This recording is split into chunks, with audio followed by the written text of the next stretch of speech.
The Adventures of Tom Sawyer by Mark Twain. Narrated by Robin Nixon. Preface. Most of the adventures recorded in this book really occurred. One or two were experiences of my own. The rest, those of boys who were schoolmates of mine. Huck Finn is drawn from life. Tom Sawyer also, but not from an individual. He's a combination of the characteristics of three boys whom I knew, and therefore belongs to the composite order of architecture. The odd superstitions touched upon were all prevalent among children and slaves in the West at the period of this story, that is to say, 30 or 40 years ago. Although my book is intended mainly for the entertainment of boys and girls, I hope it will not be shunned by men and women on that account, for part of my plan has been to try to pleasantly remind adults of what they once were themselves, and of how they felt and thought and talked, and what queer enterprises they sometimes engaged in. The author, Hartford, 1876.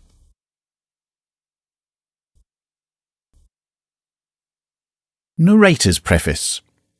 This classic book was first published in 1876, only 11 years after slavery formally ended in the United States, and is set during the time, almost half a century before, when slavery still existed. Therefore, words and phrases that were commonly used at the time without deliberate intention to offend, such as Negro and nigger, are included in the manuscript, and the listener is asked to likewise not take offence and accept and understand the book in the context of its day. The stories in this book have a timeless quality, being about the joys of youth, living in a small community, having adventures, falling in love, growing up and learning how to become an adult, and could almost have been set in any country or any time. In this light, the narrator of this book, being English, has chosen not to attempt an American accent for the various characters, and instead uses a British accent throughout for consistency.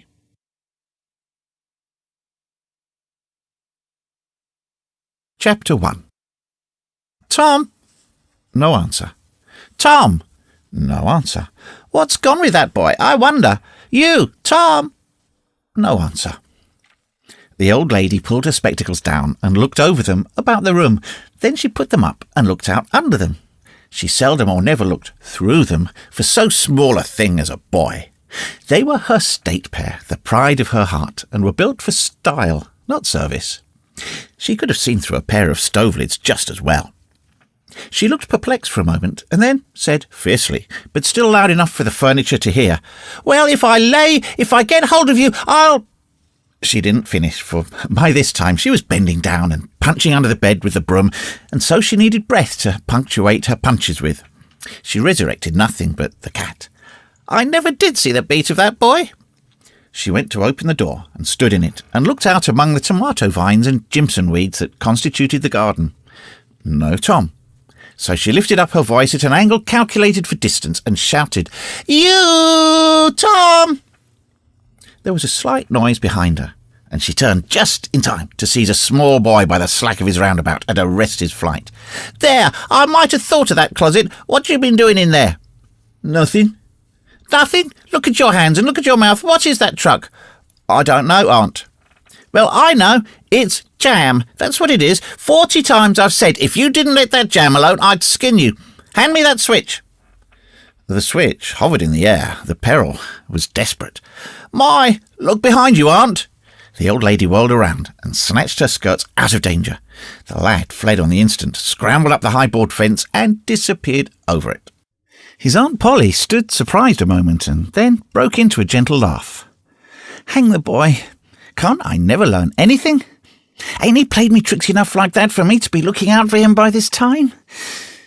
But old fools is the biggest fools there is. Can't learn an old dog new tricks, as the saying is. But my goodness, he never plays them alike. 2 days, and how is a body to know what's coming? He appears to know just how long he can torment me before I get my dander up, and he knows if he can make me out to put me off for a minute or make me laugh. It's all down again, and I can't hit him a lick. I ain't doing my duty by that boy, and that's the Lord's truth, goodness knows. Spare the rod and spoil the child, as the good book says. I'm a-laying up sin and suffering for us both. I know he's full of the old scratch, but laws o' me, he's my own dead sister's boy, poor thing. And I ain't got the heart to lash him, somehow. Every time I let him off, my conscience does hurt me so, and every time I hit him, my old heart most breaks. Well, man that is born of woman is of few days and full of trouble, as the scripture says, and I reckon it's so. He'll play hooky this evening and Southwestern for the afternoon. I'll just be obliged to make him work tomorrow to punish him.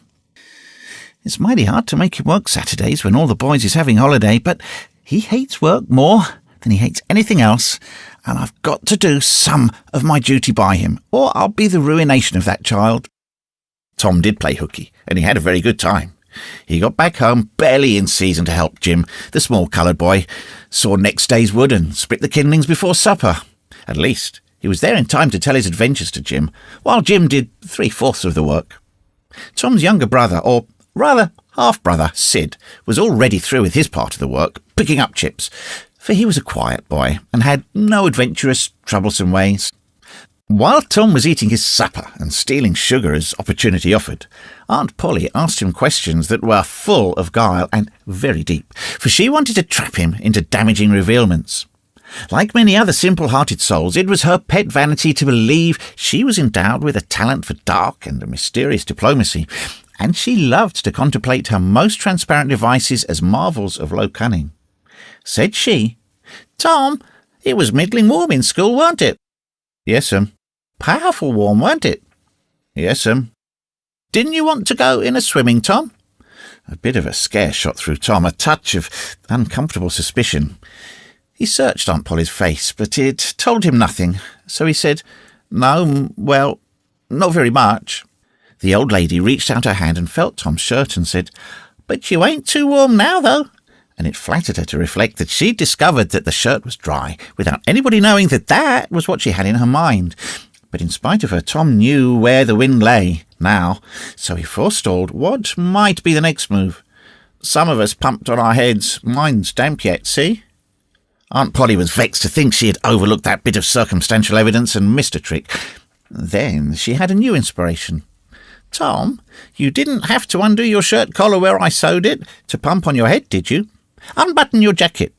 The trouble vanished out of Tom's face. He opened his jacket, and his shirt collar was securely sewed. "Bother. Well, go along with you. I'd made sure you'd played hooky and been a-swimming, but I forgive you, Tom. I reckon you're kind of a singed cat, as the saying is. Better than you look, this time." She was half sorry her sagacity had miscarried, and half glad that Tom had stumbled into obedient contact for once.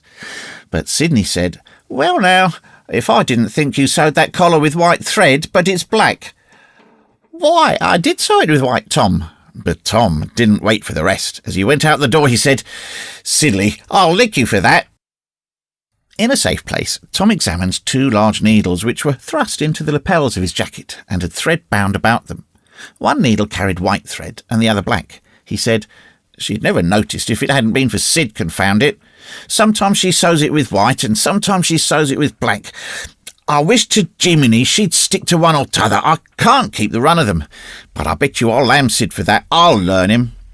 He was not the model boy of the village. He knew the model boy very well, though, and loathed him. Within 2 minutes, or even less, he'd forgotten all his troubles, not because his troubles were one whit less heavy and bitter to him than a man's are to a man, but because a new and powerful interest bore them down and drove them out of his mind for the time, just as men's fortunes are forgotten in the excitement of new enterprises. This new interest was a valued novelty in whistling, which he'd just acquired from a negro, and he was suffering to practise it undisturbed. It consisted in a peculiar bird-like turn, a sort of liquid warble, produced by touching the tongue to the roof of the mouth at short intervals in the midst of the music. The reader probably remembers how to do it, if he has ever been a boy. Diligence and attention soon gave him the knack of it, and he strode down the street with his mouth full of harmony and his soul full of gratitude. He felt much as an astronomer feels who's discovered a new planet, and no doubt as far as strong, deep, unalloyed pleasure is concerned, the advantage was with the boy, not the astronomer. The summer evenings were long, and it was not dark yet. Presently Tom checked his whistle. A stranger was before him, a boy a shade larger than himself. A newcomer of any age or either sex was an impressive curiosity in the poor little shabby village of St. Petersburg. This boy was well dressed, too. Well dressed on a weekday. This was simply astounding. His cap was a dainty thing. His close-buttoned blue cloth roundabout was new and natty, and so were his pantaloons. He had shoes on, and it was only Friday. He even wore a necktie, a bright bit of ribbon. He had a citified air about him that ate into Tom's vitals. The more Tom stared at the splendid marvel, the higher he turned up his nose at his finery, and the shabbier and shabbier his own outfit seemed to him to grow. Neither boy spoke. If one moved, the other moved, but only sideways in a circle. They kept face to face and eye to eye all the time. Finally, Tom said, "I can lick you." "I'd like to see you try it." "Well, I can do it." "No, you can't either." "Yes, I can." "No, you can't." "I can, you can't, can, can't." In an uncomfortable pause, then, Tom said, "What's your name?" "'Tisn't any of your business, maybe." "Well, I low I'll make it my business." "Well, why don't you? If you say much, I will." "Much, much, much. There now." "Oh, you think you're mighty smart, don't you? I could lick you with one hand tied behind me, if I wanted to." "Well, why don't you do it? You say you can do it." "Well, I will, if you fool with me." "Oh, yes, I've seen whole families in the same fix." "Smarty, you think you're some now, don't you? Oh, what a hat." "You can lump the hat if you don't like it. I dare you to knock it off, and anybody that'll take a dare will suck eggs." "You're a liar." "You're another." "You're a fighting liar, and doesn't take it up." "Or take a walk." "Say, if you give me much more of your sass, I'll take and bounce a rock off on your head." "Oh, of course you will." "Well, I will." "Well, why don't you do it then? What do you keep saying you will for? Why don't you do it?" "It's because you're afraid." "I ain't afraid." "You are." "I ain't." "You are." Another pause, and more eyeing and sidling round each other. Presently they were shoulder to shoulder. Tom said, "Get away from here." "Go away yourself." "I won't." "I won't either." So they stood, each with a foot placed at an angle as a brace, and both shoving with might and main, and glowering at each other with hate. But neither could get an advantage. After struggling till both were hot and flushed, each relaxed his strain with watchful caution, and Tom said, "You're a coward and a pup. I'll tell my big brother on you, and he can thrash you with his little finger, and I'll make him do it too." "What do I care for your big brother? I've got a brother that's bigger than he is, and what's more, he can throw him over that fence too." Both brothers were imaginary. "That's a lie." "You're saying so, don't make it so." Tom drew a line in the dust with his big toe and said, "I dare you to step over that, and I'll lick you till you can't stand up. Anybody that'll take a dare will steal sheep." The new boy stepped over promptly and said, "Now you said you'd do it. Now let's see you do it." "Don't you crowd me now. You better look out." "Well, you said you'd do it. Why don't you do it?" "By jingo, for 2 cents I will do it." The new boy took 2 broad coppers out of his pocket and held them out with derision. Tom struck them to the ground. In an instant both boys were rolling and tumbling in the dirt, gripped together like cats, and for the space of a minute they tugged and tore at each other's hair and clothes, punched and scratched each other's nose, and covered themselves with dust and glory. Presently the confusion took form, and through the fog of the battle Tom appeared seated astride the new boy and pounding him with his fists. "Hol enough," said he. The boy only struggled to free himself. He was crying, mainly from rage. "Hol enough," and the pounding went on. At last the stranger got out a smothered "Nuff," and Tom let him up and said, "Now if that'll learn you, better look out who you're fooling with next time." The new boy went off, brushing the dust from his clothes, sobbing, snuffling, and occasionally looking back and shaking his head and threatening what he would do to Tom the next time he caught him out. To which Tom responded with jeers and started off in a high feather, and as soon as his back was turned the new boy snatched up a stone and threw it, and it hit him between the shoulders and then turned tail and ran like an antelope. Tom chased the traitor home and thus found out where he lived. He then held a position at the gate for some time, daring the enemy to come outside, but the enemy only made faces at him through the window and declined. At last the enemy's mother appeared and called Tom a bad, vicious, vulgar child and ordered him away. So he went away, but he said he loathed to lay for that boy. He got home pretty late that night, and when he climbed cautiously in at the window, he uncovered an ambuscade in the person of his aunt, and when she saw the state of his clothes were in, her resolution turned to his Saturday holiday into captivity at hard labour become adamantine in its firmness.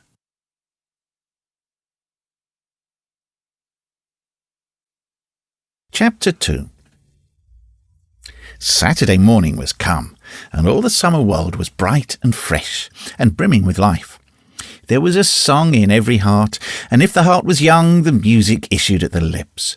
There was cheer in every face, and a spring in every step. The locust trees were in bloom, and the fragrance of the blossoms filled. Cardiff Hill, beyond the village and above it, was green with vegetation, and it lay just far enough away to seem a delectable land, dreamy, reposeful, and inviting. Tom appeared on the sidewalk with a bucket of whitewash and a long-handled brush. He surveyed the fence, and all gladness left him, and a deep melancholy settled down upon his spirit. 30 yards of board fence, 9 feet high. Life to him seemed hollow, and existence but a burden. Sighing, he dipped his brush and passed it along the topmost plank, repeating the operation, did it again, compared the insignificant whitewashed streak with the far-reaching continent of unwhitewashed fence, and sat down on a tree box discouraged. Jim came skipping out at the gate with a tin pail and singing Buffalo Gals. Bringing water from the town pump had always been hateful work in Tom's eyes before, but now it did not strike him so. He remembered that there was company at the pump. White, mulatto, and Negro boys and girls were always there waiting their turns, resting, trading playthings, quarrelling, fighting, skylarking. And he remembered that although the pump was only 150 yards off, Jim never got back with a bucket of water under an hour. And even then, somebody generally had to go after him. Tom said, "Say, Jim, I'll fetch the water if you'll whitewash some." Jim shook his head and said, "Can't, Master Tom. Old Missus, she told me I've got to go and get this water and not stop fooling round with anybody. She says she spec Master Tom going to ax me to whitewash, and so she told me go long, tend to my own business, and she lowed she'd tend to the whitewashing." "Oh, never you mind what she said, Jim. That's the way she always talks. Give me the bucket. I won't be gone only a minute. She won't ever know." "Oh, I darsn't, Master Tom. Old Missus, she'd take and tie the head off of me, deed she would." "She never licks anybody. Whacks 'em over the head with her thimble, and who cares for that, I'd like to know. She talks awful, but don't hurt. Anyways, it don't if she don't cry. Jim, I'll give you a marvel. I'll give you a white alley." Jim began to waver. "White alley, Jim, and it's a bully tour. My, that's a mighty gay marvel, I tell you. But Master Tom is powerful fraid, old Missus. And besides, if you will, I'll show you my sore toe." Jim was only human, and this attraction was too much for him. He put down his pail, took the white alley, and bent over the toe with absorbing interest while the bandage was being unwound. In another moment he was flying down the street with his pail and a tingling rear. Tom was whitewashing with vigour, and Aunt Polly was retiring from the field with a slipper in her hand and triumph in her eye. But Tom's energy did not last. He began to think of the fun he had planned for this day, and his sorrows multiplied. Soon the 3 boys would come tripping along on all sorts of delicious expeditions, and they would make a world of fun of him for having to work. The very thought of it burnt him like fire. He got out his worldly wealth and examined it. Bits of toys, marbles, and trash. Enough to buy an exchange of work, maybe, but not half enough to buy so much as half an hour of pure freedom. So he returned his straitened means to his pocket and gave up the idea of trying to buy the boys. At this dark and hopeless moment, an inspiration burst upon him. Nothing less than a great, magnificent inspiration. He took up his brush and went tranquilly to work. Ben Rogers hove in sight presently, the very boy of all boys whose ridicule he had been dreading. Ben's gait was the hop, skip, and jump, proof enough that his heart was light and his anticipations high. He was eating an apple and giving a long melodious whoop at intervals, followed by a deep-toned ding-dong-dong, ding-dong-dong, for he was personating a steamboat. As he drew near, he slackened speed, took the middle of the street, leaned far over to starboard, and rounded to ponderously with laborious pomp and circumstance, for he was personating the big Missouri, and considered himself to be drawing 9 feet of water. He was boat and captain and engine bells combined, so he had to imagine himself standing on his own hurricane deck, giving the orders and executing them. "Stop her, sir! Ting-a-ling-ling!" The headway ran almost out, and he drew up slowly toward the sidewalk. "Ship up to back! Ting-a-ling-ling!" His arms straightened and stiffened down his sides. "Sit her back on the starboard! Ting-a-ling-ling! Chow! Chow, chow, chow, chow!" His right hand, meantime, describing stately circles, for it was representing a 40-foot wheel. "Let her go back on the larboard! Ting-a-ling-ling! Chow, chow, chow, chow!" The left hand began to describe circles. "Stop the starboard! Ting-a-ling-ling! Stop the larboard! Come ahead on the starboard! Stop her! Let your right side turn over slow! Ting-a-ling-ling! Chow, wow, wow! Get out that headline lively now! Come out with your spring line, what you're about there. Take a turn round that stump with the bite of it. Stand by that stage now. Let her go. Done with the engines, sir. Ting-a-ling-ling. Trying the gauge-cocks. Tom went on whitewashing and paid no attention to the steamboat. Ben stared a moment and said, "Aye, aye, you're up a stump, ain't you?" No answer. Tom surveyed his last touch with the eye of an artist. Then he gave his brush another gentle sweep and surveyed the result, as before. Ben ranged up alongside of him. Tom's mouth watered for the apple, but he stuck to his work. Ben said, "Hello, old chap, you got to work, eh?" Tom wheeled suddenly and said, "Why, it's you, Ben. I weren't noticing." "Say, I'm going in a swimming, I am. Don't you wish you could? But of course you'd rather work, wouldn't you? Course you would." Tom contemplated the boy a bit and said, "What do you call work? Why, ain't that work?" Tom resumed his whitewashing and answered carelessly, "Well, maybe it is, and maybe it isn't. All I know is it suits Tom Sawyer." "Oh, come now, you don't mean to let on that you like it?" The brush continued to move. "Like it? Well, I don't see why I oughtn't to like it. Does a boy get a chance to whitewash a fence every day?" That put things in a new light. Ben stopped nibbling his apple. Tom swept his brush daintily back and forth, stepped back to note the effect, added a touch here and there, criticised the effect again. And Ben, watching every move and getting more and more interested, more and more absorbed. Presently, he said, "Say, Tom, let me whitewash a little." Tom considered, was about to consent, but altered his mind. No, I reckon it wouldn't hardly do, Ben. You see, Aunt Polly's awful particular about this fence, right here on the street, you know. But if it was the back fence, I wouldn't mind, and she wouldn't. Yes, she's awful particular about this fence. It's got to be done very carefully. I reckon there ain't one boy in 1,000, maybe 2,000, that can do it the way it's got to be done. No, is that so? Oh, come now, let me just try, only just a little. I'd let you if you was me, Tom. Ben, I'd like to, honest Injun, but Aunt Polly, well, Jim wanted to do it, but she wouldn't let him. Sid wanted to do it, and she wouldn't let Sid. Now, don't you see how I'm fixed? If you was to tackle this fence and anything was to happen to it... Oh, shucks, I'll just be as careful now. Let me try, say, I'll give you the core of my apple. Well, here, no, Ben, now don't. I'm afeard. I'll give you all of it.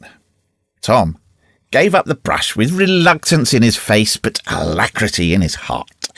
And while the late steamer Big Missouri worked and sweated in the sun, the retired artist sat on a barrel in the shade close by, dangling his legs, munched his apple, and planned the slaughter of more innocents. There was no lack of material. Boys happened along every little while. They came to jeer, but remained to whitewash. By the time Ben was fagged out, Tom had traded the next chance to Billy Fisher for a kite in good repair, and when he played out, John Miller bought in for a dead rat and a string to swing it with, and so on, hour after hour.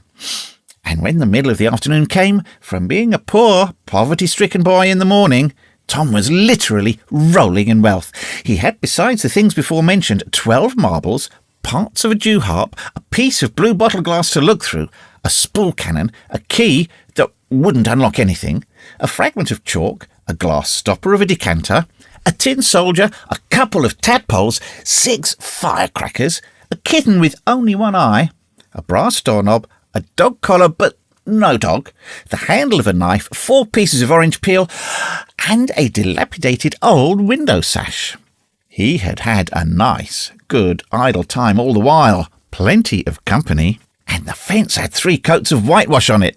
If he hadn't run out of whitewash, he would have bankrupted every boy in the village. Tom said to himself that it was not such a hollow world after all. He had discovered a great law of human action without knowing it, namely, that in order to make a man or boy covet a thing, it is only necessary to make the thing difficult to attain. If he had been a great and wise philosopher, like the writer of this book, he would now have comprehended that work consists of whatever a body is obliged to do, and that play consists of whatever a body is not obliged to do. And this would help him to understand why constructing artificial flowers or performing on a treadmill is work, while rolling 10 pins or climbing Mont Blanc is only amusement. There are wealthy gentlemen in England who drive 4-horse passenger coaches 20 or 30 miles on a daily line in the summer because the privilege costs them considerable money. But if they were offered wages for the service, they would turn it into work and they would resign. The boy mused a while over the substantial change which had taken place in his worldly circumstances, and then wended toward headquarters to report.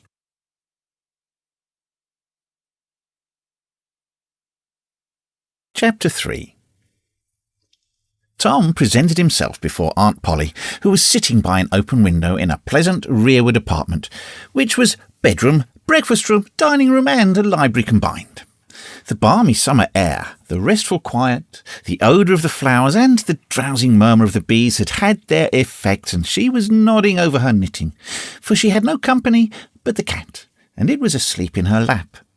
Her spectacles were propped up on her grey head for safety. She had thought that, of course, Tom had deserted long ago, and she wondered at seeing him place himself in her power again, and in this intrepid way. He said, "Mayn't I go out and play now, Aunt?" "What? Already? How much have you done?" "It's all done, Aunt." "Tom, don't lie to me. I can't bear it." "I ain't, Aunt. It is all done."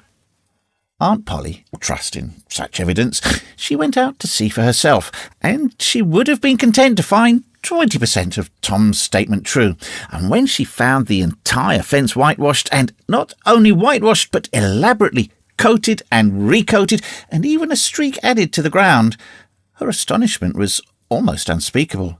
She said, "Well, I never! There's no getting round it. You can work when you're a mind to, Tom." And then she diluted the compliment by adding, "But it's powerful seldom you're a mind to, I'm bound to say. Well, go along and play, but mind you get back some time in a week, or I'll tan you."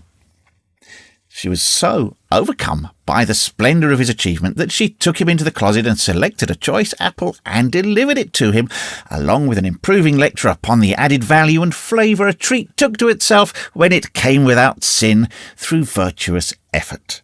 And while she closed with a happy scriptural flourish, he hooked a doughnut. Then he skipped out and saw Sid just starting up the outside stairway that led to the back rooms on the second floor. Clods were handy, and the air was full of them in a twinkling. They raged around Sid like a hailstorm, and before Aunt Polly could collect her surprised faculties and sally to the rescue, 6 or 7 clods had taken personal effect, and Tom was over the fence and gone. There was a gate, but as a general thing, he was too crowded for time to make use of it. His soul was at peace, now that he'd settled with Sid for calling attention to his black thread and getting him into trouble. Tom skirted the block and came round into a muddy alley that led by the back of his aunt's cow stable. He presently got safely beyond the reach of capture and punishment, and hastened toward the public square of the village where 2 military companies of boys had met for conflict, according to previous appointment. Tom was general of one of these armies, Joe Harper, a bosom friend, general of the other. These 2 great commanders did not condescend to fight in person, that being better suited to the still smaller fry, but sat together on an eminence and conducted the field operations by orders delivered through aides de camp. Tom's army won a great victory after a long and hard-fought battle. Then the dead were counted, prisoners exchanged, the terms of the next disagreement agreed upon, and the day for the necessary battle appointed, after which the armies fell into line and marched away, and Tom turned homeward alone. As he was passing by the house where Jeff Thatcher lived, he saw a new girl in the garden, a lovely little blue-eyed creature with yellow hair plaited into 2 long tails, white summer frock and embroidered pantalettes. The fresh-crowned hero fell without firing a shot.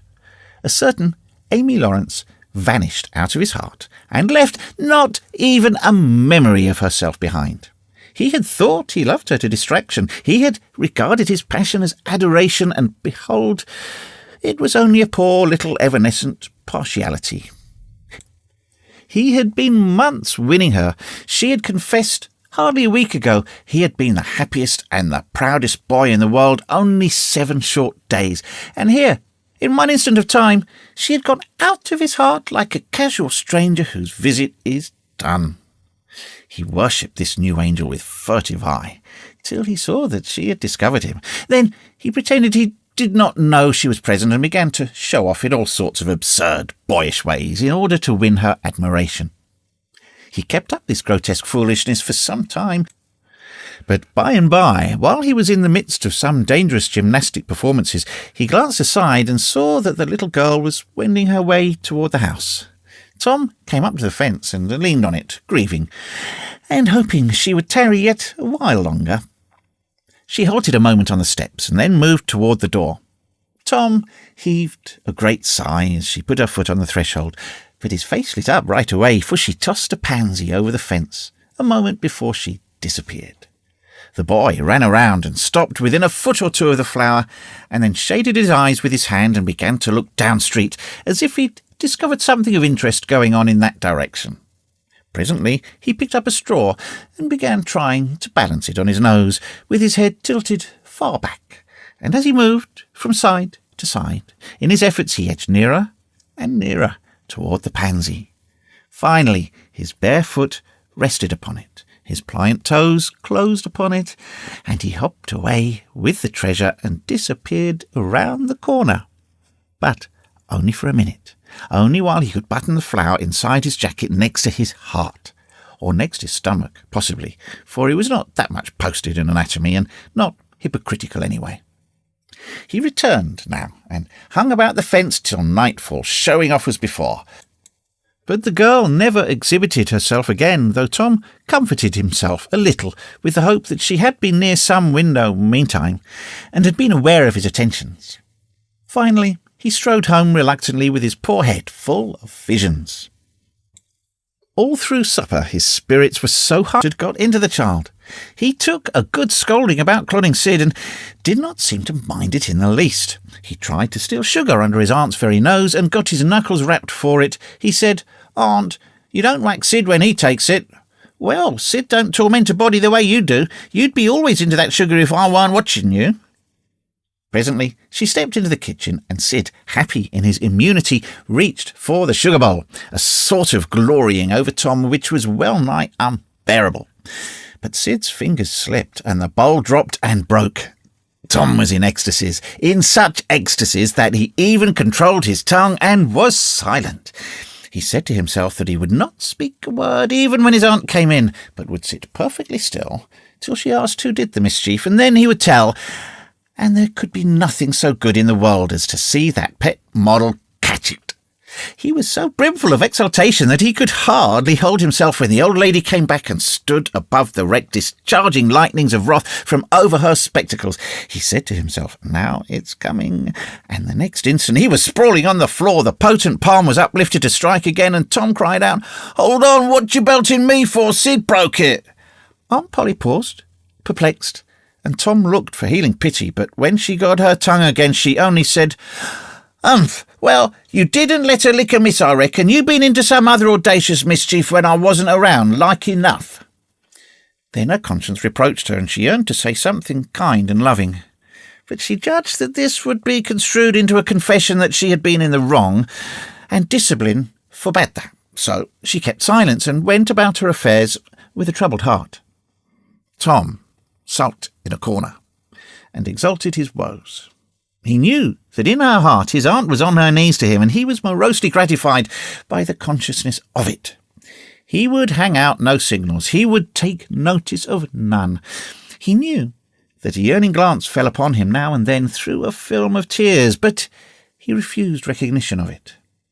He pictured himself lying sick unto death, and his aunt bending over him, beseeching one little forgiving word, but he would turn his face to the wall and die with that word unsaid. Ah, how would she feel then? And he pictured himself brought home from the river, dead, with his curls all wet and his sore heart at rest. How she would throw herself upon him, and how her tears would fall like rain, and her lips pray God to give her back her boy, and she would never, never abuse him any more. But he would lie there, cold and white, and make no sign, a poor little sufferer whose griefs were at an end. He so worked upon his feelings with the pathos of these dreams that he had to keep swallowing. He was so like to choke, and his eyes swam in a blur of water which overflowed when he winked and ran down and trickled from the end of his nose. And such a luxury to him was this petting of his sorrows, that he could not bear to have any worldly cheeriness or any grating delight intrude upon it. It was too sacred for such contact.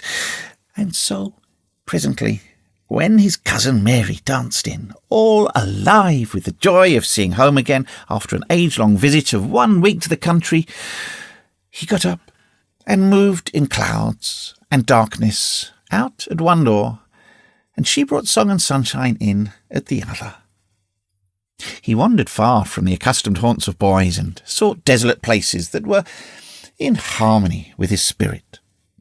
A log raft in the river invited him, and he seated himself on its outer edge and contemplated the dreary vastness of the stream, wishing the while that he could only be drowned, all at once and unconsciously, without undergoing the uncomfortable routine devised by nature. Then he thought of his flower. He got it out, rumpled and wilted, and it mightily increased his dismal felicity. He wondered if she would pity him if she knew. Would she cry, and wish that she had a right to put her arms around his neck and comfort him? Or would she turn coldly away like all the hollow world?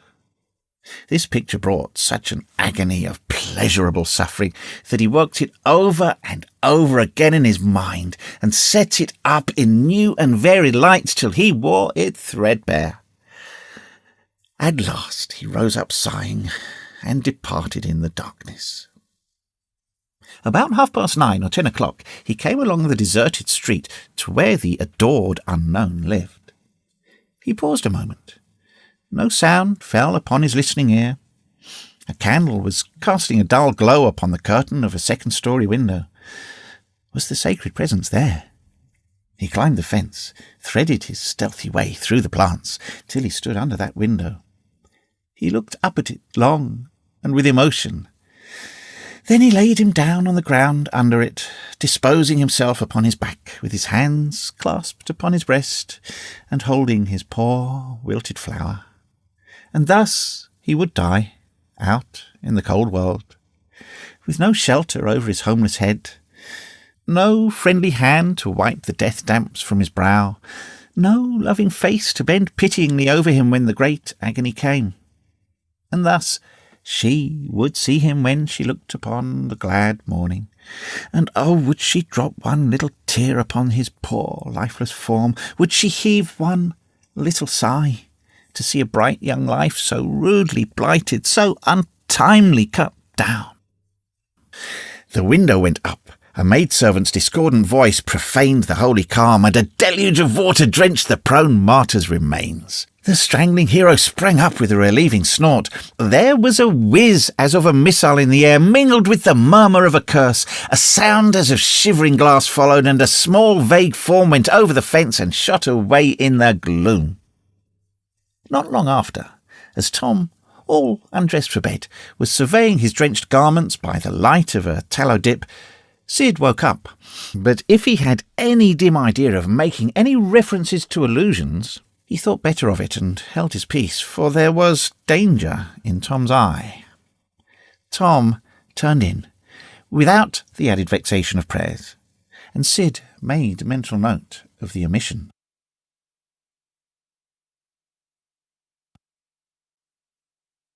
Chapter 4. The sun rose upon a tranquil world and beamed down upon the peaceful village like a benediction. Breakfast over, Aunt Polly had family worship. It began with a prayer built from the ground up of solid courses of scriptural quotations, welded together with a thin mortar of originality, and from the summit of this she delivered a grim chapter of the Mosaic law as from Sinai. And then Tom girded up his loins, so to speak, and went to work to get his verses. Sid had learned his lesson the day before. Tom bent all his energies to the memorizing of 5 verses, and he chose part of the Sermon on the Mount because he could find no verses that were shorter. At the end of half an hour, Tom had a vague, general idea of his lesson, but no more, for his mind was traversing the whole field of human thought, and his hands were busy with distracting recreations. Mary took his book to hear him recite, and he tried to find his way through the fog. Blessed are the, poor. Yes, poor. Blessed are the poor, in spirit. Blessed are the poor in spirit, for theirs. Blessed are the poor in spirit, for theirs is the kingdom of heaven. Blessed are they that mourn, for they I don't know what it is. Shall mourn. They shall mourn, for they shall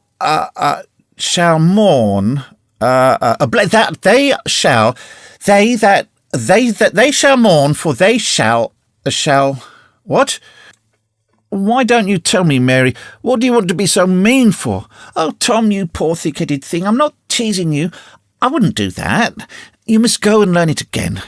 Don't you be discouraged, Tom. You'll manage it, and if you do, I'll give you something ever so nice. Now, that's a good boy. All right. What is it, Mary? Tell me what it is. Never you mind, Tom. You know, if I say it's nice, it is nice. You bet. That's so, Mary. All right, I'll tackle it again. And he did tackle it again. And under the double pressure of curiosity and prospective gain, he did it with such spirit that he accomplished a shining success. Mary gave him a brand new Barlow knife worth 12.5 cents, and the convulsion of delight that swept his system shook him to his foundations.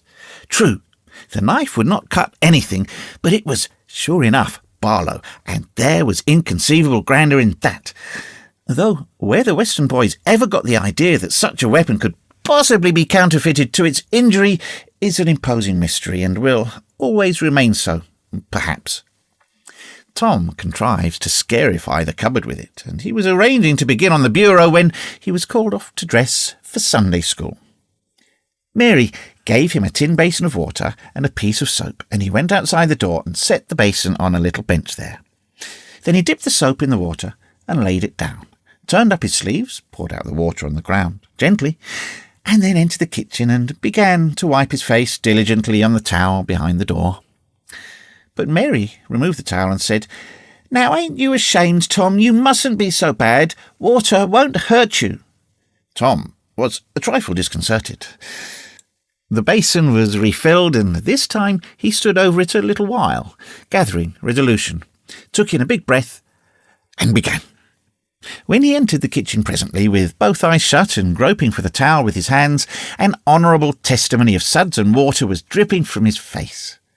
But when he emerged from the towel, he was not yet satisfactory, for the clean territory stopped short at his chin and his jaws, like a mask. Below and beyond this line there was a dark expanse of unirrigated soil that spread downward in front and backward around his neck. Mary took him in hand, and when she was done with him, he was a man and a brother, without distinction of colour, and his saturated hair was neatly brushed, and its short curls wrought into a dainty and symmetrical general effect. He privately smoothed out the curls with labour and difficulty, and plastered his hair close down to his head, for he held curls to be effeminate, and his own filled his life with bitterness. And then Mary got out a suit of his clothing that had been used only on Sundays during 2 years. They were simply called his other clothes, and so by that we know the size of his wardrobe. The girl put him to rights after he had dressed himself.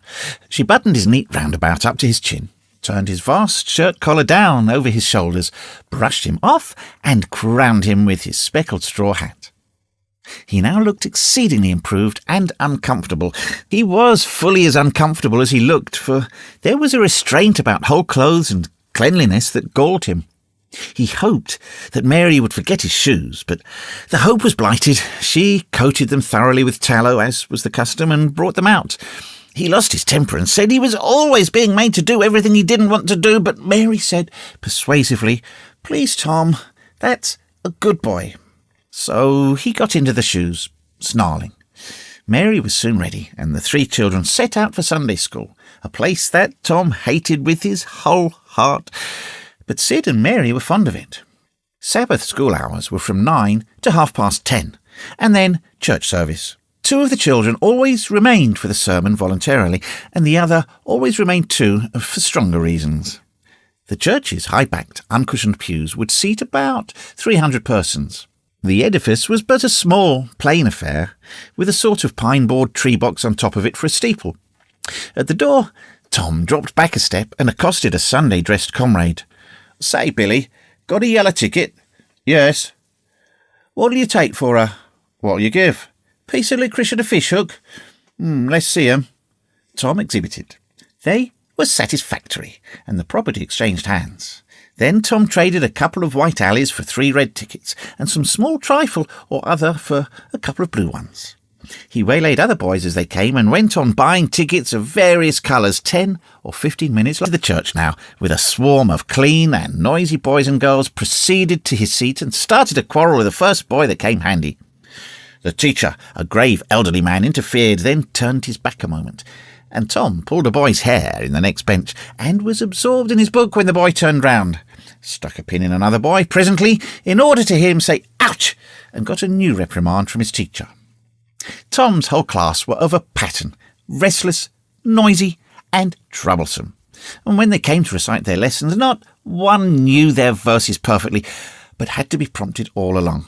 However, they worried through, and each got his reward in small blue tickets, each with a passage of scripture on it.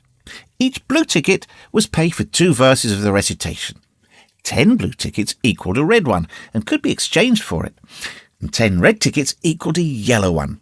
For 10 yellow tickets, the superintendent gave a very plainly bound Bible, worth 40 cents in those easy times, to the pupil. How many of my readers would have the industry and application to memorize 2,000 verses, even for a door Bible? And yet, Mary had acquired 2 Bibles in this way. It was the patient work of 2 years, and a boy of German parentage had won 4 or 5. He once recited 3,000 verses without stopping, but the strain upon his mental faculties was too great, and he was little better than an idiot from that day forth, a grievous misfortune for the school, for on great occasions, before company, the superintendent, as Tom expressed it, had always made this boy come out and spread himself. Only the other pupils managed to keep their tickets and stick to their tedious work long enough to get a Bible, and so the delivery of one of these prizes was a rare and noteworthy circumstance. The successful pupil was so great and conspicuous for that day that on the spot every scholar's heart was fired with a fresh ambition that often lasted a couple of weeks. It is possible that Tom's mental stomach had never really hungered for one of those prizes, but unquestionably his entire being had, for many a day, longed for the glory and the eclat that came with it. In due course, the superintendent stood up in front of the pulpit with a closed hymn book in his hand, and his forefinger inserted between its leaves, and commanded attention. When a Sunday school superintendent makes his customary little speech, a hymn book in the hand is as necessary as is the inevitable sheet of music in the hand of a singer who stands forward on the platform and sings a solo at a concert. Though why is a mystery, for neither the hymn book nor the sheet of music is ever referred to by the sufferer. This superintendent was a slim creature of 35, with a sandy goatee and short, sandy hair. He wore a stiff, standing collar whose upper edge almost reached his ears and whose sharp points curved forward abreast the corners of his mouth, a fence that compelled a straight look ahead and turning of the whole body when a side view was required. His chin was propped on a spreading cravat which was as broad and as long as a banknote, and had fringed ends. His boot toes were turned sharply up in the fashion of the day, like sleigh runners, an effect patiently and laboriously produced by the young men by sitting with their toes pressed against a wall for hours together. Mr. Walters was very earnest of mien and very sincere and honest at heart, and he held sacred things and places in such reverence and so separated them from worldly matters that unconsciously to himself his Sunday school voice had acquired a peculiar intonation, which was wholly absent on weekdays. He began after this fashion.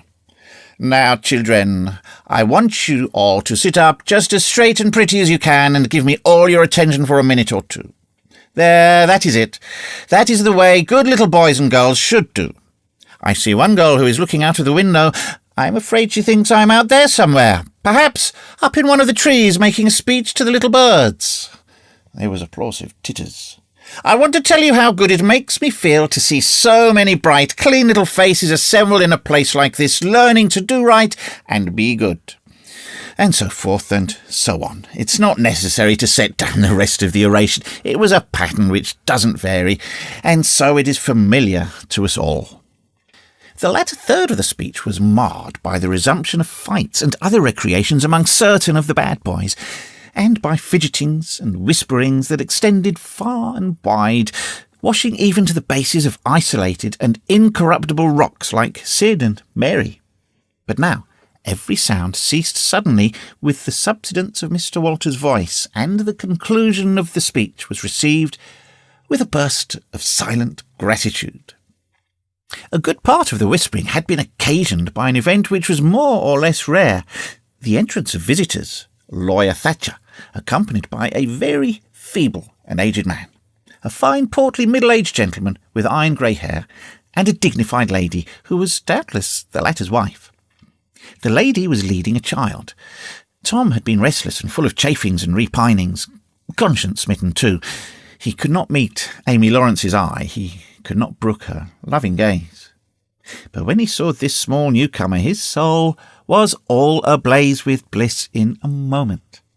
The next moment, with all his might, cuffing boys, pulling hair, making faces, in a word, using every art that seemed likely to fascinate a girl and win her applause.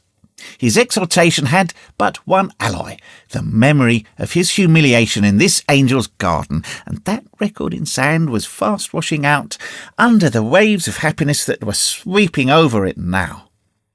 The visitors were given the highest seat of honour, and as soon as Mr. Walters' speech was finished, he introduced them to the school. The middle-aged man turned out to be a prodigious personage, no less a one than the county judge. Altogether the most august creation these children had ever looked upon, and they wondered what kind of material he was made of, and they half wanted to hear him roar, and were half afraid that he might too. He was from Constantinople, 12 miles away, so he had travelled and seen the world. These very eyes had looked upon the county courthouse, which was said to have a tin roof. The awe which these reflections inspired was attested by the impressive silence and the ranks of staring eyes. This was the great Judge Thatcher, brother of their own lawyer. Jeff Thatcher immediately went forward to be familiar with the great man and be envied by the school. It would have been music to his soul to hear the whisperings. "Look at him, Jim. He's a-going up there. Say, look, he's a-going to shake hands with him. He is shaking hands with him. By jings, don't you wish you was Jeff?" Mr. Walters fell to showing off with all sorts of official bustlings and activities, giving orders, delivering judgments, discharging directions here, there, everywhere that he could find a target. The librarian showed off, running hither and thither with his arms full of books and making a deal of the splutter and fuss that insect authority delights in. The young lady teachers showed off, bending sweetly over pupils that were lately being boxed, lifting pretty warning fingers at bad little boys and patting good ones lovingly. The young gentlemen teachers showed off, with small scoldings and other little displays of authority and fine attention to discipline. And most of the teachers of both sexes found business up at the library by the pulpit, and it was business that frequently had to be done over again 2 or 3 times with much seeming vexation. The little girls showed off in various ways, and the little boys showed off with such diligence that the air was thick with paper wads and the murmur of scufflings. And above it all, the great man sat and beamed a majestic judicial smile upon all the house, and warmed himself in the sun of his own grandeur, for he was showing off too. There was only one thing wanting to make Mr. Walter's ecstasy complete, and that was a chance to deliver a Bible prize and exhibit a prodigy. Several pupils had a few yellow tickets, but none had enough. He had been around among the star pupils inquiring. He would have given worlds now to have that German lad back again with a sound mind. And now, at this moment, when hope was dead, Tom Sawyer came forward with 9 yellow tickets, 9 red tickets, and 10 blue ones, and demanded a Bible. This was a thunderbolt out of a clear sky. Walters was not expecting an application from this source for the next 10 years, but there was no getting around it. Here were the certified cheques, and they were good for their face. Tom was therefore elevated to a place with the judge and the other elect, and the great news was announced from headquarters. It was the most stunning surprise of the decade, and so profound was the sensation that it lifted the new hero up to the judicial one's altitude. And the school had 2 marvels to gaze upon in place of one. The boys were all eaten up with envy, but those that suffered the bitterest pangs were those who perceived too late that they themselves had contributed to this hated splendour by trading tickets to Tom for the wealth he had amassed in selling whitewashing privileges. These despised themselves as being dupes of a wily fraud, a guileful snake in the grass. The prize was delivered to Tom with as much effusion as the superintendent could pump up under the circumstances. But it lacked somewhat of the true gush, for the poor fellow's instinct taught him that there was a mystery here that could not well bear the light. Perhaps it was simply preposterous that this boy had warehoused 2,000 sheaves of scriptural wisdom on his premises. A dozen would strain his capacity, without a doubt. Amy Lawrence was proud and glad, and she tried to make Tom see it in her face, but he wouldn't look. She wondered. Then she was just a grain, troubled. Next, a dim suspicion came and went, came again. She watched. A furtive glance told her worlds, and then her heart broke. And she was jealous and angry, and the tears came. And she hated everybody. Tom, most of all, she thought. Tom was introduced to the judge, but his tongue was tied. His breath would hardly come. His heart quaked, partly because of the awful greatness of the man, but mainly because he was her parent, and he would have liked to fall down and worship him if it were in the dark. The judge put his hand on Tom's head and called him a fine little man, and asked him what his name was. The boy stammered, gasped, and got it out. Tom. Oh, no, not Tom. It's Thomas. Ah, that's it. I thought there was more to it, maybe. That's very well, but you've another one, I dare say, and you'll tell it to me, won't you? Tell the gentleman your other name, Thomas, said Walters, and say sir. You mustn't forget your manners. Thomas Sawyer, sir. That's it. That's a good boy. Fine boy. Fine, manly little fellow. 2,000 verses is a great many. Very, very great many. And you never can be sorry for the trouble you took to learn them, for knowledge is worth more than anything there is in the world. It's what makes great men and good men. You'll be a great man and a good man yourself some day, Thomas, and then you'll look back and say, it's all owing to the precious Sunday school privileges of my boyhood. It's all owing to my dear teachers that taught me to learn. It's all owing to the good superintendent who encouraged me and watched over me and gave me a beautiful Bible, a splendid, elegant Bible to keep and have it all for my own. Always. It's all owing to right bringing up. That is what you will say, Thomas. And you wouldn't take any money for those 2,000 verses. No, indeed you wouldn't. And now you wouldn't mind telling me and this lady some of the things you've learned. No, I know you wouldn't, for we are proud of little boys that learn. Now, no doubt, you know the names of all the 12 disciples. Won't you tell us the names of the first 2 that were appointed?" Tom was tugging at a buttonhole and looking sheepish. He blushed now, and his eyes fell. Mr. Walter's heart sank within him. He said to himself, "It is not possible that the boy can answer the simplest question. Why did the judge ask him?" Yet he felt obliged to speak up and say, "Answer the gentleman, Thomas. Don't be afraid." Tom still hung fire. "Now I know you'll tell me," said the lady, "the names of the first 2 disciples were David and Goliath." Let us draw the curtain of charity over the rest of the scene.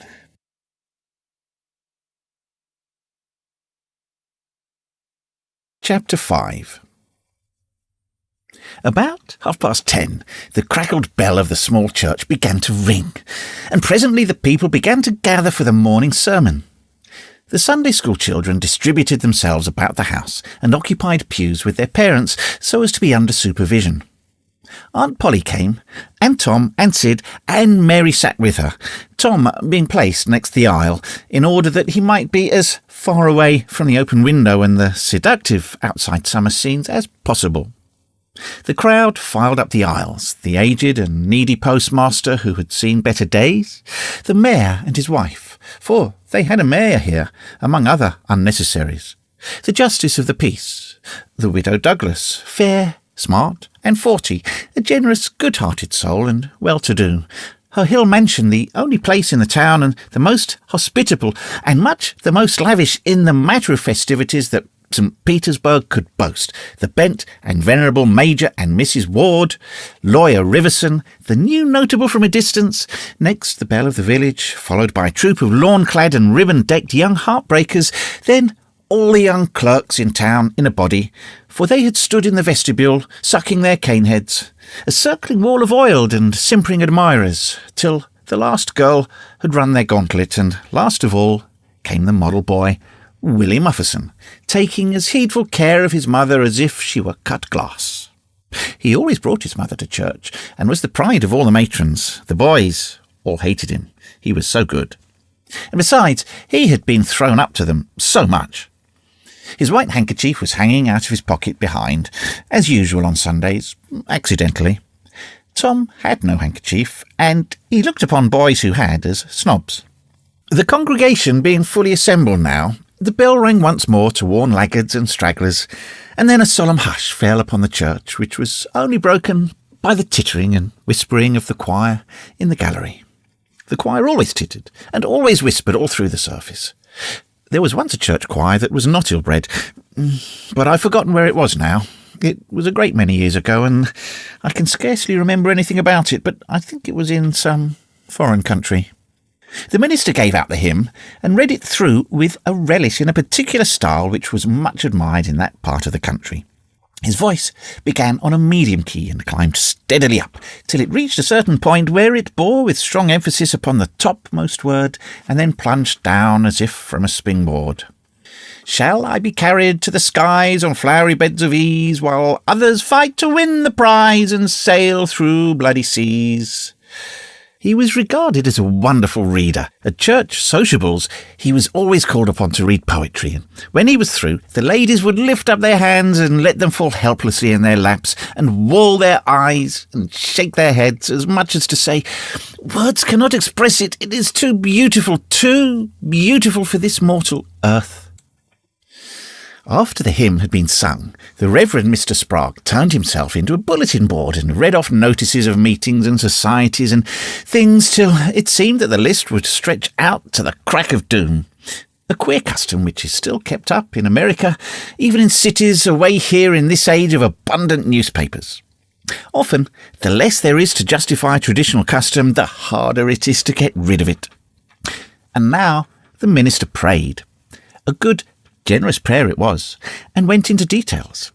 It pleaded for the church, and the little children of the church, for the other churches of the village itself, for the county, for the state officers, for the United States, for the churches of the United States, for Congress, for the President, for the officers of the government, for poor sailors tossed by stormy seas, for the oppressed millions groaning under the heel of European monarchies and Oriental despotisms, for such as have the light and the good tidings, and yet have not eyes to see nor ears to hear withal, for the heathen in the fair islands of the sea, and closed with a supplication that the words he was about to speak might find grace and favour, and be as seed sown in fertile ground, yielding in time a grateful harvest of good.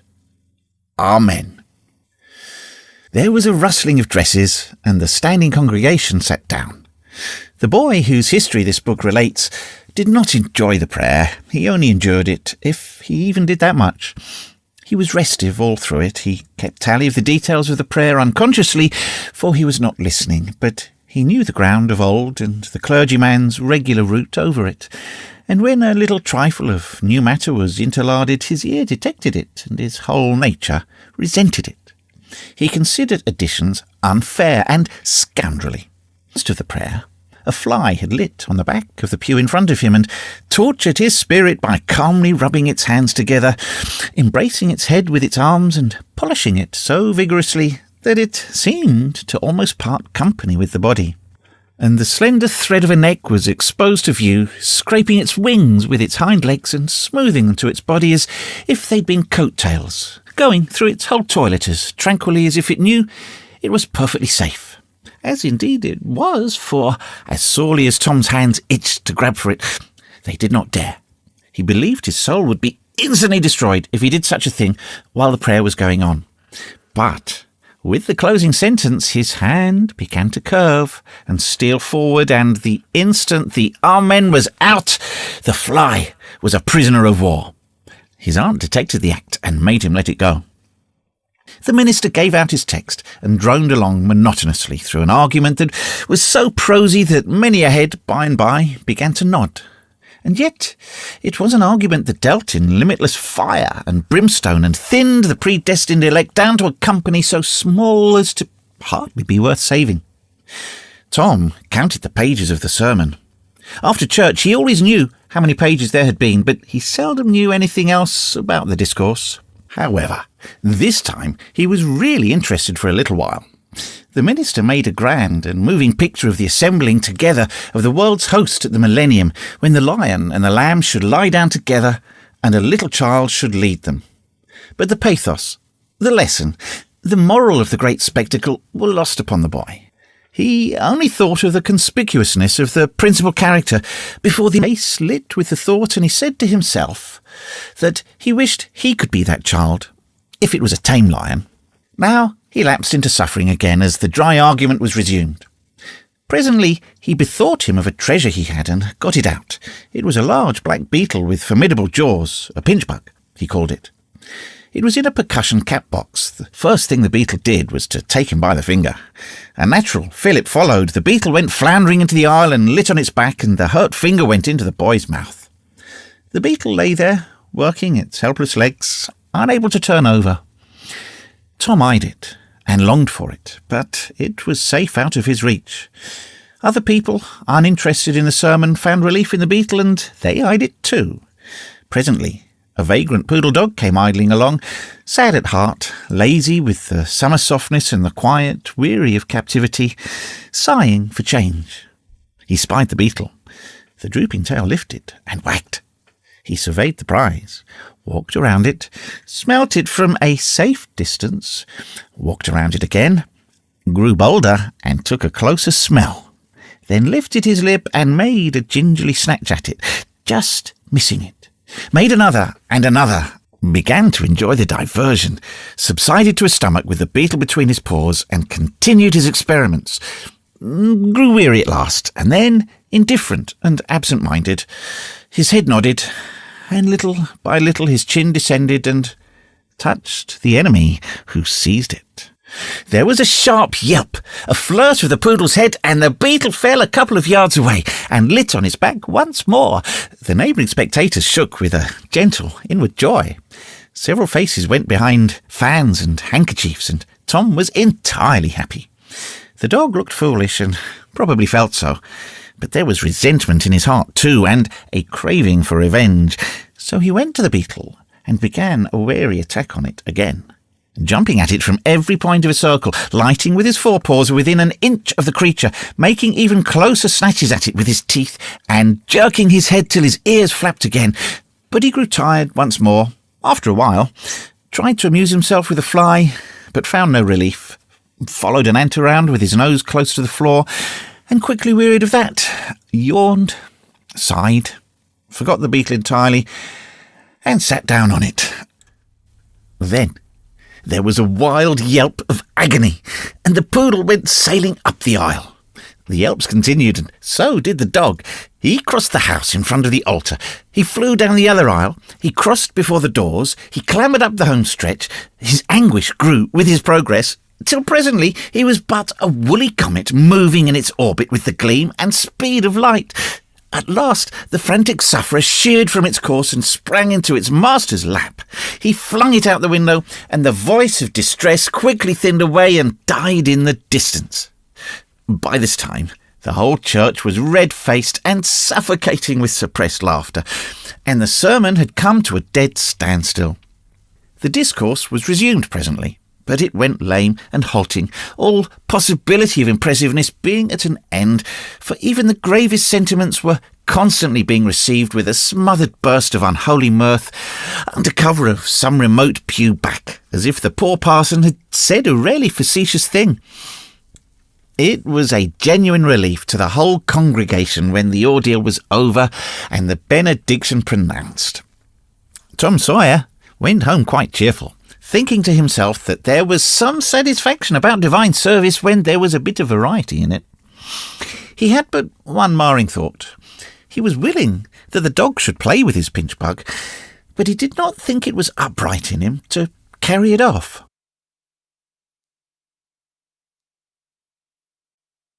Chapter 6. Monday morning found Tom Sawyer miserable. Monday morning always found him so, because it began another week's slow suffering in school. He generally began that day with wishing he had had no intervening holiday. It made the going into captivity and fetters again so much more odious. Tom lay thinking. Presently it occurred to him that he wished he was sick. Then he could stay home from school. Here was a vague possibility. He canvassed his system. No ailment was found, and he investigated again. This time he thought he could detect colicky symptoms, and he began to encourage them with considerable hope, but they soon grew feeble and presently died wholly away. He reflected further. Suddenly he discovered something. One of his upper front teeth was loose. This was lucky. He was about to begin to groan as a starter, as he called it, when it occurred to him that if he came into court with that argument, his aunt would pull it out and it would hurt. So he thought he would hold the tooth in reserve for the present and seek further. Nothing offered for some little time, and then he remembered hearing the doctor tell about a certain thing that laid up a patient for 2 or 3 weeks and threatened to make him lose a finger. So the boy eagerly drew his sore toe from under the sheet and held it up for inspection. But now he did not know the necessary symptoms. However, it seemed well worthwhile to chance it, so he fell to groaning with considerable spirit. But Sid slept on unconscious. Tom groaned louder, and fancied that he began to feel pain in the toe. No result from Sid. Tom was panting with his exertions by this time. He took a rest, and then swelled himself up and fetched a succession of admirable groans. Sid snored on. Tom was aggravated. He said, "Sid, Sid!" and shook him. This course worked well, and Tom began to groan again. Sid yawned, stretched, then brought himself up to his elbow with a snort and began to stare at Tom. Tom went on groaning. Sid said, "Tom, say, Tom." No response. "Here, Tom, what's the matter, Tom?" And he shook him and looked in his face anxiously. Tom moaned out, "Oh, don't, Sid, don't joggle me." "Why, what's the matter, Tom? I must call Auntie." No, never mind. It'll be over by and by, and maybe don't call anybody." "Oh, but I must. Don't groan so, Tom. It's awful. How long have you been this way?" "Hours. Ouch. Oh, Don't stir so, Sid, you'll kill me. Tom, why didn't you wake me sooner? Oh, Tom, don't. It makes my flesh crawl to hear you, Tom. What's the matter? I forgive you everything, Sid. Oh, everything you've ever done to me. When I'm gone... Oh, Tom, you ain't dying, are you? Don't, Tom. Oh, don't. Maybe. I forgive everybody, Sid. Oh, tell 'em so, Sid. And Sid, you give my widow, Sash and my cat with one eye to that new girl that's come to town and tell her... But Sid snatched his clothes and gone.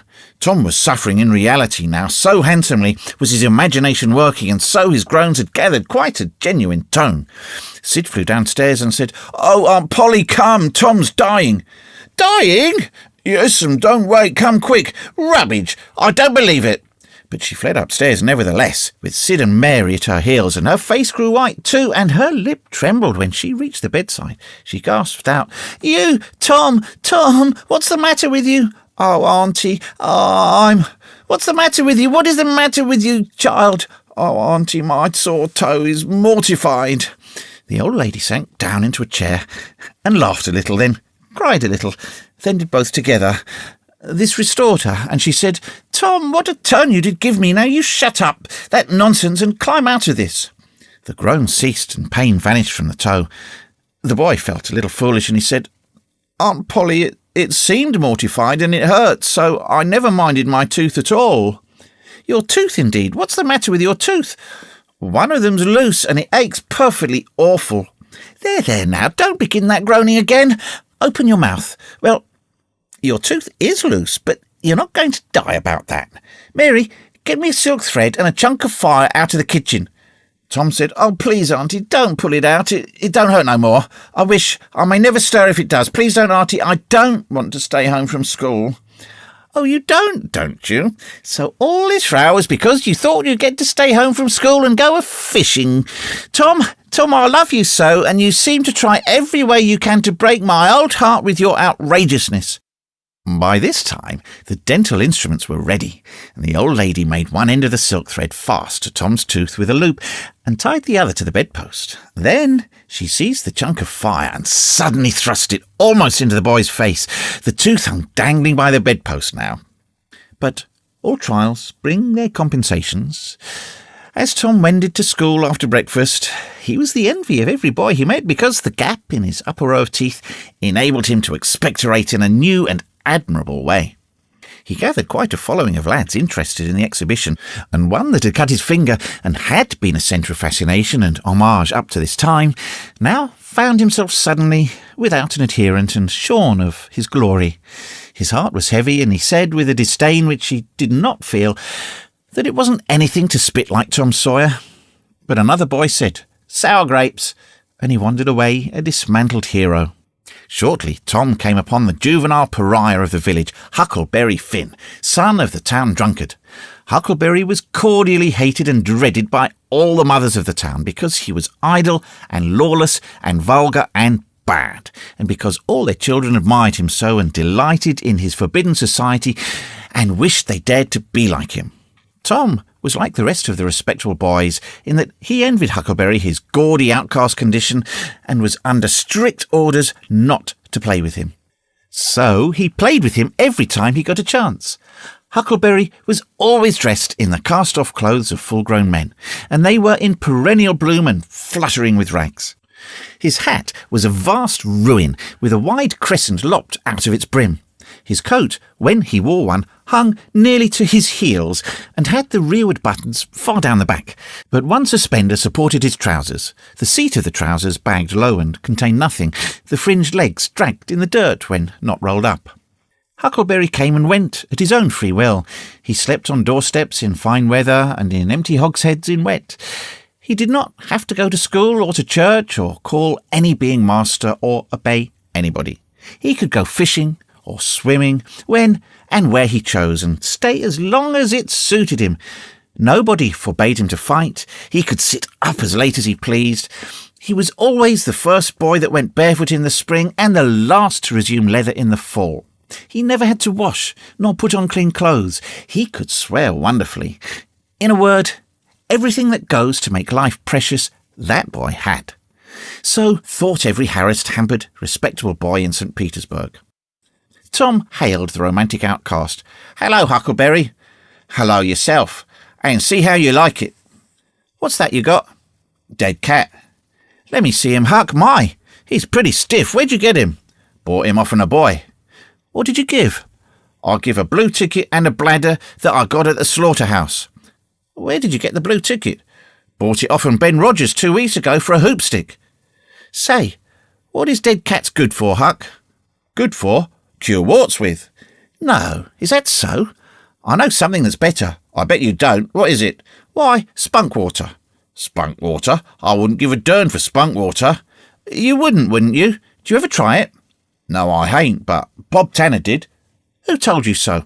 "Why, he told Jeff Thatcher, and Jeff told Johnny Baker, and Johnny told Jim Hollis, and Jim told Ben Rogers, and Ben told a nigger, and the nigger told me. There now." "Well, what of it? They all lie. Leastways all but the nigger. I don't know him, but I never see a nigger that wouldn't lie." "Shucks. Now, you tell me Bob Tanner done it, Huck." "Why, he took and dipped his hand in a rotten stump where the rainwater was." "In the daytime?" "Certainly." "With his face to the stump?" "Yes, least I reckon so." "Did he say anything?" "I don't reckon he did. I don't know." "Aha! Talk about trying to cure warts with spunk water such a blameful way as that. Why, that ain't going to do any good. You got to go all by yourself to the middle of the woods, where you know there's a spunk water stump, and just as it's midnight, you back up against the stump and jam your hand in and say, 'Barley corn, Injun meal, shorts, spunk water, swallow these warts.' And then walk away quick, 11 steps, with your eyes shut, and then turn around 3 times and walk home without speaking to anybody, because if you speak, the charm's busted." "Well, that sounds like a good way, but that ain't the way Bob Tanner done." "No, sir, you can bet he didn't, because he's the wartiest boy in this town, and he wouldn't have a wart on him if he'd knowed how to work spunk water. I've took off thousands of warts off my hands that way, Huck. I play with frogs so much that I've always got considerable many warts. Sometimes I take 'em off with a bean." "Yes, bean's good. I've done that." "Have you? What's your way?" "You take and split the bean and cut the wart so as to get some blood. And then you put the blood on one piece of the bean and take and dig a hole and bury it about midnight at the crossroads in the dark of the moon. And then you burn up the rest of the bean. You see, that piece that's got the blood on it will keep drawing and drawing, trying to fetch the other piece to it, and so that helps the blood to draw the wart, and pretty soon off she comes." "Yes, that's it, Huck, that's it. Though, when you're burying it, if you say, 'Down bean, off wart, come no more to bother me,' it's better. That's the way Joe Harper does, and he's been nearly to Coonville and most everywheres. But say, how do you cure 'em with dead cats?" "Why, you take your cat and go and get in the graveyard, long about midnight, when somebody that was wicked has been buried. And when it's midnight, a devil will come, or maybe 2 or 3, but you can't see 'em. You can only hear something like the wind, or maybe hear 'em talk, and when they're taking that fella away, you heave your cat after 'em and say, 'Devil follow corpse, cat follow devil, warts follow cat, I'm done with ye.' And that'll fetch any wart." "Sounds right. Do you ever try it, Huck?" "No, but old Mother Hopkins told me." "Well, I reckon it's so then, because they say she's a witch." "Say, why, Tom, I know she is. She witched Pap. Pap says so his own self. He come along one day, and he see she was a witching him. So she took up a rock, and if she hadn't dodged, he'd have got her. Well, that very night, he rolled off on a shed where he was a-layin' drunk and broke his arm." "Why, that's awful. How did he know she was a-witching him?" "Lord, Pap can tell easy. Pap says when they keep looking at you right stiddy, they're a-witching you, especially if they mumble, because when they mumble, they're saying the Lord's Prayer backwards." "Say, Huck, when you going to try the cat?" "Tonight. I reckon they'll come after old Hoss Williams tonight." "But they buried him Saturday. Didn't they get him Saturday night?" "Why, how you talk. How could their charms work till midnight, and then it's Sunday? Devils don't slosh around much of a Sunday, I don't reckon." "I never thought of that. That's so. Let me go with you." "Of course, if you ain't afeard." "Afeard? 'Tain't likely. Will you meow?" Yes, and you meow back if you get a chance. Last time you kept me a meowing till old Hayes went to throwing rocks at me and says, "Darn that cat," and so I hove a brick through his window. But don't you tell. I won't. I couldn't meow that night because Auntie was watching me, but I'll meow this time. Say, what's that? Nothing but a tick. Where'd you get him? Out in the woods. What'll you take for him? I don't know. I don't want to sell him. All right. It's a mighty small tick anyway. Oh, anybody can run a tick down that don't belong to them. I'm satisfied with it. It's a good enough tick for me. Sure, there's ticks aplenty. I could have 1,000 of them if I wanted to. Well, why don't you? Because you know mighty well you can't. This is a pretty early tick, I reckon. It's the first one I've seen this year. Say, Huck, I'll give you my tooth for him. Let's see it. Tom got out a bit of paper and carefully unrolled it. Huckleberry viewed it wistfully. The temptation was very strong. At last he said, "Is it genuine?" Tom lifted his lip and showed the vacancy. "Well, all right," said Huckleberry. "It's a trade." Tom enclosed the tick in the percussion cap box that had lately been the Pinchbug's prison, and the boys separated, each feeling wealthier than before. When Tom reached the little isolated frame schoolhouse, he strode in briskly, with the manner of one who had come with all honest speed. He hung his hat on a peg and flung himself into his seat with business-like alacrity. The master, throned on high in his great splint-bottom armchair, was dozing, lulled by the drowsy hum of study. The interruption roused him. "Thomas Sawyer." Tom knew that when his name was pronounced in full, it meant trouble. "Sir?" "Come up here now, sir. Why are you late again, as usual?" Tom was about to take refuge in a lie, when he saw 2 long tails of yellow hair hanging down a back that he recognised by the electric sympathy of love, and by that form was the only vacant place on the girls' side of the schoolhouse. He instantly said, "I stopped to talk with Huckleberry Finn." The master's pulse stood still, and he stared helplessly. The buzz of study ceased. The pupils wondered if this foolhardy boy had lost his mind. The master said, "You did what?" "Stop to talk with Huckleberry Finn." There was no mistaking the words. "Thomas Sawyer, this is the most astounding confession I have ever listened to. No mere ferule will answer for this offence. Take off your jacket." The master's arm performed until it was tired, and the stock of switches notably diminished. Then the order followed. "Now, sir, go and sit with the girls, and let this be a warning to you." The titter that rippled around the room appeared to abash the boy, but in reality that result was caused rather more by his worshipful awe of his unknown idol and the dread pleasure that lay in his high good fortune. He sat down upon the end of the pine bench, and the girl hitched herself away from him with a toss of her head. Nudges and winks and whispers traversed the room, but Tom sat still, with his arms upon the long, and seemed to study his book. By and by, attention ceased from him, and the accustomed school murmur rose upon the dull air once more. Presently, the boy began to steal furtive glances at the girl. She observed it, made a mouth at him, and gave him the back of her head for the space of a minute. When she cautiously faced around again, a peach lay before her. She thrust it away.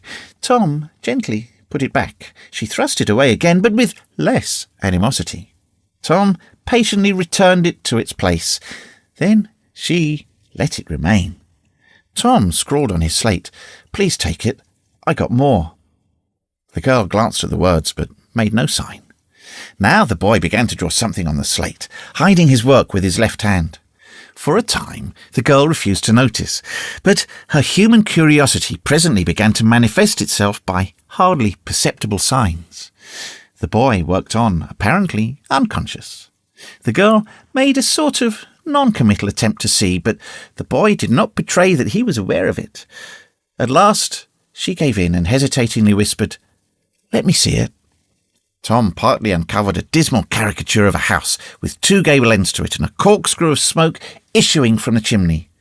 Then the girl's interest began to fasten itself upon the work, and she forgot everything else. When it was finished, she gazed a moment, and then whispered, "It's nice. Make a man." The artist erected a man in the front yard that resembled a derrick. He could have stepped over the house, but the girl was not hypercritical. She was satisfied with the monster and whispered, "It's a beautiful man. Now make me coming along." Tom drew an hourglass with a full moon and straw limbs to it and armed the spreading fingers with a portentous fan. The girl said, "It's ever so nice. I wish I could draw." "It's easy," whispered Tom. "I'll learn you." "Oh, will you? When?" "At noon. Do you go home to dinner?" "I'll stay if you will." "Good. That's a whack. What's your name?" "Becky Thatcher." "What's yours?" "Oh, I know. It's Thomas Sawyer." "That's the name they lick me by. I'm Tom and I'm good. You call me Tom, will you?" "Yes." Now Tom began to scrawl something on the slate, hiding the words from the girl. But she was not backward this time. She begged to see it. Tom said, "Oh, it ain't anything." "Yes, it is." "No, it ain't. You don't want to see it." "Yes, I do. Indeed, I do. Please let me." "You'll tell." "No, I won't. Deed and deed, double deed. Won't." "You won't tell anybody at all, ever, as long as you live?" "No, I won't ever tell anybody. Now, let me." "Oh, you don't want to see." "Now that you treat me so, I will see." And she put her small hand upon his, and a little scuffle ensued. Tom pretending to resist in earnest, but letting his hand slip by degrees till these words were revealed: "I love you." "Oh, you bad thing!" And she hit his hand a smart rap, but reddened and looked pleased nevertheless. Just at this juncture, the boy felt a slow, fateful grip closing on his ear, and a steady lifting impulse. In that wise he was borne across the house and deposited in his own seat under a peppering fire of giggles from the whole school. Then the master stood over him during a few awful moments and finally moved away to his throne without saying a word. But although Tom's ear tingled, his heart was jubilant.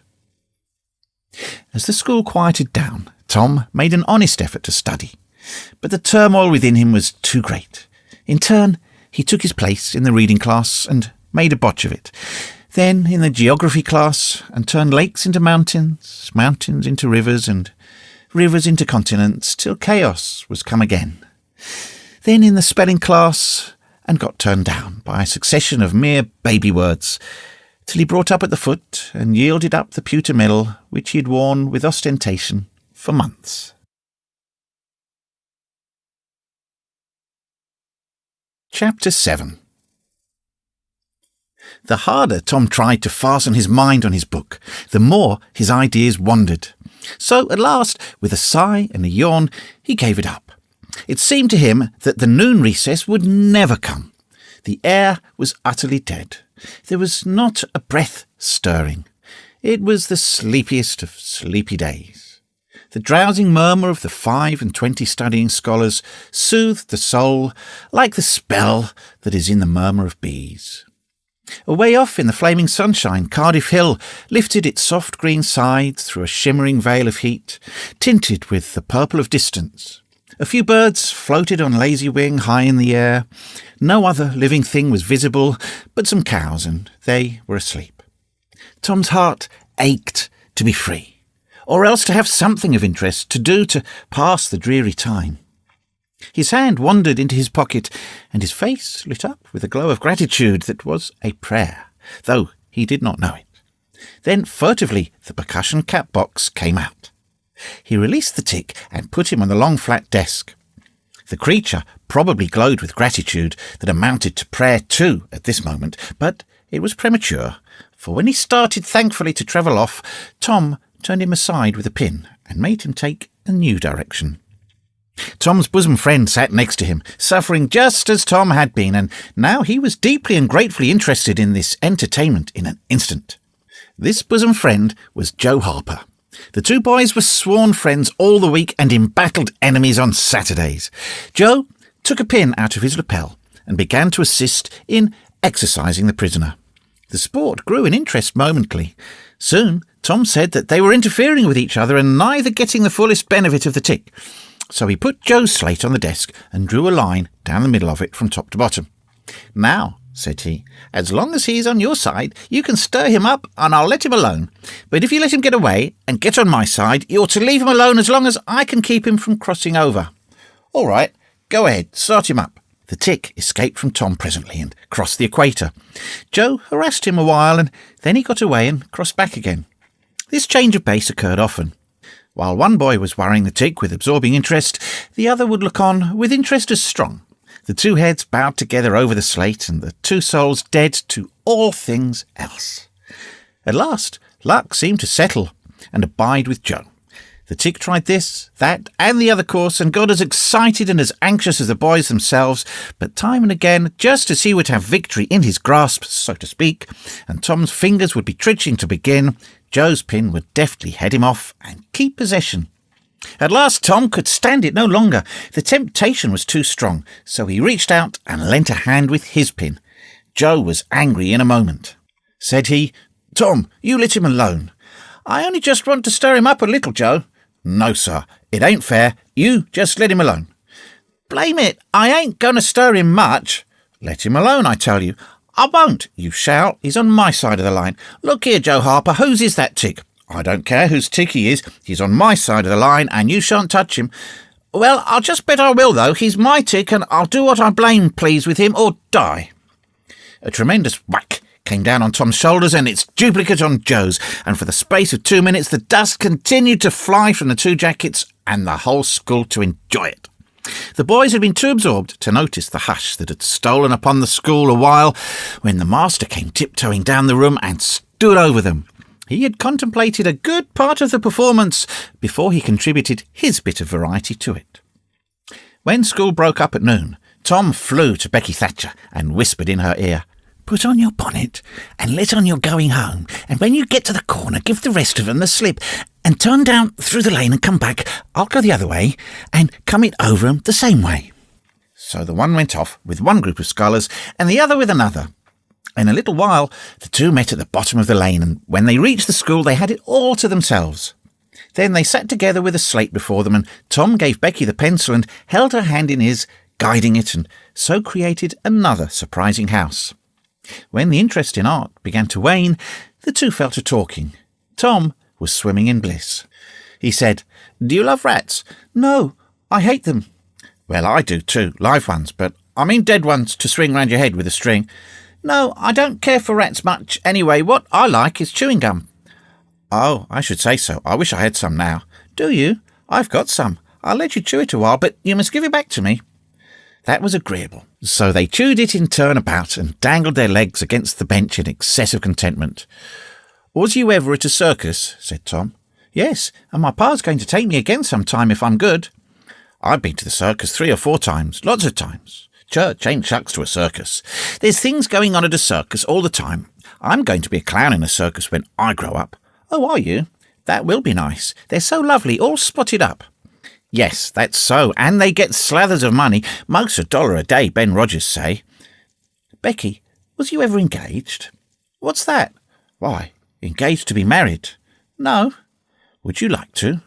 "I reckon so. I don't know. What is it like?" "Like? Why, it ain't like anything. You only just tell a boy you won't ever have anybody but him, ever, and then you kiss and that's all. Anybody can do it." "Kiss? What do you kiss for?"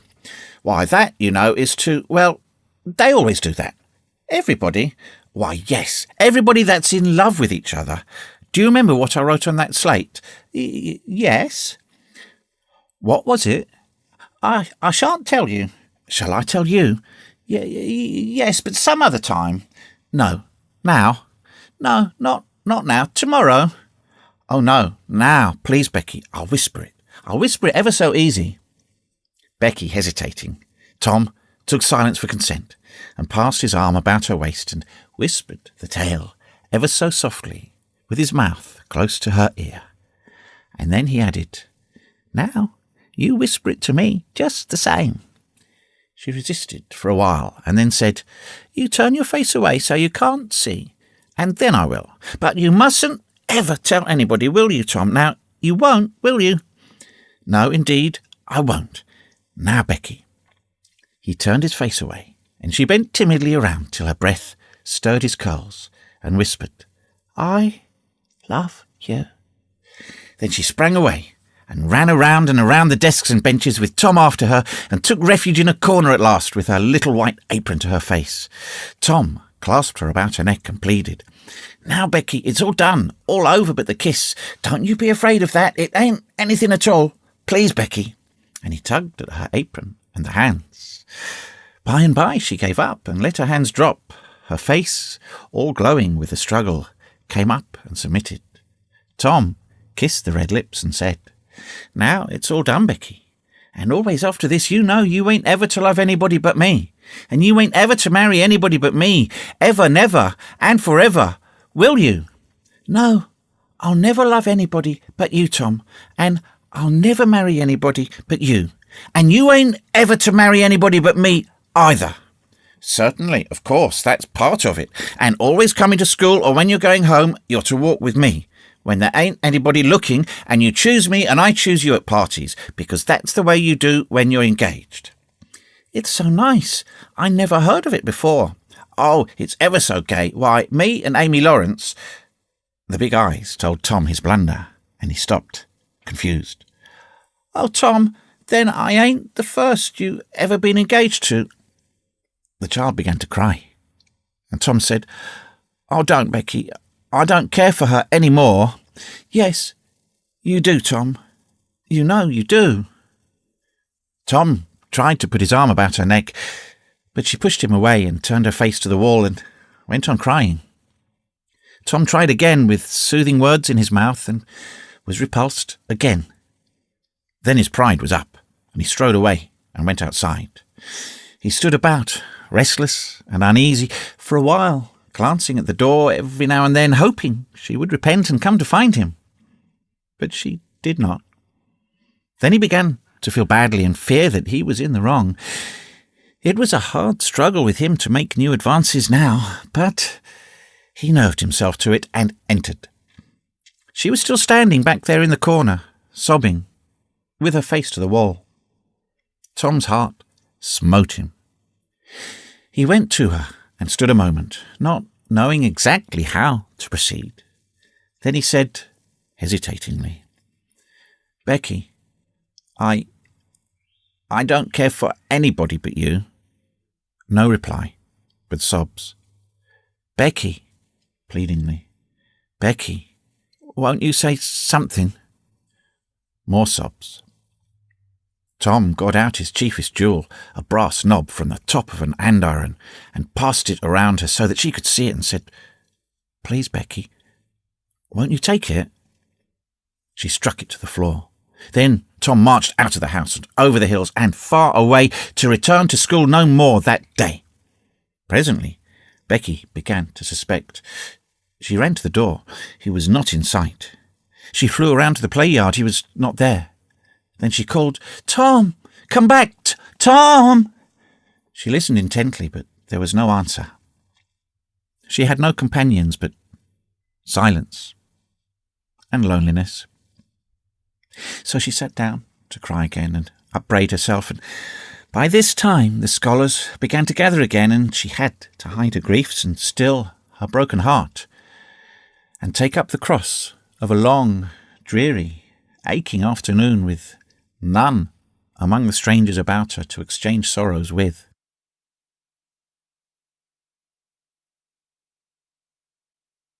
Chapter 8. Tom dodged hither and thither through lanes until he was well out of the track of returning scholars, and then fell into a moody jog. He crossed a small branch 2 or 3 times because of a prevailing juvenile superstition that to cross water baffled pursuit. Half an hour later, he was disappearing behind the Douglas mansion on the summit of Cardiff Hill, and the schoolhouse was hardly distinguishable away off in the valley behind him.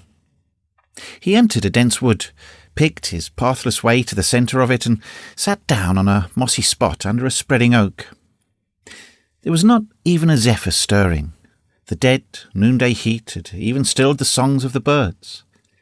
Nature lay in a trance that was broken by no sound but the occasional far-off hammering of a woodpecker, and this seemed to render the pervading silence and sense of loneliness the more profound.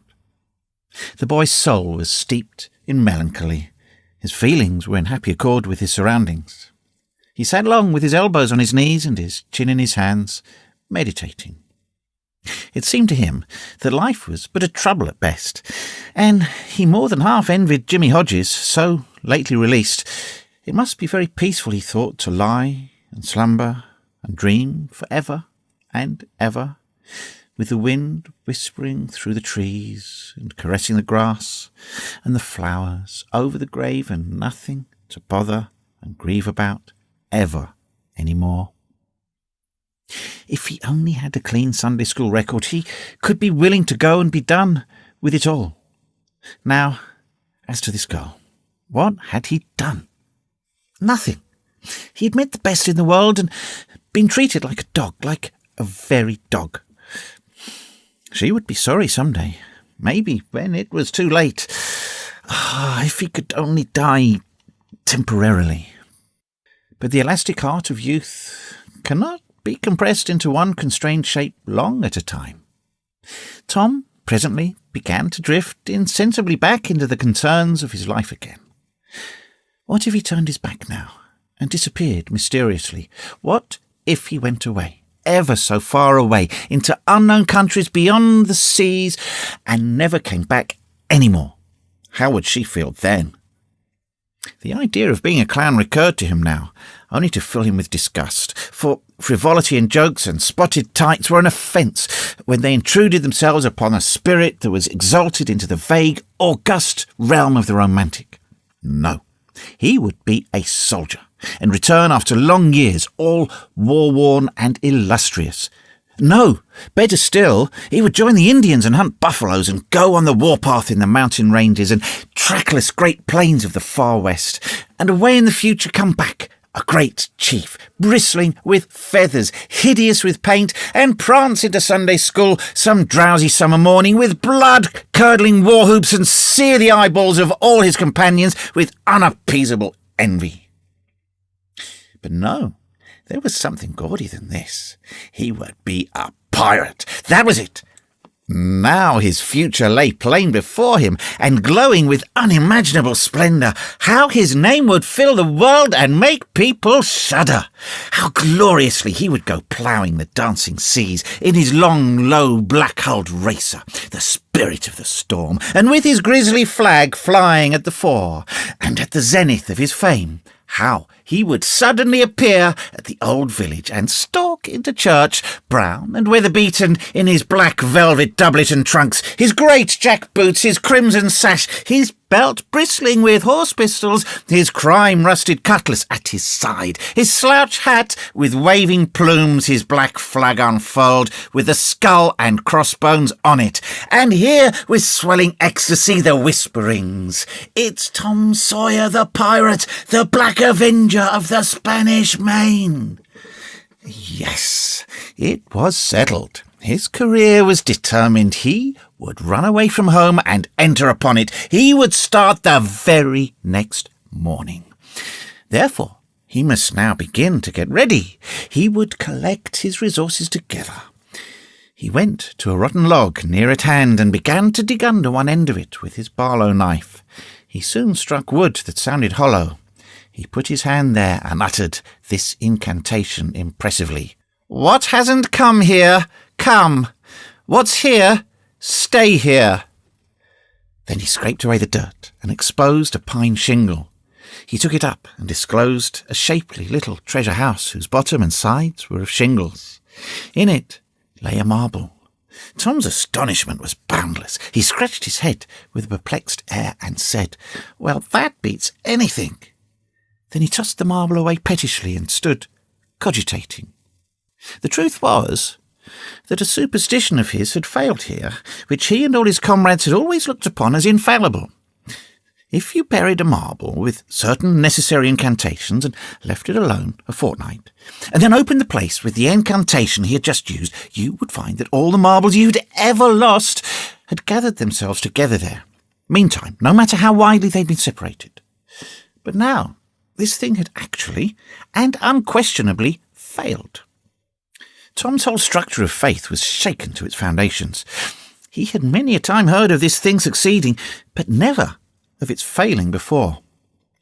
It did not occur to him that he had tried it several times before himself, but could never find the hiding places afterward. He puzzled over the matter some time, and finally decided that some witch had interfered and broken the charm. He thought he would satisfy himself on that point, so he searched around till he found his spot with a little funnel-shaped depression in it. He laid himself down and put his mouth close to this depression and called, "Doodlebug, Doodlebug, tell me what I want to know. Doodlebug, Doodlebug, tell me what I want to know." The sand began to work, and presently a small black bug appeared for a second, and then darted under again in a fright. "He doesn't tell. So it was a witch that done it. I just knowed it."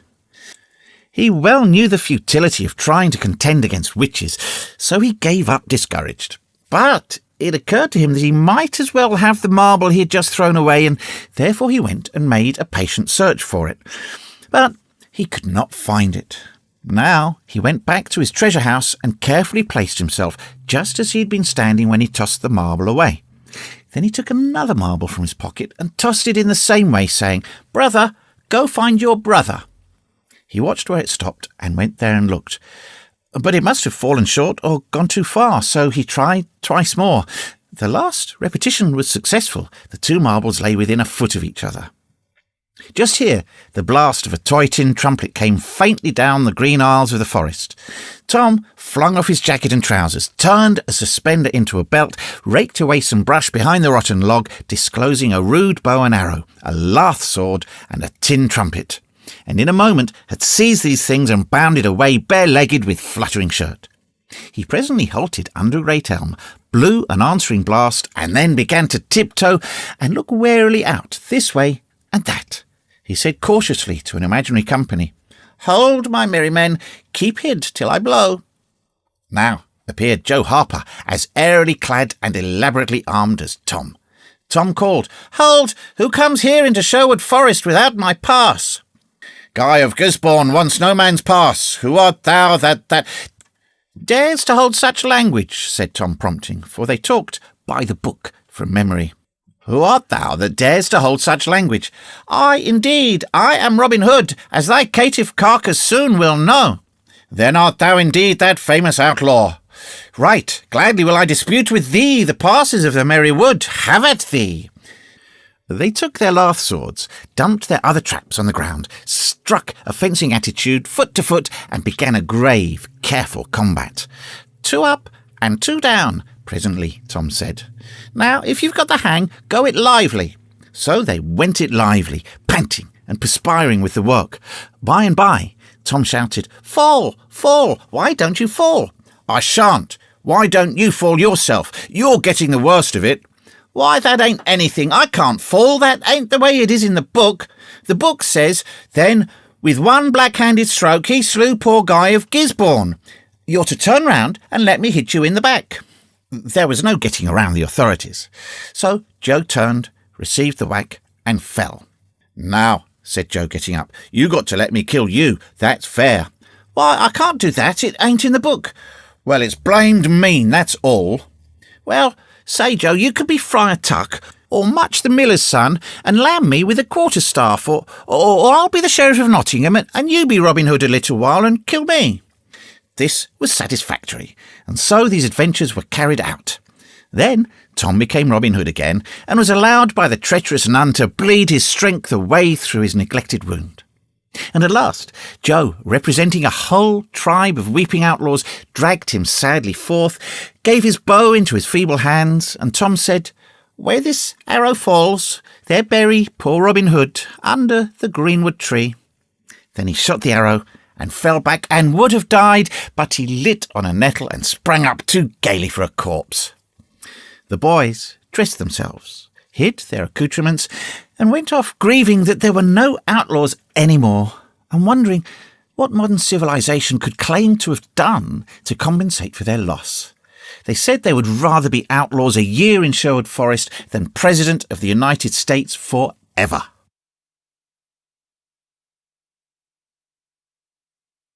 Chapter 9. At 9:30 that night, Tom and Sid were sent to bed, as usual, and they said their prayers, and Sid was soon asleep. Tom lay awake and waited in restless impatience. When it seemed to him that it must be nearly daylight, he heard the clock strike 10. This was despair. He would have tossed and fidgeted as his nose demanded, but He was afraid he might wake Sid, so he lay still and stared up into the dark. Everything was dismally still. By and by, out of the stillness, little, scarcely perceptible noises began to emphasize themselves. The ticking of the clock began to bring itself into notice. Old beams began to crack mysteriously. The stairs creaked faintly. Evidently, spirits were abroad. A measured, muffled snore issued from Aunt Polly's chamber, and now the tiresome chirping of a cricket that no human ingenuity could locate began. Next, the ghastly ticking of a death watch in the wall at the bed's head made Tom shudder. It meant that somebody's days were numbered. Then the howl of a far-off dog rose on the night air, and was answered by a fainter howl from a remoter distance. Tom was in agony. At last, he was satisfied that time had ceased and eternity begun. He began to doze in spite of himself. The clock chimed 11, but he did not hear it. And then there came mingling with his half-formed dreams a most melancholy caterwauling. The raising of a neighbouring window disturbed him, a cry of "Scat, you devil!" and the crash of an empty bottle against the back of his aunt's woodshed brought him wide awake, and a single minute later he was dressed and out of the window and creeping along the roof of the L on all fours. He meowed with caution once or twice as he went, then jumped to the roof of the woodshed and thence to the ground. Huckleberry Finn was there with his dead cat. The boys moved off and disappeared in the gloom. At the end of half an hour, they were wading through the tall grass of the graveyard. It was a graveyard of the old-fashioned western kind. It was on a hill about 1.5 miles from the village. It had a crazy board fence around it which leaned inwards in places and outward the rest of the time, but stood upright nowhere. Grass and weeds grew rank over the whole cemetery. All the old graves were sunken in. There was not a tombstone on the place. Round-topped, worm-eaten, boards staggered over the graves, leaning for support and finding none. Sacred to the memory of so-and-so had been painted on them once, but it could no longer have been read on most of them now, even if there had been light. A faint wind moaned through the trees, and Tom feared it might be the spirits of the dead complaining at being disturbed. The boys talked little and only under their breath, for the time and the place and the pervading solemnity and silence oppressed their spirits. They found the sharp new heap they were seeking and ensconced themselves within the protection of 3 great elms that grew in a bunch within a few feet of the grave. Then they waited in silence for what seemed a long time. The hooting of a distant owl was all the sound that troubled the dead stillness. Tom's reflections grew oppressive. He must force some talk, so he said in a whisper, "Hucky, do you believe the dead people like it for us to be here?" Huckleberry whispered, "I wished I knowed. It's awful solemn-like, ain't it? I bet it is." There was a considerable pause while the boys canvassed this matter inwardly. Then Tom whispered, "Say, Hucky, do you reckon Hoss Williams hears us talking?" "Oh, of course he does. Least, his spirit does." Tom, after a pause, "I wish I'd said Mr. Williams, but I never meant any harm. Everybody calls him Hoss."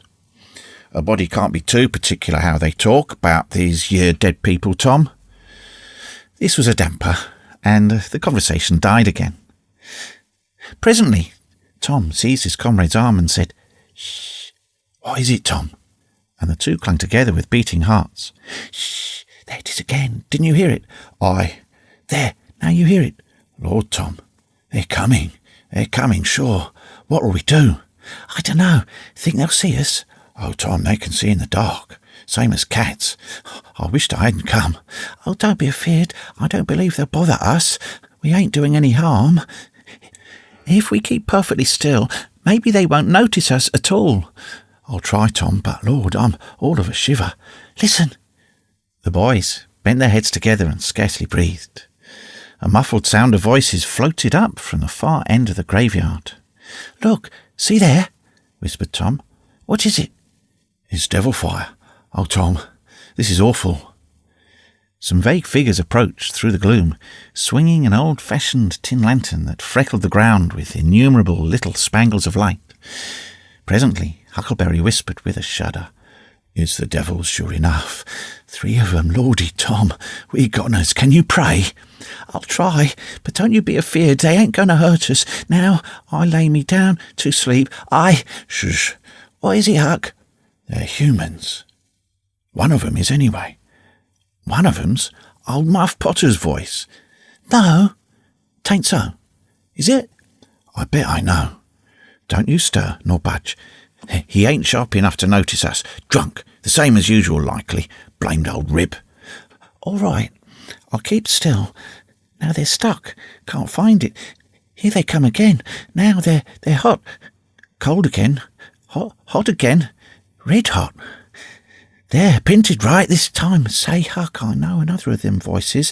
It's Injun Joe." "That's so. That murdering half-breed. I'd rather they was devils a dern sight. What can they be up to?" The whisper died wholly out now, for the 3 men had reached the grave and stood within a few feet of the boy's hiding place. "Here it is," said the third voice, and the owner of it held the lantern up and revealed the face of young Dr. Robinson. Potter and Injun Joe were carrying a hand-barrow with a rope and a couple of shovels on it. They cast down their load and began to open the grave. The doctor put the lantern at the head of the grave and came and sat down with his back against one of the elm trees. He was so close the boys could have touched him. "Hurry, men," he said in a low voice. "The moon might come out at any moment." They growled a response and went on digging. For some time there was no noise but the grating sound of the spades discharging their freight of mould and gravel. It was very monotonous. Finally, a spade struck upon the coffin with a dull, woody accent, and within another minute or two the men had hoisted it out on the ground. They pried off the lid with their shovels, got out the body and dumped it rudely on the ground. The moon drifted from behind the clouds and exposed the pallid face. The barrow was got ready and the corpse placed on it, covered with a blanket and bound to its place with the rope. Potter took out a large spring knife and cut off the dangling end of the rope, and then said, "Now the cuss thing's ready, Sawbones, and you'll just out with another 5, or here she stays." "That's the talk," said Injun Joe. "Look here, what does this mean?" said the doctor. "You required your pay in advance, and I've paid you." "Yes, and you done more than that," said Injun Joe, approaching the doctor, who was now standing. 5 years ago, you drove me away from your father's kitchen one night, and when I come to ask for something to eat, and you said I weren't there for any good, and when I swore I'd get even with you if it took 100 years, your father had me jailed for a vagrant. Did you think I'd forget? The Injun blood ain't in me for nothing, and now I've got you, and you got to settle, you know." He was threatening the doctor with his fist in his face by this time, and the doctor struck out suddenly and stretched the ruffian on the ground. Potter dropped his knife and exclaimed, "Here now, don't you hit my pard!" And the next moment he had grappled with the doctor, and the two were struggling with might and main, trampling the grass and tearing the ground with their heels.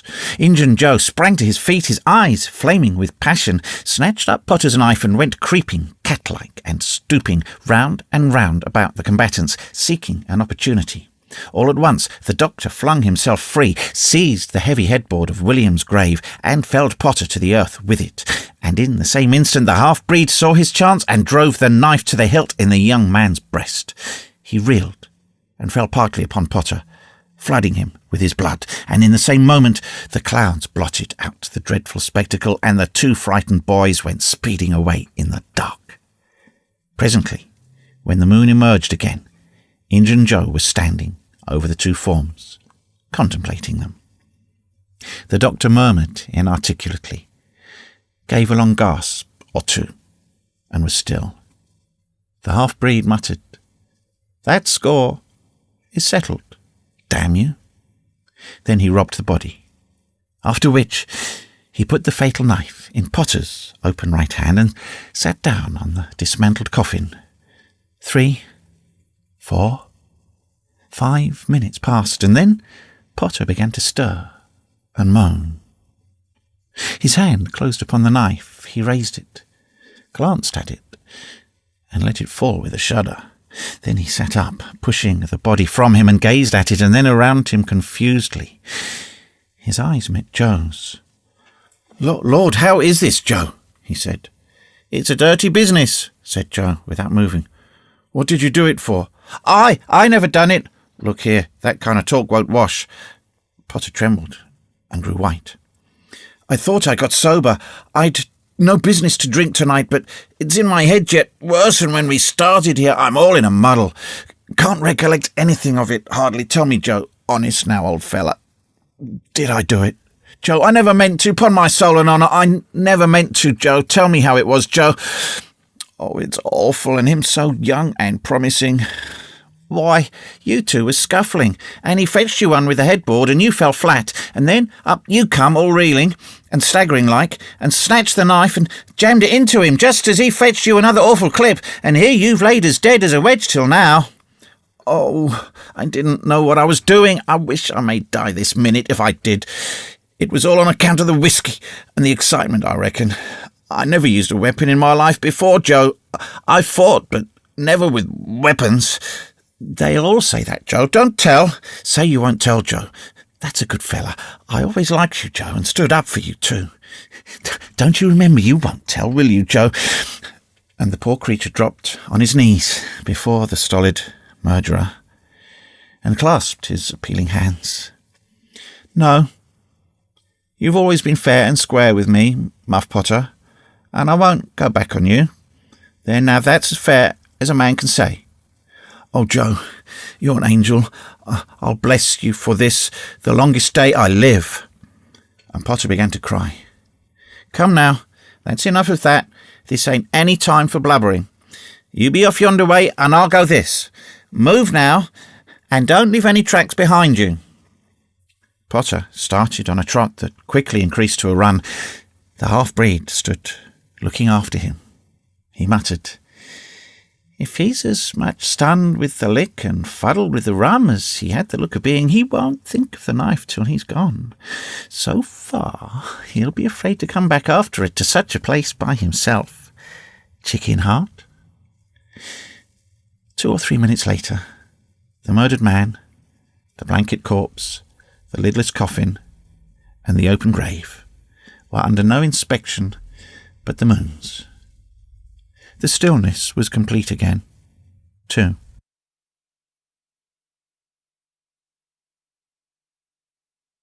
Chapter 10. The two boys flew on and on toward the village, speechless with horror. They glanced backward over their shoulders from time to time, apprehensively, as if they feared they might be followed. Every stump that started up in their path seemed a man and an enemy, and made them catch their breath. And as they sped by some outlying cottages that lay near the village, the barking of the aroused watchdogs seemed to give wings to their feet. "If we could only get to the old tannery before we break down," whispered Tom in short catches between breaths. "I can't stand it much longer." Huckleberry's hard pantings were his only reply, and the boys fixed their eyes on the goal of their hopes and bent to their work to win it. They gained steadily on it, and at last, breast to breast, they burst through the open door and fell grateful and exhausted in the sheltering shadows beyond. By and by, their pulses slowed down, and Tom whispered, "Huckleberry, what do you reckon will come of this?" "If Dr. Robinson dies, I reckon hanging'll come of it." "Do you, though?" "Why, I know it, Tom." Tom thought a while, then he said, "Who'll tell?" "We? What are you talking about? Suppose something happened and Injun Joe didn't hang. Why, he'd kill us some time or other, just as dead sure as we're laying here." "That's just what I was thinking to myself, Huck. If anybody tells, let Muff Potter do it, if he's fool enough. He's generally drunk enough." Tom said nothing, or went on thinking. Presently he whispered, "Huck, Muff Potter don't know it. How can he tell?" "What's the reason he don't know it?" "Because he just got that whack when Injun Joe done it. Do you reckon he could see anything? Do you reckon he knowed anything?" "By hokey, that's so, Tom. And besides, look here, maybe that whack done for him." "No, 'tain't likely, Tom. He had liquor in him, I could see that. And besides, he always has. Well, when Pap's fault, you might take and belt him over the head with the church, and you couldn't faze him. He says so his own self. So it's the same with Muff Potter, of course. But If a man was dead sober, I reckon maybe that might fetch him. I dunno. After another reflective silence, Tom said, Hucky, you sure you can keep Mum? Tom, we got to keep Mum. You know that. That Injun devil wouldn't make any more of drowning us than a couple of cats if we was to squeak about this and they didn't hang him. Now, look here, Tom, let's take and swear to one another. That's what we got to do, swear to keep Mum. I'm agreed. It's the best thing. Would you just hold hands and swear that we... Oh, no. That wouldn't do for this. That's good enough for little rubbishy common things, especially with gals, 'cause they go back on you anyway and blab if they've got in a huff, but there ought to be writing about a thing like this. And blood. Tom's whole being applauded this idea. It was deep and dark and awful. The hour, the circumstances, the surroundings were in keeping with it. He picked up a clean pine shingle that lay in the moonlight, took a little fragment of red keel out of his pocket, got the moon on his work, and painfully scrawled these lines, emphasizing each slow downstroke by clamping his tongue between his teeth and letting up the pressure on the upstrokes. Huck Finn and Tom Sawyer swears they will keep Mum about this, and they wish they may drop down dead in their tracks if they ever tell, and rot. Huckleberry was filled with admiration of Tom's facility in writing and the sublimity of his language. He at once took a pin from his lapel and was going to prick his flesh, but Tom said, Hold on, don't do that. A pin's brass. It might have verdigris on it. What's verdigris? It's poison, that's what it is. You just swallow some of it once, you'll see. So Tom unwound the thread from one of his needles, and each boy pricked the ball of his thumb and squeezed out a drop of blood. In time, after many squeezes, Tom managed to sign his initials using the ball of his little finger for a pen. Then he showed Huckleberry how to make an H and an F, and the oath was complete. They buried the shingle close to the wall with some dismal ceremonies and incantations, and the fetters that bound their tongues were considered to be locked and the key thrown away. A figure crept stealthily through a break in the other end of the ruined building now, but they did not notice it. Tom, whispered Huckleberry, does this keep us from ever telling always? Of course it does. It don't make any difference what happens. We got to keep Mum. We drop down dead. Don't you know that? Yes, I reckon that's so. They continued to whisper for some little time. Presently, a dog set up a long, lugubrious howl just outside, within 10 feet of them. The boys clasped each other suddenly in an agony of fright. Which of us does he mean? Gasped Huckleberry. I dunno. Peep through the crack, quick. No, you, Tom. I can't do it, Huck. Please, Tom. There 'tis again. Oh, Lordy, I'm thankful, whispered Tom. I know his voice. It's Bull Harbison. If Mr. Harbison owned a slave named Bull, Tom would have spoken of him as Harbison's Bull, but a son or a dog of that name was Bull Harbison. Oh, that's good. I tell you, Tom, I was most scared to death. I'd have bet anything it was a stray dog. The dog howled again, and the boy's heart sank once more. Oh, my. That ain't no Bull Harbison, whispered Huckleberry. Do, Tom. Tom, quaking with fear, yielded and put his eye to the crack. His whisper was hardly audible when he said, Oh, Huck, it's a stray dog. Quick, Tom, quick. What does he mean? Huck, he must mean us both. We're right together. Oh, Tom, I reckon we're goners. I reckon there ain't no mistake about where I'll go. I've been so wicked. Dad fetch it. This comes of playing hooky and doing everything a fella's told not to do. I might have been a good like Sid if I'd have tried, but no, I wouldn't, of course. But if ever I get off this time, I'll lay just a wallah in Sunday schools. And Tom began to snuffle a little. You bad, said Huckleberry, beginning to snuffle too. Confound it, Tom Sawyer, you're just old pie, longside what I am. Oh, Lordy, Lordy, Lordy, I wished I only had half your chance. Tom choked off and whispered, Look, Hucky Hook, he's got his back to us. Hucky looked, with joy in his heart. Well, he has, by jingoes, did he before? Yes, he did, but I, like a fool, never thought. Oh, this is bully, you know. Now, who can he mean? The howling stopped. Tom pricked up his ears. "Shh, shh, what's that?" he whispered. "Sounds like hogs. Grunting. No, it's somebody snoring, Tom. That it is. Whereabouts is it, Huck?" "I believe it's down at t'other end. Sounds so anyway. Pat used to sleep there sometimes, along with the hogs, but laws bless you, he just lifts things when he snores. Besides, I reckon he ain't ever coming back to this town any more." The spirit of adventure rose in the boys' souls once more. "Hucky, do you just go if I lead?" "I don't like too much, Tom. Suppose it's Injun Joe." Tom quailed, but presently the temptation rose up strong again, and the boys agreed to try, with the understanding that they would take to their heels if the snoring stopped. So they went tiptoeing stealthily down, the one behind the other. And when they got to within 5 steps of the snorer, Tom stepped on a stick, and it broke with a sharp snap. The man moaned, writhed a little, and his face came into the moonlight. It was Muff Potter. The boys' hearts had stood still, and their hopes too, when the man moved, but their fears passed away now. They tiptoed out through the broken weatherboarding and stopped at a little distance to exchange a parting word. That long, lugubrious howl rose on the night air again, and they turned and saw the strange dog standing within a few feet of where Potter was lying, and facing Potter, with his nose pointing heavenward. "Oh, Jiminy, it's him!" exclaimed both boys in a breath. "Say, Tom, they say a stray dog come howling around Johnny Miller's house about midnight, as much as 2 weeks ago, and a whippoorwill come in and lit on the banisters and sung the very same evening, and there ain't nobody dead there yet." "Well, I know that, and suppose there ain't. Didn't Gracie Miller fall in the kitchen fire and burn herself terrible the very next Saturday?" "Yes, but she ain't dead, and what's more, she's getting better too." "All right. Oh, you wait and see. She's a goner, just as dead, sure as Muff Potter's a goner. That's what the niggers say, and they know all about these kinds of things, Huck." Then they separated, cogitating. When Tom crept in at his bedroom window, the night was almost spent.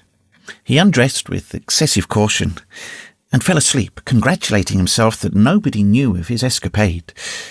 He was not aware that the gently snoring Sid was awake, and had been so for an hour. When Tom awoke, Sid was dressed and gone. There was a late look in the light, a late sense in the atmosphere. He was startled. Why had he not been called, persecuted till he was up, as usual? The thought filled him with bodings. Within 5 minutes he was dressed and downstairs, feeling sore and drowsy. The family was still at table, but they had finished breakfast. There was no voice of rebuke, but there were averted eyes.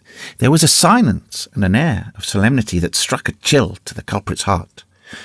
He sat down and tried to seem gay, but it was uphill work. It roused no smile, no response, and he lapsed into silence and let his heart sink down to the depths.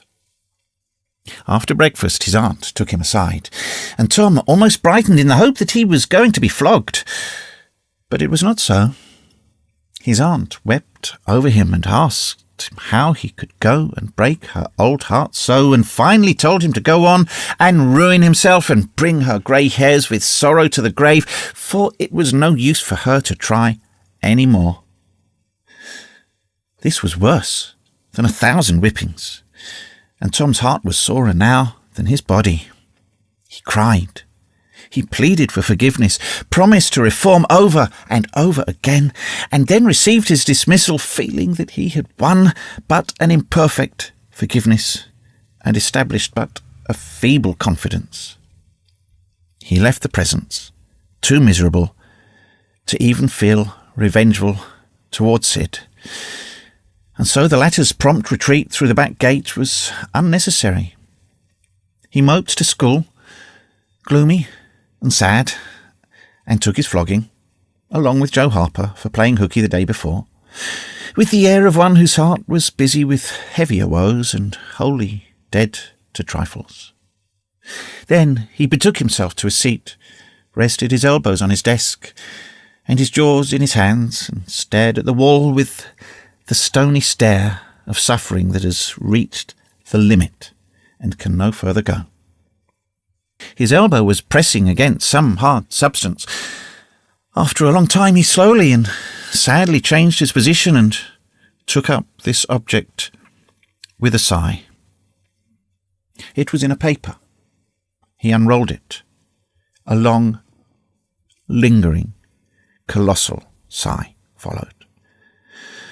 And his heart broke. It was his brass and iron knob. This final feather broke the camel's back.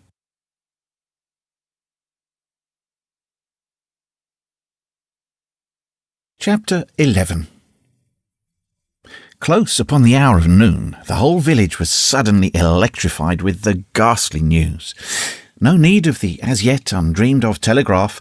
The tale flew from man to man, from group to group, from house to house, with little less than telegraphic speed.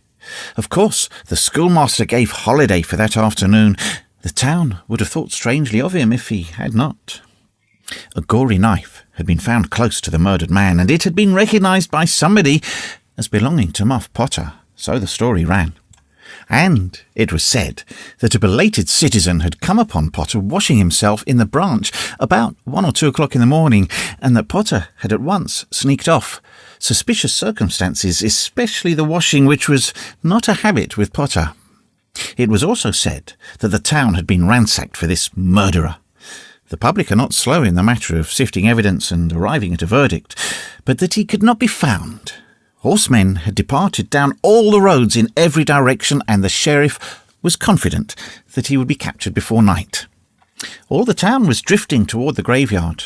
Tom's heartbreak vanished, and he joined the procession, not because he would not 1,000 times rather go anywhere else, but because an awful, unaccountable fascination drew him on. Arrived at the dreadful place, he wormed his small body through the crowd and saw the dismal spectacle. It seemed to him an age since he was there before. Somebody pinched his arm. He turned, and his eyes met Huckleberry's.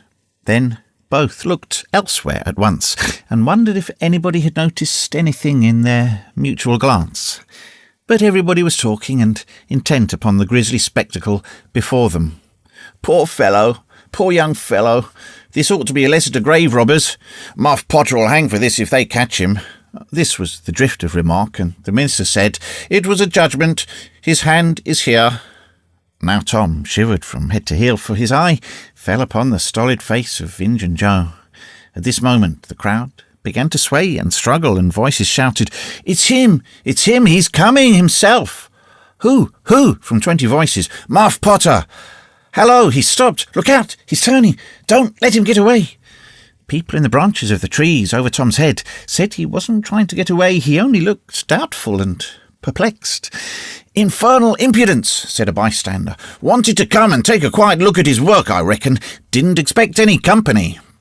The crowd fell apart now, and the sheriff came through, ostentatiously leading Potter by the arm.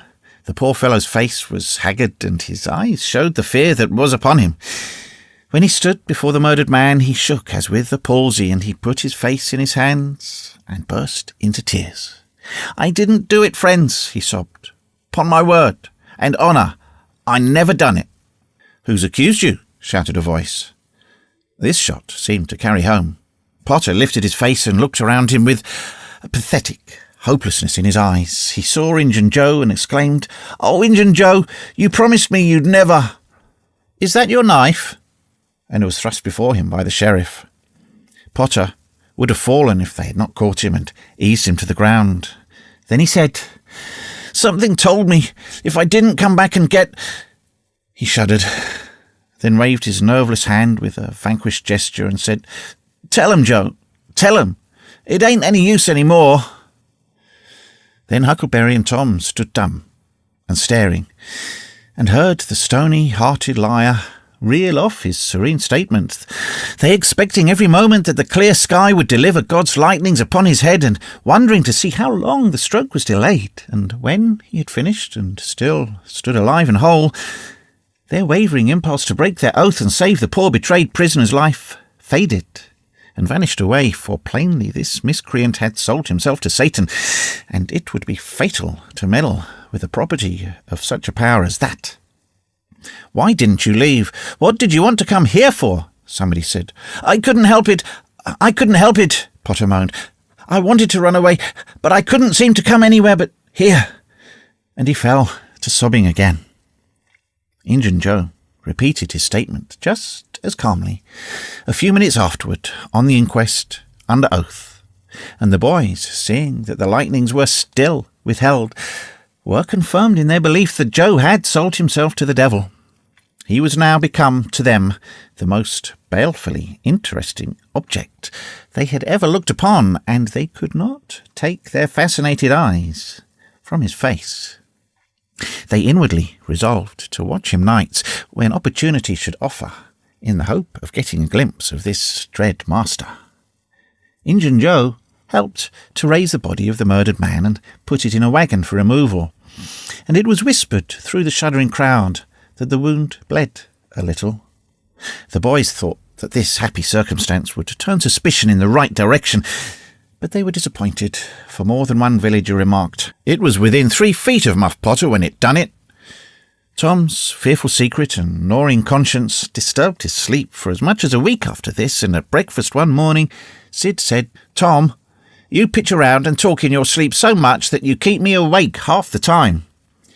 Tom blanched and dropped his eyes. "It's a bad sign," said Aunt Polly gravely. "What you got on your mind, Tom?" Nothing I know of." But the boy's hand shook so that he spilled his coffee. "And you don't talk such stuff," Sid said. "Last night you said, 'It's blood, that's what it is.' You said that over and over, and you said, 'Don't torment me so, I'll tell.' Tell what? What is it you'll tell?"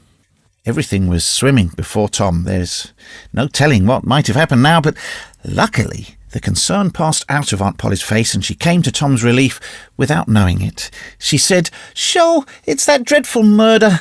I dream about it most every night myself. Sometimes I dream it's me that done it." Mary said she'd been affected much the same way. Sid seemed satisfied. Tom got out of the presence as quickly as he plausibly could, and after that he complained of toothache for a week and tied up his jaws every night.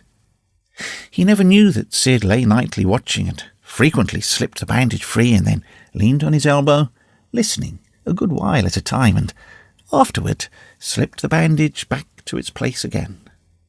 Tom's distress of mind wore off gradually, and the toothache grew uxome and was discarded. If Sid really managed to make anything out of Tom's disjointed mutterings, he kept it to himself. It seemed to Tom that his schoolmates never would get done holding inquests on dead cats, and thus keeping his trouble present to his mind. Sid noticed that Tom never was coroner at one of these inquiries, though it had been his habit to take the lead in all new enterprises. He noticed, too, that Tom never acted as a witness, and that was strange, and Sid did not overlook the fact that Tom even showed a marked aversion to these inquests, and always avoided them when he could. Sid marvelled, but said nothing. However, even inquests went out of vogue at last, and ceased to torture Tom's conscience. Every day or two during this time of sorrow, Tom watched his opportunity and went to the little grated jail window and smuggled such small comforts through to the murderer as he could get hold of. The jail was a trifling little brick den that stood in a marsh at the edge of the village, and no guards were afforded for it. Indeed, it was seldom occupied. These offerings greatly helped to ease Tom's conscience. The villagers had a strong desire to tar and feather Injun Joe and ride him on a rail for body-snatching, but so formidable was his character that nobody could be found who was willing to take the lead in the matter, so it was dropped. He had been careful to begin both of his inquest statements with the fight, without confessing the grave robbery that preceded it. Therefore, it was deemed wisest not to try the case in the courts at present.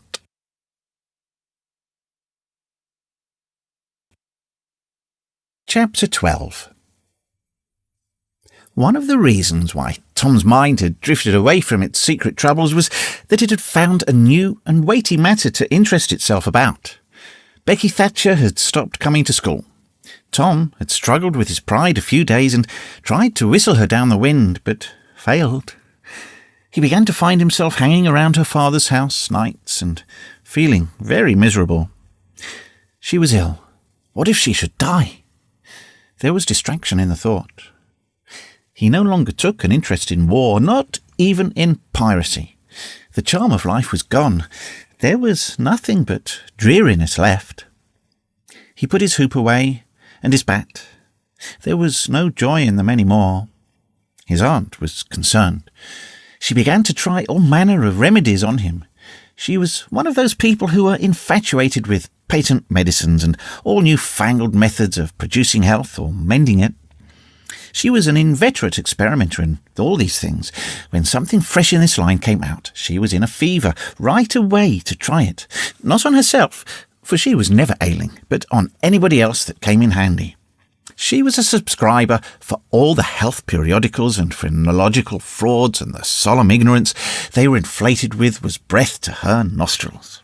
All the rot they contained about ventilation and how to go to bed and how to get up and what to eat and what to drink and how much exercise to take and what frame of mind to keep oneself in and what sort of clothing to wear was all gospel to her, and she never observed that her health journals of the current month customarily upset everything that they had recommended the month before. She was as simple-hearted and honest as the day was long, and so she was an easy victim. She gathered together her quack periodicals and her quack medicines, and thus armed with death, went about on her pale horse, metaphorically speaking, with hell following after. But she never suspected that she was not an angel of healing and the balm of Gilead in disguise to the suffering neighbours. The water treatment was new now, and Tom's low condition was a windfall to her. She had him out at daylight every morning, stood him up in the woodshed, and drowned him with a deluge of cold water. Then she scrubbed him down with a towel like a file, and so brought him to. Then she rolled him up in a wet sheet and put him away under blankets till she sweated his soul clean, and the yellow stains of it came through his pores, as Tom said. Yet, notwithstanding all this, the boy grew more and more melancholy and pale and dejected. She added hot baths, sitz baths, shower baths, and plunges. The boy remained as dismal as a hearse. She began to assist the water with slim oatmeal diet and blister plasters. She calculated his capacity as she would a jug's and filled him up every day with quack cure-alls. Tom had become indifferent to persecution by this time. This phase filled the old lady's heart with consternation. This indifference must be broken up at any cost. Now, she heard of painkiller for the first time. She ordered a lot at once. She tasted it and was filled with gratitude. It was simply fire in liquid form. She dropped the water treatment and everything else and pinned her faith to painkiller. She gave Tom a teaspoonful and watched with the deepest anxiety for the result. Her troubles were instantly at rest, her soul at peace again, for the indifference was broken up. The boy could not have shown a wilder, heartier interest if she had built a fire under him. Tom felt that it was time to wake up. This sort of life might be romantic enough in this blighty condition, but it was getting to have too little sentiment and too much distracting variety about it. So he thought over various plans for relief and finally hit upon that of professing to be fond of painkiller. He asked for it so often that he became a nuisance, and his aunt ended up by telling him to help himself and quit bothering her. If it had been Sid, she would have had no misgivings to alloy her delight. But since it was Tom, she watched the bottle clandestinely, and she found that the medicine did really diminish, but it did not occur to her that the boy was mending the health of a crack in the sitting-room floor with it. One day, Tom was in the act of dosing the crack when his aunt's yellow cat came along purring, eyeing the teaspoon avariciously and begging for a taste. Tom said, "Don't ask for it unless you want it, Peter." But Peter signified that he did want it. "You better make sure." Peter was sure. "Now you've asked for it, and I'll give it to you, because there ain't anything mean about me. But if you find you don't like it, you mustn't blame anybody but yourself." Peter was agreeable, so Tom pried his mouth open and poured down the painkiller.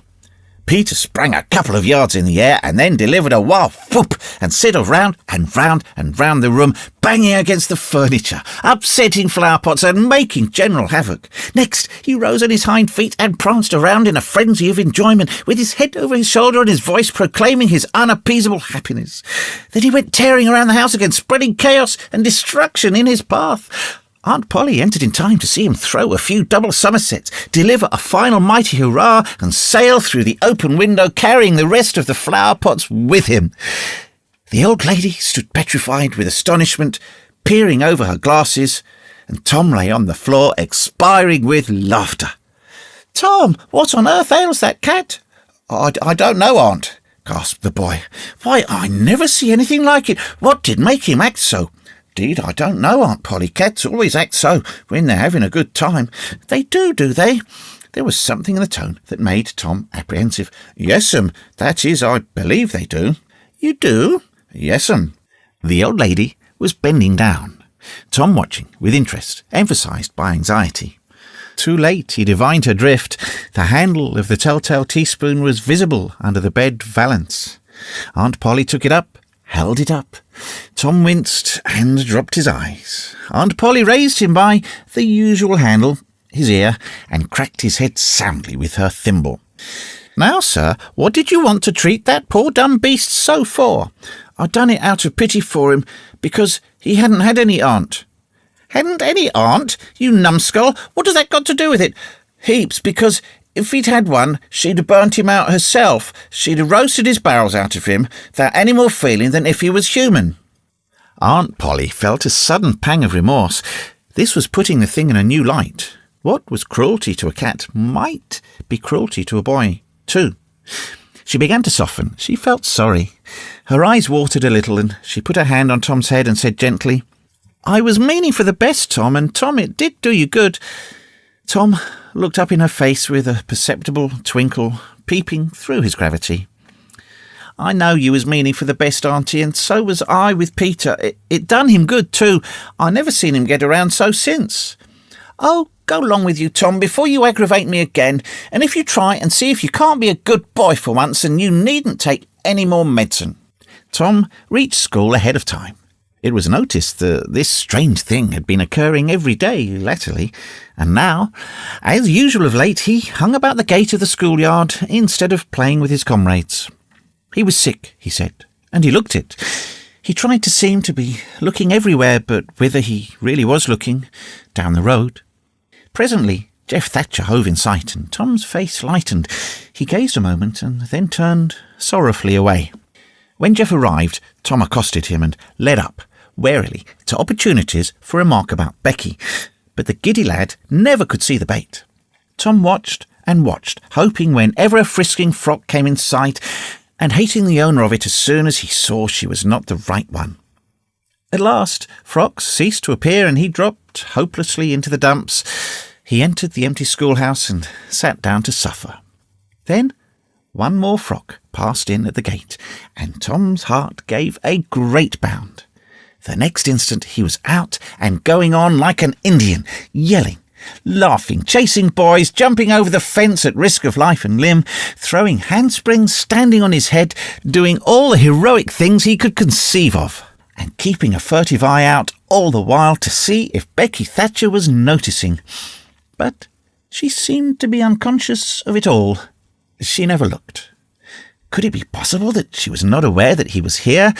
He carried his exploits to her immediate vicinity, came war-whooping around, snatched a boy's cap, hurled it to the roof of the schoolhouse, broke through a group of boys, tumbling them in every direction, and fell sprawling himself under Becky's nose, almost upsetting her. And she turned, with her nose in the air, and he heard her say, "Umph, some people think they're mighty smart, always showing off." Tom's cheeks burned. He gathered himself up and sneaked off, crushed and crestfallen.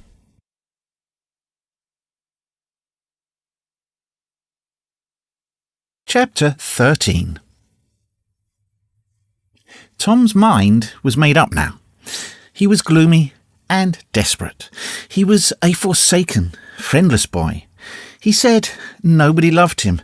When they found out what they had driven him to, perhaps they would be sorry. He had tried to do right and get along, but they would not let him, since nothing would do them but to be rid of him. Let it be so, and let them blame him for the consequences. Why shouldn't they? What right had the friendless to complain? Yes, they had forced him to it at last. He would lead a life of crime. There was no choice. By this time he was far down Meadow Lane, and the bell for school to take up tinkled faintly upon his ear. He sobbed now to think he should never hear that old familiar sound any more. It was very hard, but it was forced on him since he was driven out into the cold world. He must submit, but he forgave them. Then the sobs came thick and fast. Just at this point he met his soul's sworn comrade, Joe Harper, hard-eyed and with evidently a great and dismal purpose in his heart. Plainly here were two souls with but a single thought.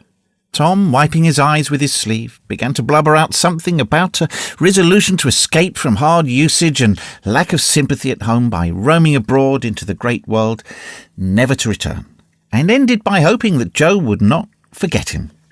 But it transpired that this was a request which Joe had just been going to make of Tom, and had come to hunt him up for that purpose.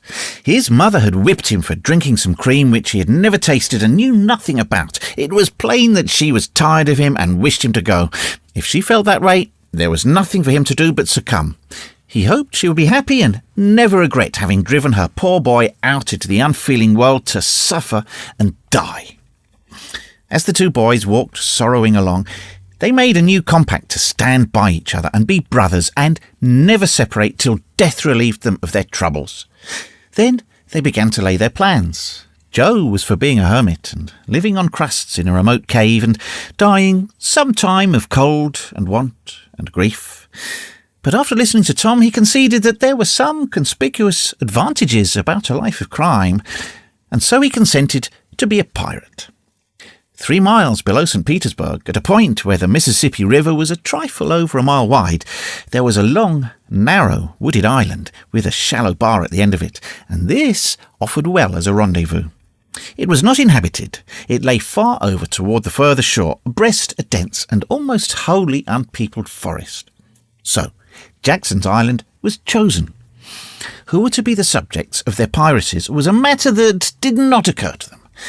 Then they hunted up Huckleberry Finn, and he joined them promptly, for all careers were one to him. He was indifferent. They presently separated to meet at a lonely spot on the riverbank 2 miles above the village at their favourite hour, which was midnight. There was a small log raft there which they meant to capture. Each would bring hooks and lines and such provision as he could steal in the most dark and mysterious way, as became outlaws, and before the afternoon was done, they had all managed to enjoy the sweet glory of spreading the fact that pretty soon the town would hear. All who got this vague hint were cautioned to be mum and wait.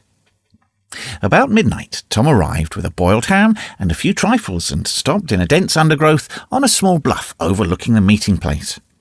It was starlight and very still. The mighty river lay like an ocean at rest. Tom listened a moment, but no sound disturbed the quiet. Then he gave a low, distinct whistle. It was answered from under the bluff. Tom whistled twice more. These signals were answered in the same way. Then a guarded voice said, "Who goes there?" "Tom Sawyer, the Black Avenger of the Spanish Main. Name your names." "Huck Finn, the Red-Handed, and Joe Harper, the Terror of the Seas." Tom had furnished these titles from his favourite literature. "'Tis well. Give the countersign." 2 hoarse whispers delivered the same awful word, simultaneously to the brooding night. "Blood!" Then Tom tumbled his ham over the bluff and let himself down after it, tearing both skin and clothes to some extent in the effort. There was an easy and comfortable path along the shore under the bluff, but it lacked the advantages of difficulty and danger so valued by a pirate. The Terror of the Seas had brought a side of bacon, and had about worn himself out with getting it there. Finn, the Red-Handed, had stolen a skillet and a quantity of half-cured leaf tobacco, and had also brought a few corn cobs to make pipes with. But none of the pirates smoked or chewed but himself. The Black Avenger of the Spanish Main said it would never do to start without some fire. That was a wise thought. Matches were hardly known there in that day. They saw a fire smouldering upon a great raft 100 yards above, and they went stealthily thither and helped themselves to a chunk. This made an imposing adventure of it, saying "hist" every now and then, and suddenly halting his finger on lip, moving with hands on imaginary dagger hilts and giving orders in dismal whispers that if the foe stirred, to let him have it to the hilt, because dead men tell no tales.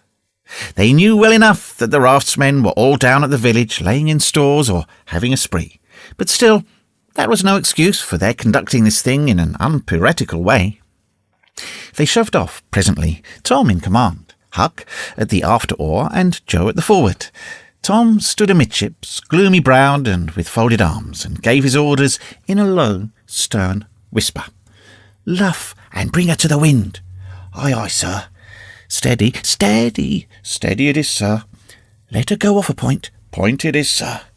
As the boys steadily and monotonously drove the raft toward midstream, it was no doubt understood that these orders were given only for style and were not intended to mean anything in particular.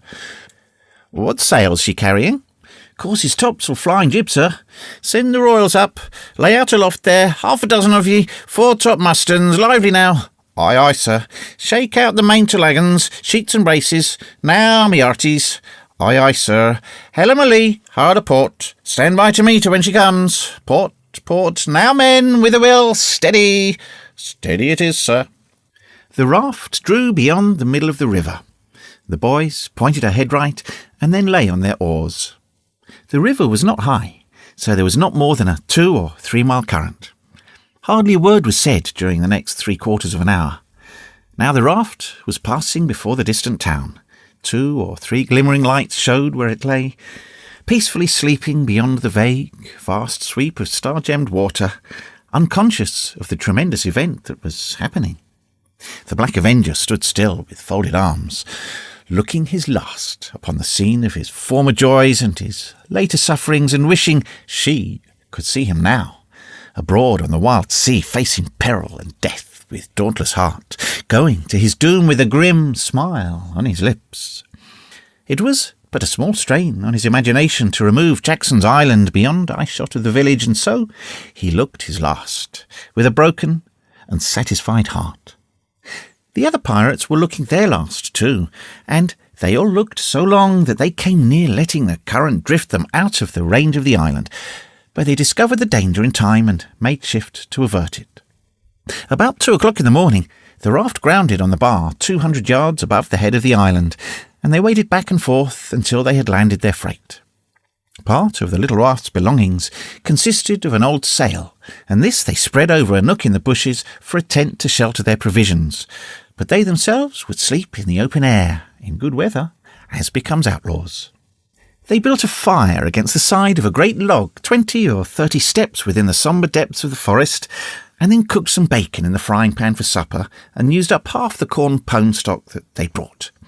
It seemed glorious sport to be feasting in that wild, free way in the virgin forest of an unexplored and uninhabited island far from the haunts of men, and they said they never would return to civilization.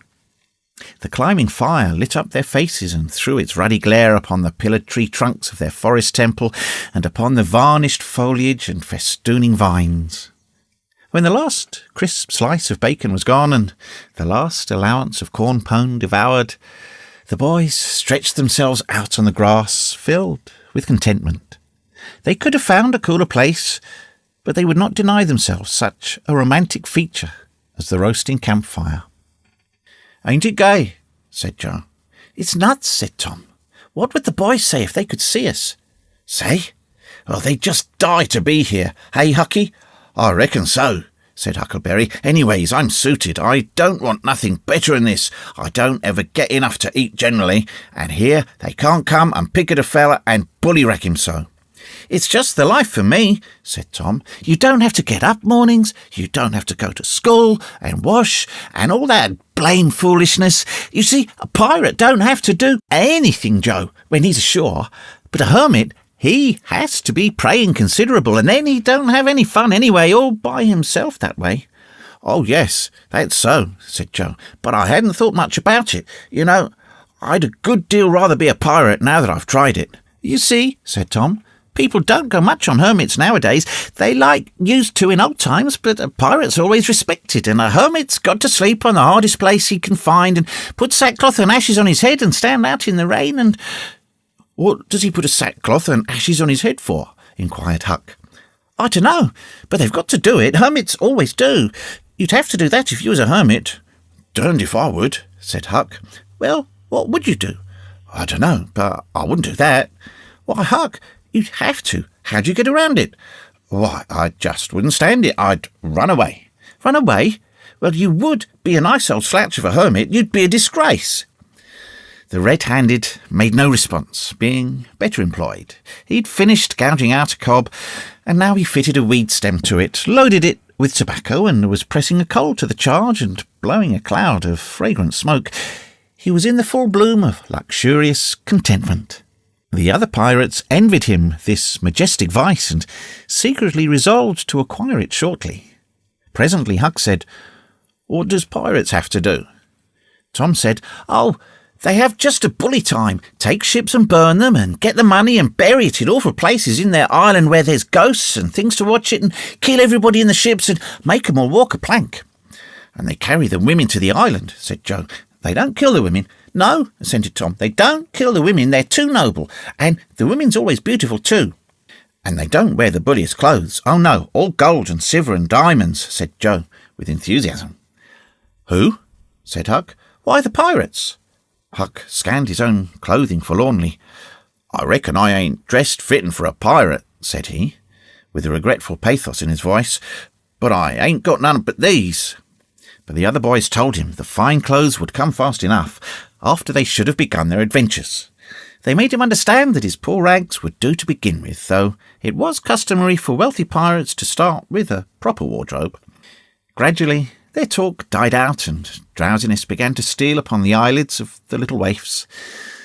The pipe dropped from the fingers of the red-handed, and he slept the sleep of the conscience-free and the weary. The terror of the seas and the black avenger of the Spanish Main had more difficulty in getting to sleep. They said their prayers inwardly and lying down, since there was nobody there with authority to make them kneel and recite aloud. In truth, they had a mind not to say them at all, but they were afraid to proceed to such lengths as that, lest they might call down a sudden and special thunderbolt from heaven. Then, at once, they reached and hovered upon the imminent verge of sleep. But an intruder came now that would not down. It was conscience.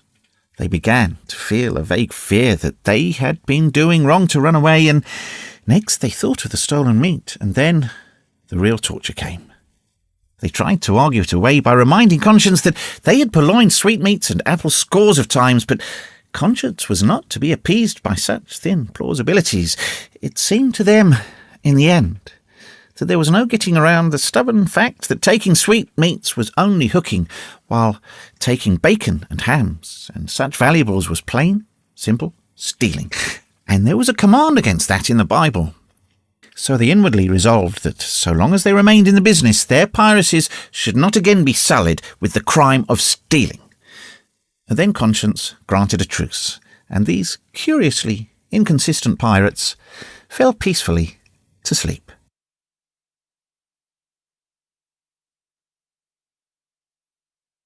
Chapter 14. When Tom awoke in the morning, he wondered where he was. He sat up and rubbed his eyes and looked around. Then he comprehended. It was the cool, grey dawn, and there was a delicious sense of repose and peace in the deep pervading calm and silence of the woods. Not a leaf stirred, not a sound obtruded upon great nature's meditation. Beaded dewdrops stood upon the leaves and grasses. A white layer of ashes covered the fire, and a thin blue breath of smoke rose straight into the air. Joe and Huck still slept. Now, far away in the woods, a bird called. Another answered. Presently, the hammering of a woodpecker was heard.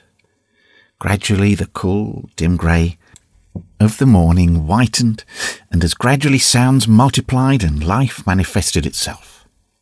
The marvel of nature, shaking off sleep and going to work, unfolded itself to the musing boy. A little green worm came crawling over a dewy leaf, lifting 2/3 of his body into the air from time to time and sniffing around, then proceeding again, for he was measuring, Tom said. and when the worm approached him of its own accord, he sat as still as a stone, with his hopes rising and falling by turns as the creature still came toward him, or seemed inclined to go elsewhere, and when at last it considered a painful moment with its curved body in the air, and then came decisively down upon Tom's leg and began a journey over him, his whole heart was glad, for that meant that he was going to have a new suit of clothes, without the shadow of a doubt, a gaudy, piratical uniform. Now a procession of ants appeared, from nowhere in particular, and went about their labours. One struggled manfully by with a dead spider 5 times as big as itself in its arms, and lugged it straight up a tree trunk. A brown spotted ladybug climbed the dizzy height of a grass blade, and Tom bent down close to it and said, "Ladybug, ladybug, fly away home. Your house is on fire, your children's alone." And she took wing and went off to see about it, which did not surprise the boy, for he knew of old that this insect was credulous about conflagrations and had practised upon its simplicity more than once. A tumblebug came next, heaving sturdily at its ball, and Tom touched the creature to see it shut its legs behind its body and pretend to be dead. The birds were fairly rioting by this time. A catbird, the northern mocker, lit in a tree over Tom's head and trilled out her imitations of her neighbours in a rapture of enjoyment. Then a shrill jay swept down, a flash of blue flame, and stopped on a twig, almost within the boy's reach, cocked his head to one side, and eyed the strangers with a consuming curiosity. A grey squirrel and a big fellow of the fox kind came scurrying along, sitting up at intervals to inspect and chatter at the boys, for the wild things had probably never seen a human being before and scarcely knew whether to be afraid or not. All nature was wide awake and stirring now. Long lances of sunlight pierced down through the dense foliage far and near, and few butterflies came fluttering upon the scene. Tom stirred up the other pirates, and they all clattered away with a shout, and in a minute or two were stripped and chasing after and tumbling over each other in the shallow, limpid water of the white sandbar. They felt no longing for the little village sleeping in the distance beyond the majestic waste of water. A vagrant current or a slight rise in the river had carried off their raft, but this only gratified them, since its going was something like burning the bridge between them and civilization. They came back to camp, wonderfully refreshed, glad-hearted and ravenous, and they soon had the campfire blazing up again. Huck found a spring of clear, cold water close by, and the boys made cups of broad oak or hickory leaves and felt that water, sweetened with such a wildwood charm as that, would be a good enough substitute for coffee. While Joe was slicing bacon for breakfast, Tom and Huck asked him to hold on a minute. They stepped to a promising nook on the riverbank and threw in their lines. Almost immediately they had reward. Joe had not had time to get impatient before they were back again with some handsome bass, a couple of sun perch, and a small catfish. Provisions enough for quite a family. They fried the fish with the bacon and were astonished, for no fish had ever seemed so delicious before. They didn't know that the quicker a freshwater fish is on the fire after he is caught, the better he is, and they reflected little upon what a sauce open-air sleeping, open-air exercise, bathing, and a large ingredient of hunger make too. They lay around in the shade after breakfast while Huck had a smoke, and then went off through the woods on an exploring expedition. They tramped gaily along over decaying logs, through tangled underbrush, among solemn monarchs of the forest, hung from their crowns to the ground with a drooping regalia of grapevines. Now and then they came upon snug nooks carpeted with grass and jewelled with flowers. They found plenty of things to be delighted with, but nothing to be astonished at. They discovered that the island was about 3 miles long and 1/4 of a mile wide, and that the shore it lay closest to was only separated from it by a narrow channel hardly 200 yards wide. They took a swim about every hour, so it was close upon the middle of the afternoon when they got back to camp. They were too hungry to stop to fish, but they fared sumptuously upon cold ham, and then threw themselves down in the shade to talk. But the talk soon began to drag, and then died. The stillness, the solemnity that brooded in the woods, and the sense of loneliness began to tell upon the spirits of the boys. They fell to thinking. A sort of undefined longing crept upon them. This took dim shape. Presently it was budding homesickness. Even Finn, the red-handed, was dreaming of his doorsteps and empty hogsheads. But they were all ashamed of their weakness, and none was brave enough to speak his thought. For some time now the boys had been dully conscious of a peculiar sound in the distance, just as one sometimes is of the ticking of a clock, which he takes no distinct note of. But now this mysterious sound became more pronounced and forced a recognition. The boys started, glanced at each other, and then each assumed a listening attitude. There was a long silence, profound and unbroken. Then a deep, sullen boom came floating down out of the distance. "What is it?" exclaimed Joe under his breath. "I wonder," said Tom in a whisper. "'Tain't thunder," said Huckleberry in an awed tone, "because thunder—" "Hark!" said Tom. "Listen, don't talk." They waited a time that seemed an age, and then the same muffled boom troubled the solemn hush. "Let's go see." They sprang to their feet and hurried to the shore toward the town. They parted the bushes on the bank and peered out over the water. The little steam ferry boat was about a mile below the village, drifting with the current. Her broad deck seemed crowded with people. There were a great many skiffs rowing about or floating with the stream in the neighbourhood of the ferry boat, but the boys could not determine what the men in them were doing. Presently, a great jet of white smoke burst from the ferryboat's side, and as it expanded and rose in a lazy cloud, that same dull throb of sound was borne to the listeners again. "I know now," exclaimed Tom. "Somebody's drownded." "That's it," said Huck. "They done that last summer, when Bill Turner got drownded. They shoot a cannon over the water, and that makes him come up to the top. Yes, and they take loaves of bread and put quicksilver in 'em and set 'em afloat, and wherever there's anybody that's drownded, they'll float right there and stop." "Yes, I've heard about that," said Joe. "I wonder what makes the bread do that." "Oh, it ain't the bread so much," said Tom. "I reckon it's mostly what they say over it before they start it out." "But they don't say anything over it," said Huck. "I've seen them, and they don't." "Well, that's funny," said Tom. "But maybe they say it to themselves." "Of course they do. Anybody might know that." The boys agreed that there was reason in what Tom said, because an ignorant lump of bread, uninstructed by an incantation, could not be expected to act very intelligently when set upon an errand of such gravity. "By jings, I wish I was over there now," said Joe. "I do too," said Huck. "I'd give heaps to know who it is." The boys still listened and watched. Presently a revealing thought flashed through Tom's mind, and he exclaimed, "Boys, I know who's drownded. It's us."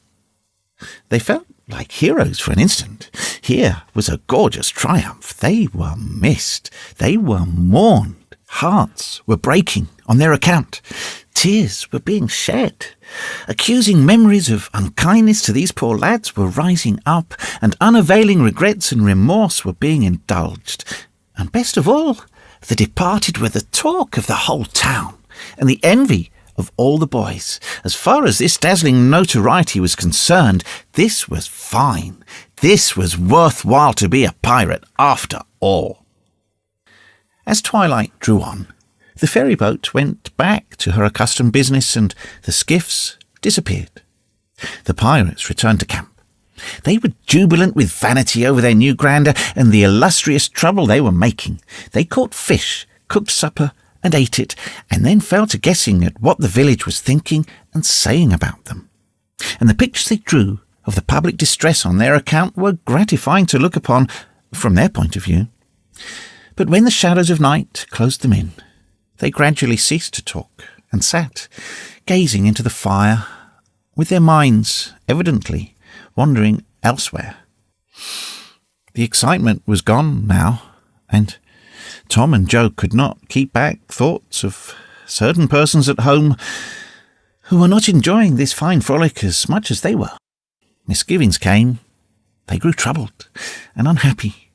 A sigh or two escaped unawares. By and by, Joe timidly ventured upon a roundabout feeler as to how the others might look upon a return to civilization. Not right now, but... Tom withered him with derision. Huck, being uncommitted as yet, joined in with Tom.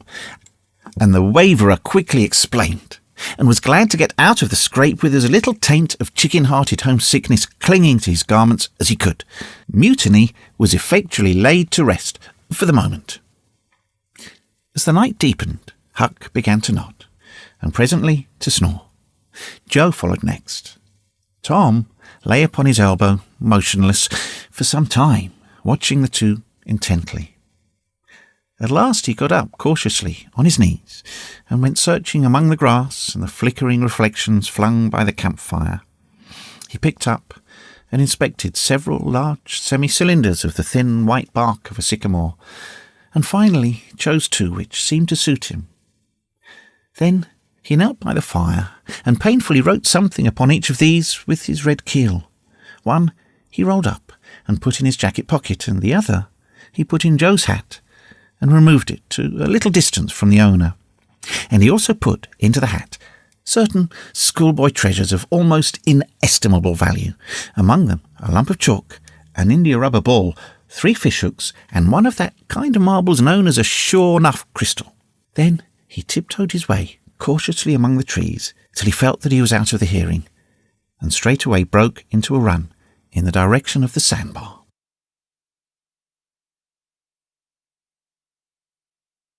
Chapter 15. A few minutes later, Tom was in the shoal water of the bar, wading toward the Illinois shore. Before the depth reached his middle, he was halfway over. The current would permit no more wading now, so he struck out confidently to swim the remaining 100 yards. He swam quartering upstream, but still was swept downward rather faster than he'd expected. However, he reached the shore finally and drifted along till he found a low place and drew himself out. He put his hand on his jacket pocket, found his piece of bark safe, and then struck through the woods, following the shore with streaming garments. Shortly before 10 o'clock, he came out into an open place opposite the village and saw the ferryboat lying in the shadow of the trees and the high bank.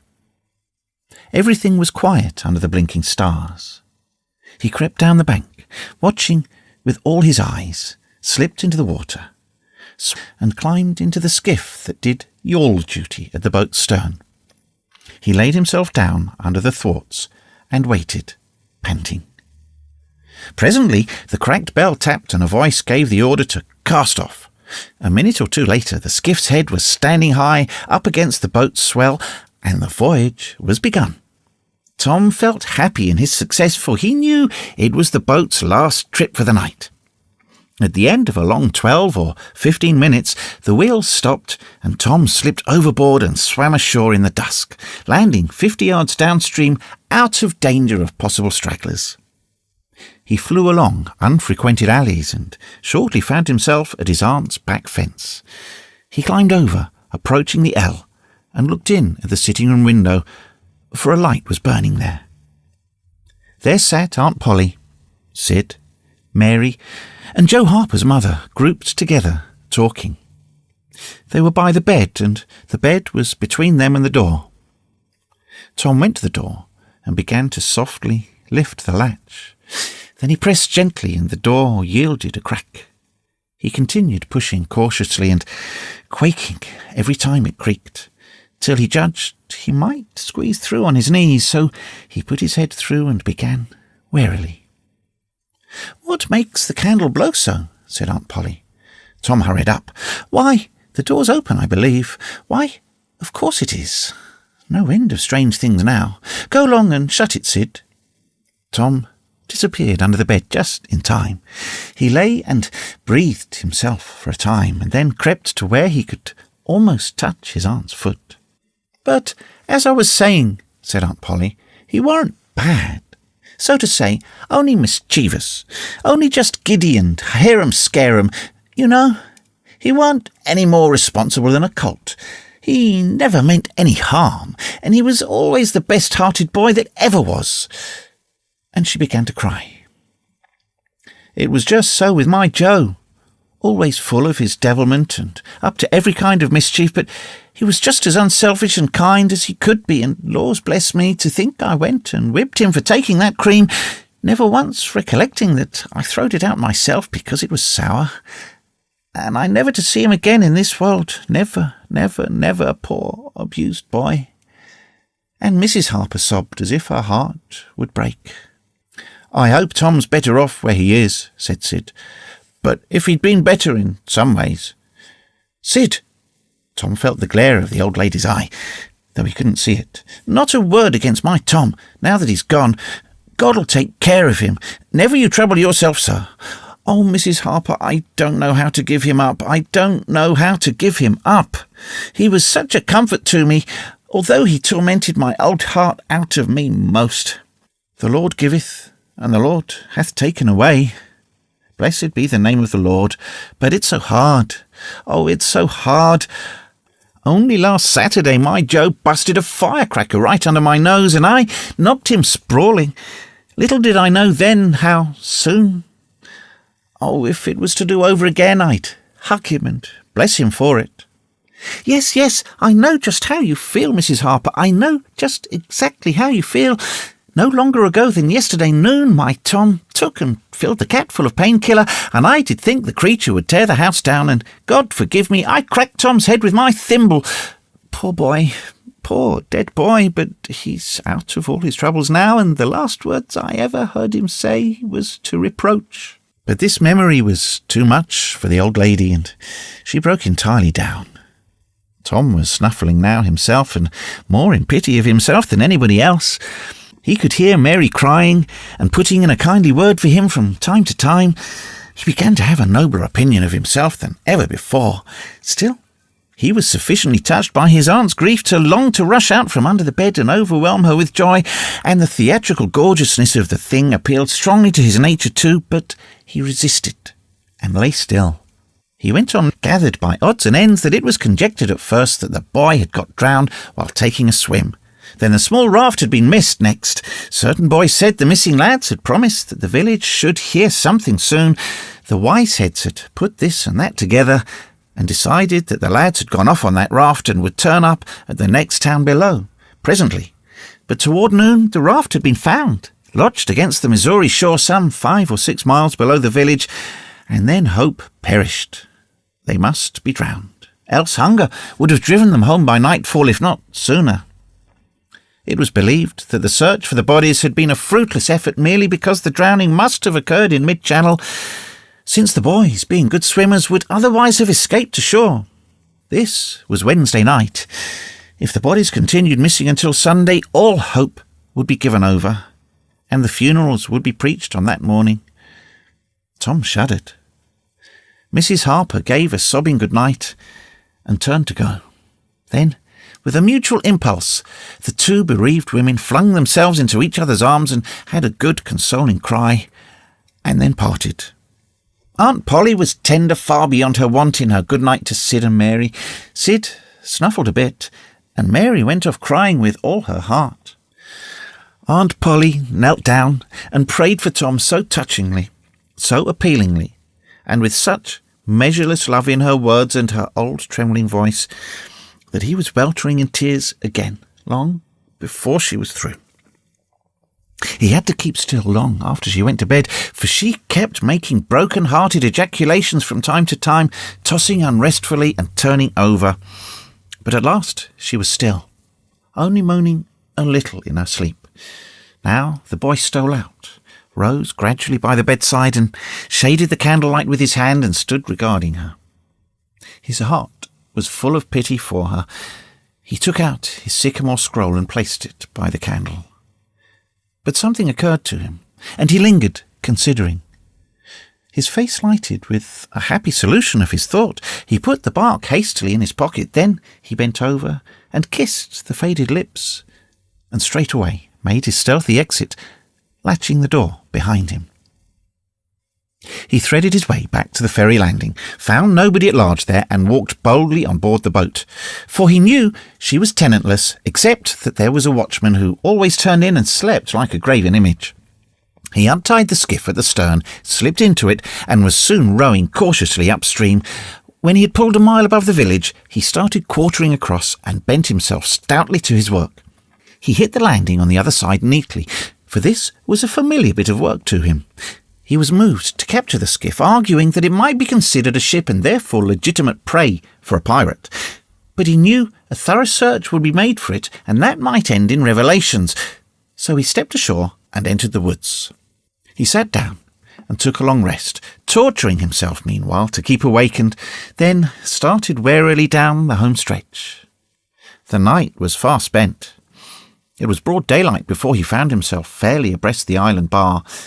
He rested again until the sun was well up and gilding the great river with its splendour, and then he plunged into the stream.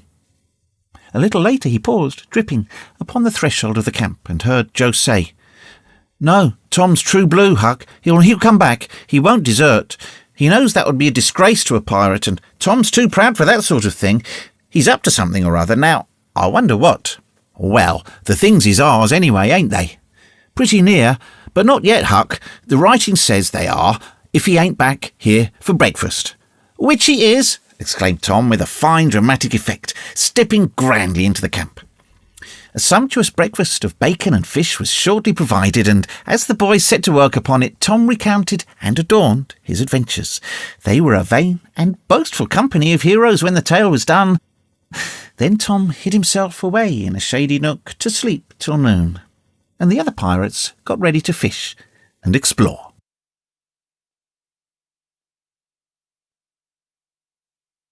Chapter 16. After dinner, all the gang turned out to hunt for turtle eggs on the bar. They went about poking sticks into the sand, and when they found a soft place, they went down on their knees and dug with their hands. Sometimes they would take 50 or 60 eggs out of one hole. They were perfectly round white things, a trifle smaller than an English walnut, and they had a famous fried egg feast that night and another on Friday morning. After breakfast, they went whooping and prancing out on the bar and chased each other round and round, shedding clothes as they went until they were naked, and then continued the frolic far away up the shoal water of the bar against the stiff current, which latter tripped their legs from under them from time to time and greatly increased the fun. And now and then they stooped in a group and splashed water in each other's faces with their palms, gradually approaching each other with averted faces to avoid the strangling sprays, and finally gripping and struggling till the best man ducked his neighbour, and then they all went under in a tangle of white legs and arms and came up blowing and sputtering, laughing and gasping for breath at one and all the same time. When they were well exhausted, they would run out and sprawl on the dry hot sand and lie there and cover themselves up with it, and by break for the water again and go through the original performance once more. Finally, it occurred to them that their naked skin represented flesh-coloured tights very fairly, so they drew a ring in the sand and had a circus with 3 clowns in it, for none would yield this proudest post to his neighbour. Next they got their marbles and played knucks and ring-tour and keeps, till that amusement grew stale. Then Joe and Huck had another swim, but Tom would not venture because he found that in kicking off his trousers he'd kicked his string of rattlesnake rattles off his ankle, and he wondered how he had escaped cramps so long without the protection of this mysterious charm. He did not venture again until he had found it, and by that time the other boys were tired and ready to rest. They gradually wandered apart, dropped into the dumps, and fell to gazing longingly across the wide river to where the village lay drowsing in the sun. Tom found himself writing Becky in the sand with his big toe. He scratched it out and was angry with himself for his weakness. But he wrote it again, nevertheless. He could not help it. He erased it once more, and then took himself out of temptation by driving the other boys together and joining them. But Joe's spirits had gone down almost beyond resurrection. He was so homesick that he could hardly endure the misery of it. The tears lay very near the surface. Huck was melancholy too. Tom was downhearted, but tried hard not to show it. He had a secret which he was not ready to tell yet, but if this mutinous depression was not broken up soon, he would have to bring it out. He said, with a great show of cheerfulness, "I bet there's been pirates on this island before, boys. We'll explore it again. They've hid treasures here somewhere. How'd you feel to light at a rotten chest full of gold and silver, hey?" But it aroused only faint enthusiasm, which faded out with no reply. Tom tried 1 or 2 other seductions, but they failed too. It was discouraging work.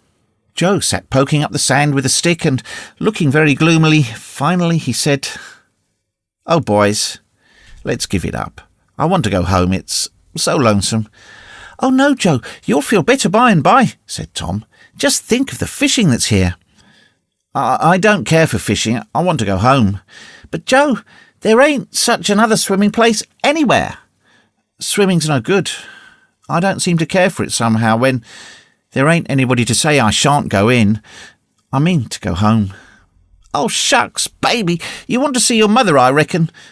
"Yes, I do want to see my mother, and you would too if you had one. I ain't any more baby than you are." And Joe snuffled a little. "Well, we'll let the crybaby go home to his mother, won't we, Huck? Poor thing, does he want to see its mother, and so it shall. You like it here, don't you, Huck? We'll stay, won't we?" Huck said, "Yes," without any heart in it. "I'll never speak to you again as long as I live," said Joe, rising. "There now." And he moved moodily away and began to dress himself. "Who cares?" said Tom. "Nobody wants you to. Go long home and get laughed at. Oh, you're a nice pirate. Huck and me ain't crybabies. We'll stay, won't we, Huck?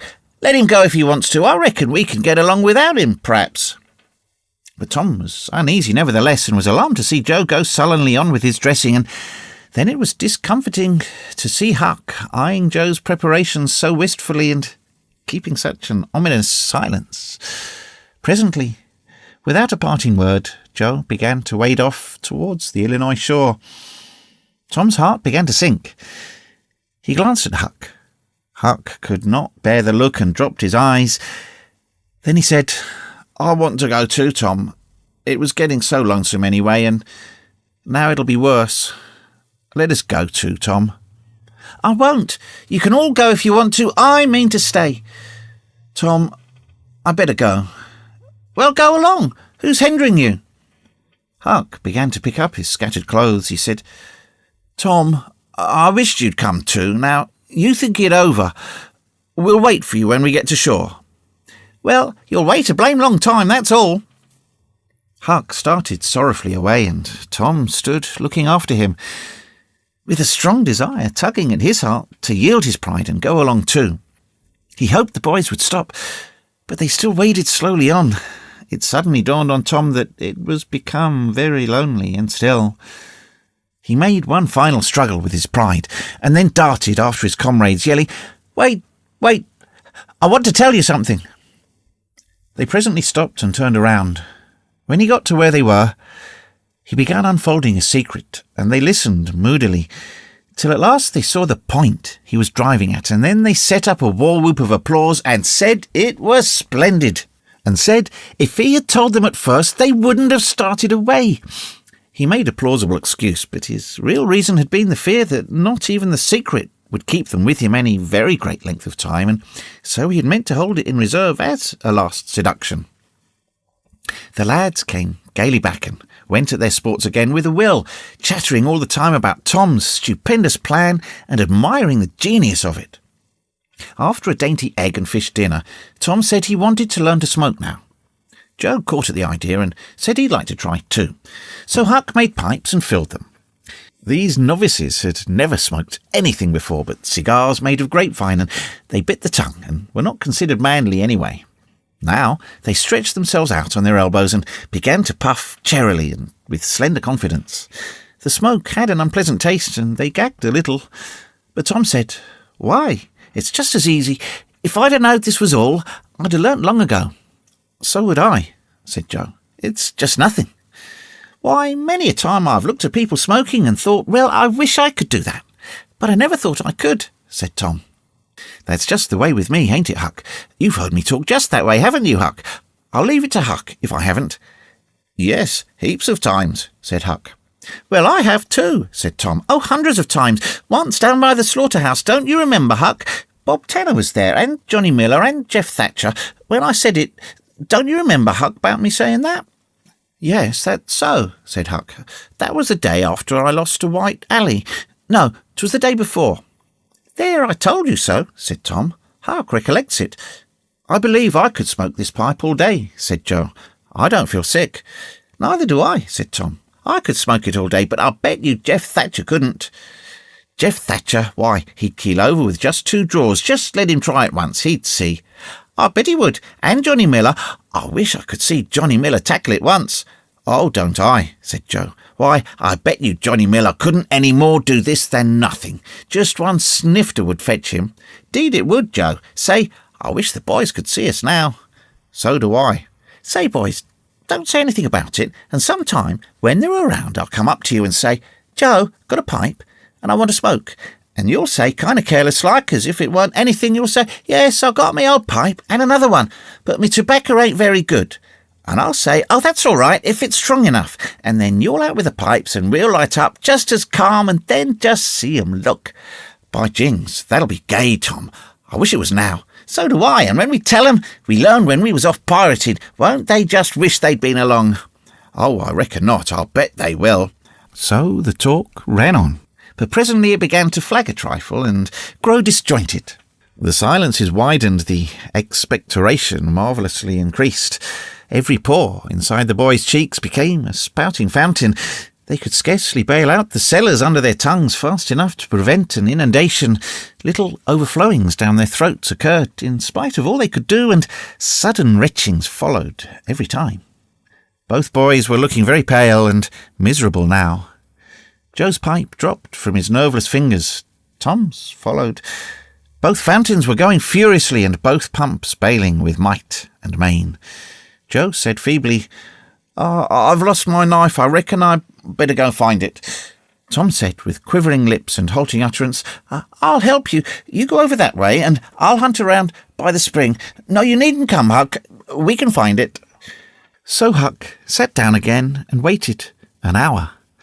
Then he found it lonesome and went to find his comrades. They were wide apart in the woods, both very pale, both fast asleep. But something informed him that if they had had any trouble, they had got rid of it.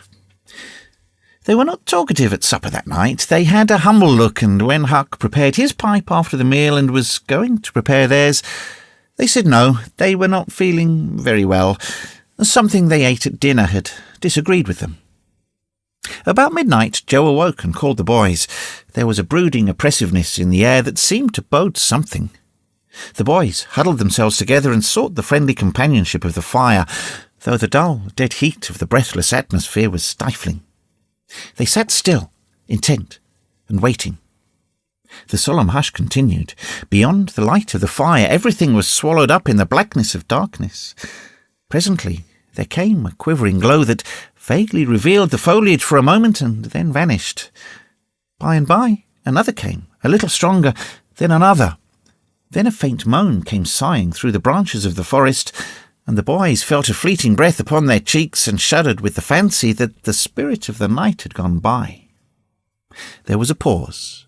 Now a weird flash turned night into day, and showed every little grass blade separate and distinct that grew about their feet, and it showed 3 white startled faces too.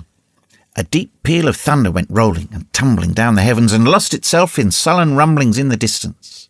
A sweep of chilly air passed by, rustling all the leaves and snowing the flaky ashes broadcast about the fire. Another fierce glare lit up the forest, and an instant crash followed that seemed to rend the treetops right over the boys' heads. They clung together in terror in the thick gloom that followed. A few big raindrops fell pattering upon the leaves. "Quick, boys! Go for the tent!" exclaimed Tom. They sprang away, stumbling over roots and among the vines in the dark, no two plunging in the same direction. A furious blast roared through the trees, making everything sing as it went. One blinding flash after another came, and peal on peal of deafening thunder. And now a drenching rain poured down, and the rising hurricane drove it in sheets along the ground. The boys cried out to each other, but the roaring wind and the booming thunder blasts drowned their voices utterly. However, one by one, they straggled in at last and took shelter under the tent, cold, scared, and streaming with water. But to have company in misery seemed something to be grateful for. They could not talk. The old sail flapped so furiously, even if the other noises would have allowed them. The tempest rose higher and higher, and presently the sail tore loose from its fastenings and went winging its way on the blast. The boys seized each other's hands and fled with many tumblings and bruises to the shelter of a great oak that stood upon the river bank. Now the battle was at its highest, under the ceaseless conflagration of lightning that flamed in the skies. Everything below stood out in clean-cut and shadowless distinctness. The bending trees, the billowy river, white with foam, the driving spray of spume flakes, the dim outlines of the high bluffs on the other side, glimpsed through drifting cloud crack, and the slanting veil of rain. Every little while some giant tree yielded the fight and fell crashing through the younger growth, and the unflagging thunder peals came now in ear-splitting explosive bursts, keen and sharp and unspeakably appalling. The storm culminated in one matchless effort that seemed likely to tear the island to pieces, burn it up and drown it to the treetops, blow it away and deafen every creature in it all at one and the same moment. It was a wild night for homeless young heads to be out in. But at last the battle was done, and the forces retired with weaker and weaker threatenings and grumblings, and peace resumed her sway. The boys went back to camp, a good deal awed, but they found there was still something to be thankful for, because the great sycamore, the shelter of their beds, was a ruin now, blasted by lightnings, and they were not under it when the catastrophe happened. Everything in camp was drenched, the campfire as well, for they were but heedless lads, like their generation, and had made no provision against rain. Here was matter for dismay, for they were soaked through and chilled. They were eloquent in their distress, but they presently discovered that the fire had eaten so far up under the great log it had been built against, where it curved upward and separated itself from the ground, that a handbreadth or so of it had escaped wetting. So they patiently wrought until, with shreds and bark gathered from under sides of sheltered logs, they coaxed the fire to burn again. Then they piled on great dead boughs till they had a roaring furnace and were glad-hearted once more. They dried their boiled ham and had a feast, and after that they sat by the fire and expanded and glorified their midnight adventure until morning, for there was not a dry spot to sleep on anywhere around. As the sun began to steal in upon the boys, drowsiness came over them, and they went out on the sandbar and lay down to sleep. They got scorched out by and drearily set about getting breakfast. After the meal, they felt rusty and stiff-jointed and a little homesick once more. Tom saw the signs and fell to cheering up the pirates as well as he could, but they cared nothing for marbles or circus or swimming or anything. He reminded them of the imposing secret and raised a ray of cheer. While it lasted, he got them interested in a new device. This was to knock off being pirates for a while and be Indians for a change. They were attracted by this idea, so it was not long before they were stripped and striped from head to heel with black mud, like so many zebras, all of them chiefs, of course, and then they went tearing through the woods to attack an English settlement. By and by, they separated into 3 hostile tribes and darted upon each other from ambush with dreadful war whoops and killed and scalped each other by thousands. It was a gory day. Consequently, it was an extremely satisfactory one. They assembled in camp towards supper time, hungry and happy.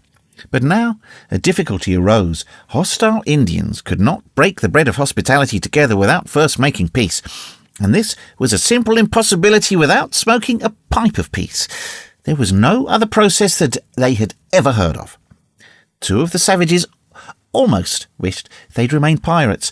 However, there was no other way, so with such show of cheerfulness as they could muster, they called for the pipe and took their whiff as it passed, in due form. And behold, they were glad they had gone into savagery, for they had gained something. They found that they could now smoke a little without having to go and hunt for a lost knife. They did not get sick enough to be seriously uncomfortable. They were not likely to fool away this high promise for lack of effort. No, they practised cautiously after supper with right fair success, and so they spent a jubilant evening. They were prouder and happier in their new acquirement than they would have been in the scalping and skinning of the 6 nations. We will leave them to smoke and chatter and brag, since we have no further use for them at present.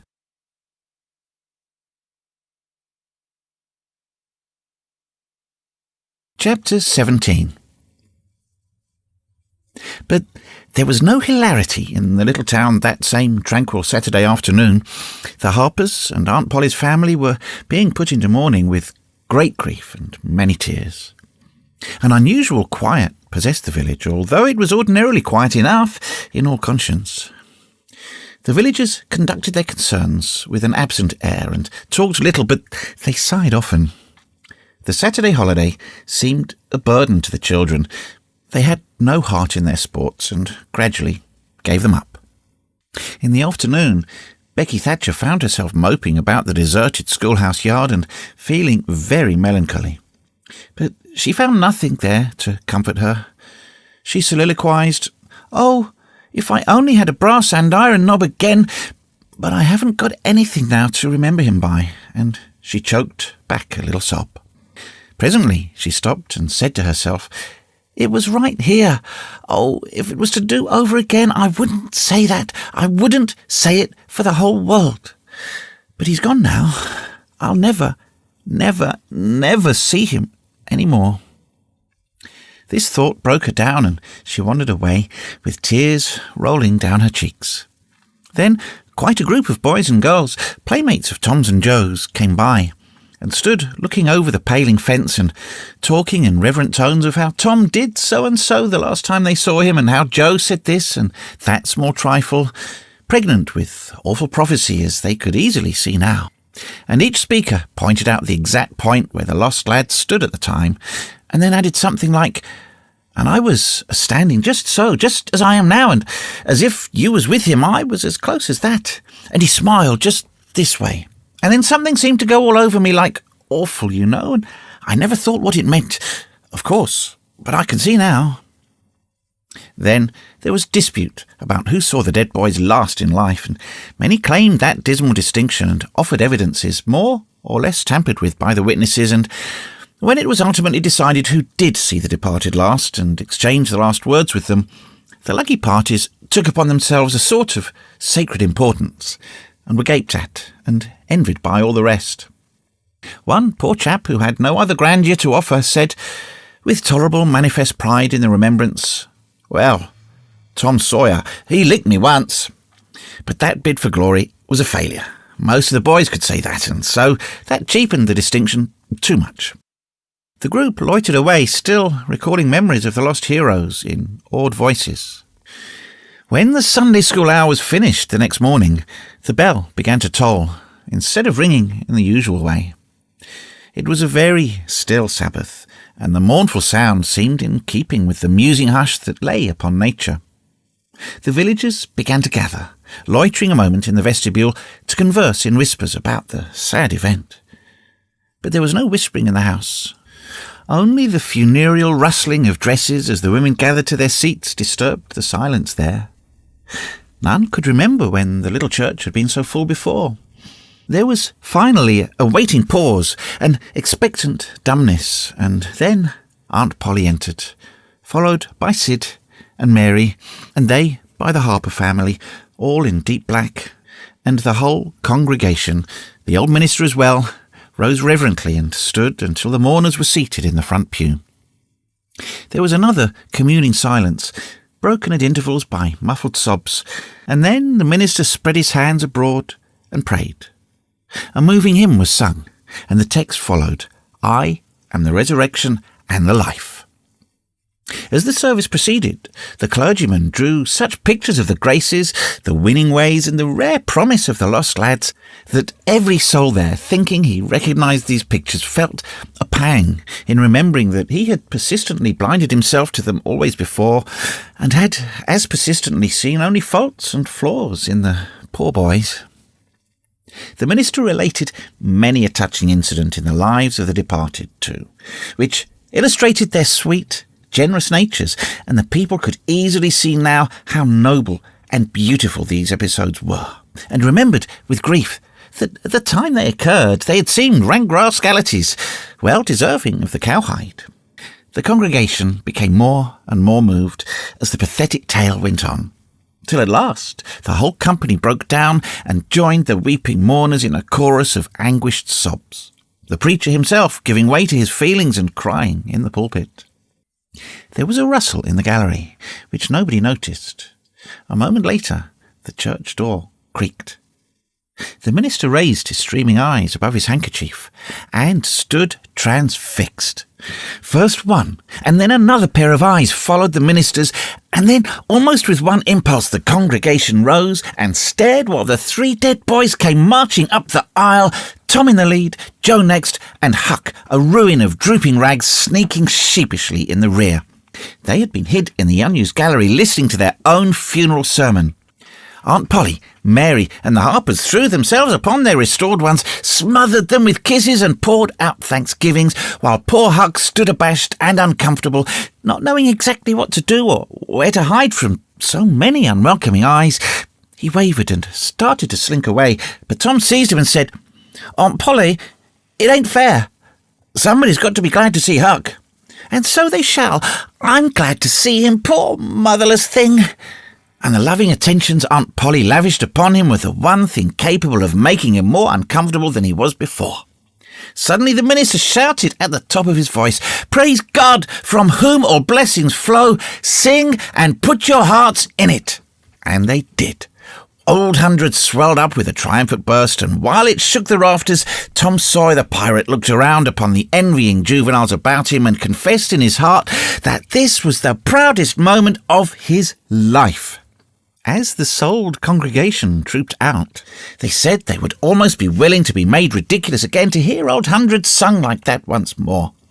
Tom got more cuffs and kisses that day, according to Aunt Polly's varying moods, than he had earned before in a year, and he hardly knew which expressed the most gratefulness to God and the affection for himself.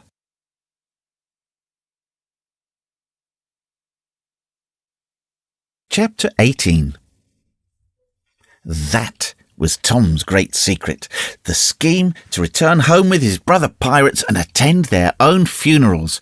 They had paddled over to the Missouri shore on a log at dusk on Saturday, landing 5 or 6 miles below the village. They had slept in the woods at the edge of the town till nearly daylight, and had then crept through the back lanes and alleys and finished their sleep in the gallery of the church among a chaos of invalided benches. At breakfast Monday morning, Aunt Polly and Mary were very loving to Tom and very attentive to his wants. There was an unusual amount of talk. In the course of it, Aunt Polly said, "Well, I don't say it wasn't a fine joke, Tom, to keep everybody suffering most a week, so you boys had a good time.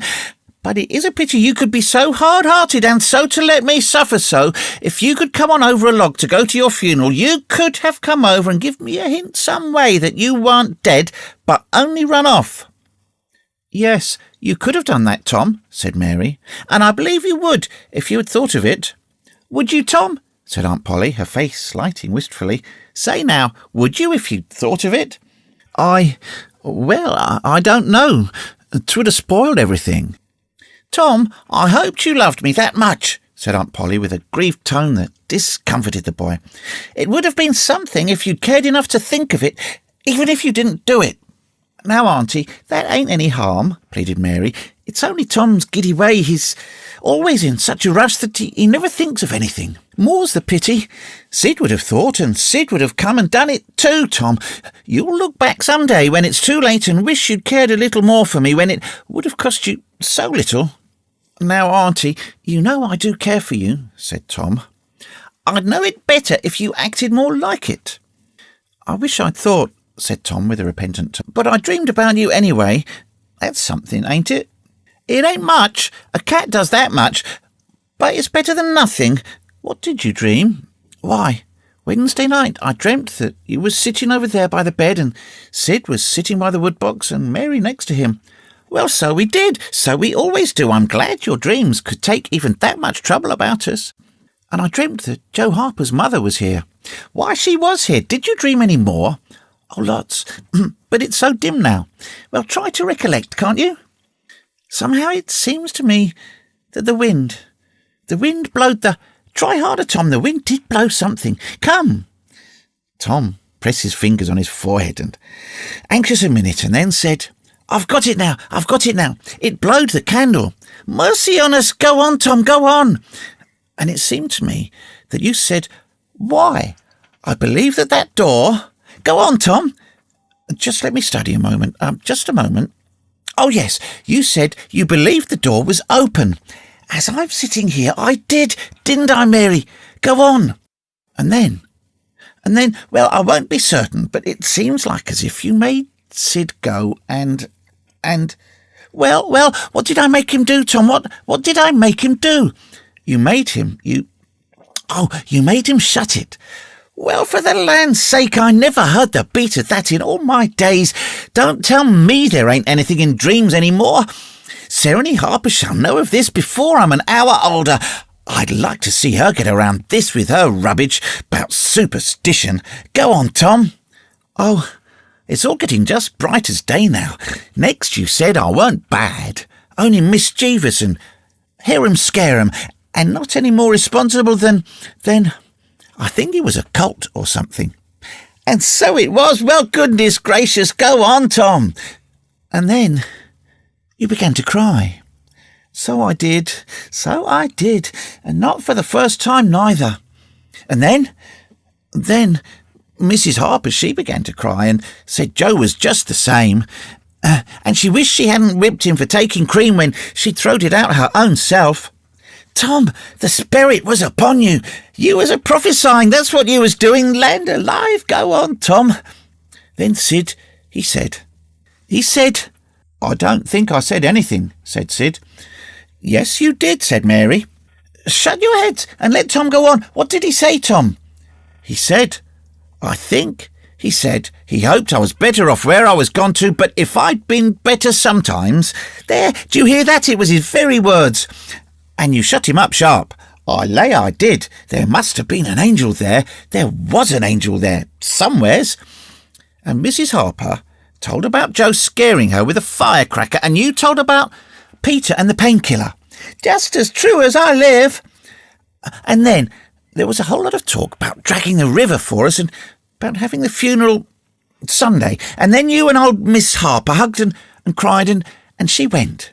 It happened just so, as sure as I'm a-sitting in these very tracks. Tom, you couldn't told it more like if you'd have seen it. And then what? Go on, Tom. Then I thought you prayed for me, and I could see you and hear every word you said. And you went to bed, and I was so sorry that I took and wrote on a piece of sycamore bark, "We ain't dead, we are only off being pirates," and I put it on the table by the candle, and then you looked so good laying there asleep that I thought I went and leaned over and kissed you on the lips. Did you, Tom? Did you? Oh, I just forgive you everything for that. And she seized the boy in a crushing embrace that made him feel like the guiltiest of villains. It was very kind, even though it was only a dream, Sid soliloquized, just audibly. Shut up, Sid. A body does just the same in a dream as he'd do if he was awake.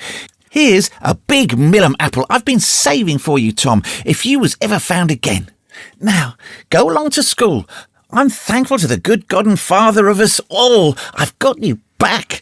That's long-suffering and merciful to them that believe on him and keep his word, though goodness knows I'm unworthy of it. But if only the worthy ones got his blessings and had his hand to help them over the rough places, there's few enough would smile here or ever enter his rest when the long night comes. Go along, Sid, Mary, Tom. Take yourselves off. You've hindered me long enough. The children left for school, and the old lady to call on Mrs. Harper and vanquish her realism with Tom's marvellous dream. Sid had better judgment than to utter the thought that was in his mind as he left the house. It was this: pretty thin, as long a dream as that, without any mistakes in it. What a hero Tom had become now. He did not go skipping and prancing, but moved with a dignified swagger, as became a pirate who felt that the public eye was on him. And indeed it was.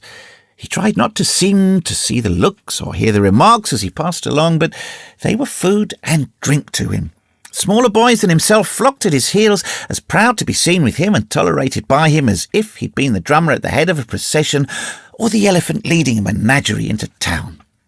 Boys of his own size pretended not to know he had been away at all, but they were consuming with envy nevertheless.